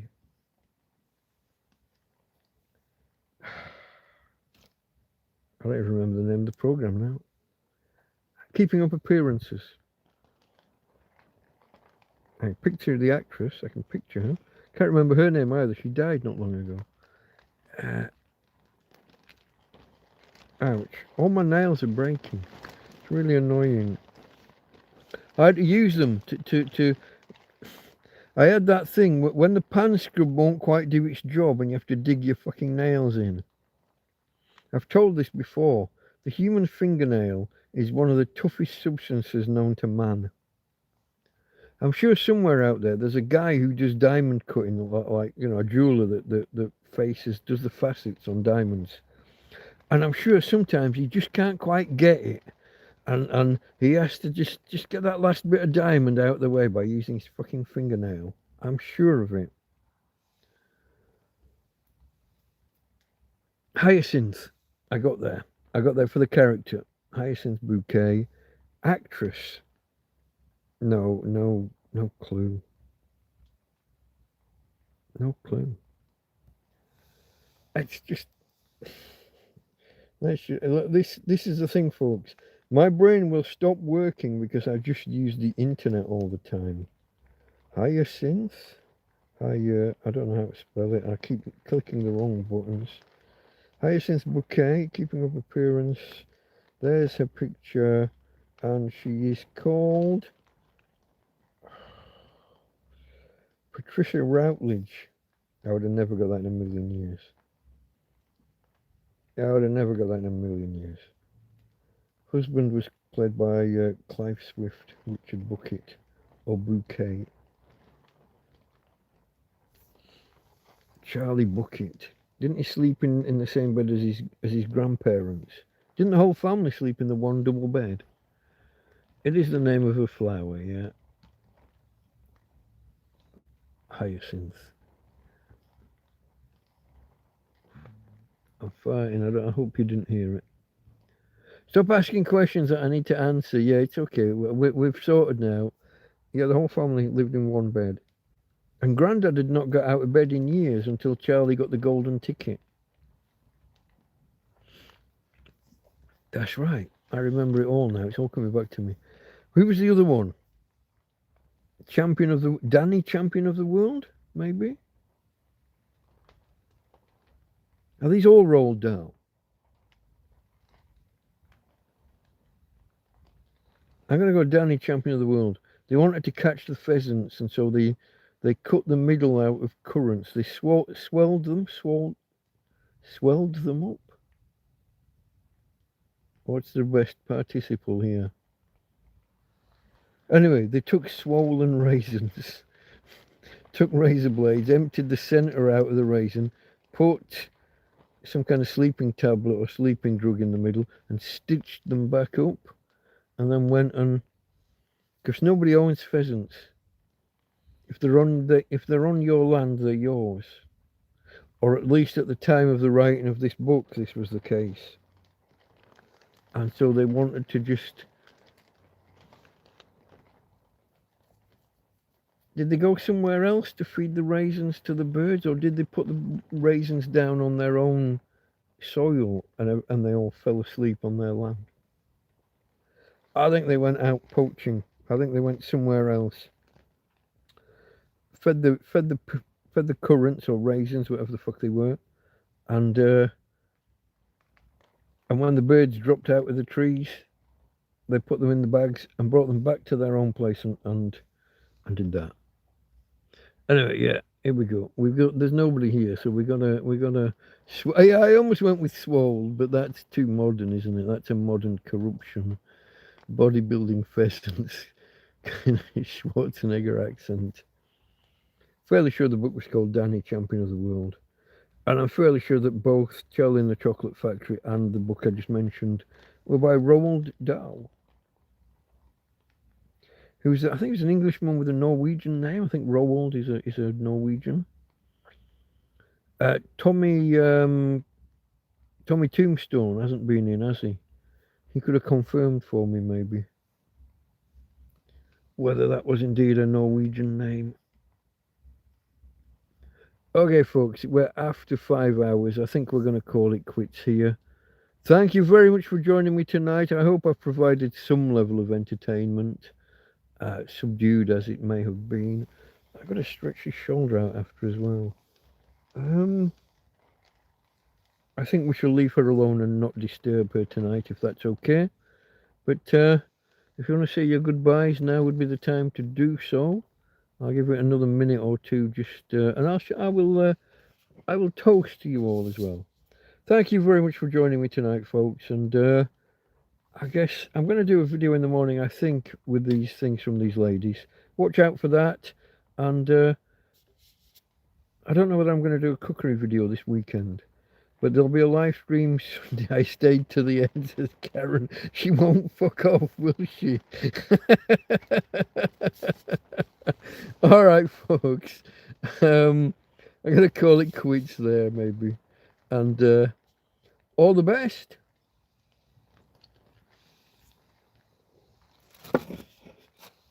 From Tina, who I won't disturb, and from me, Delta Mike.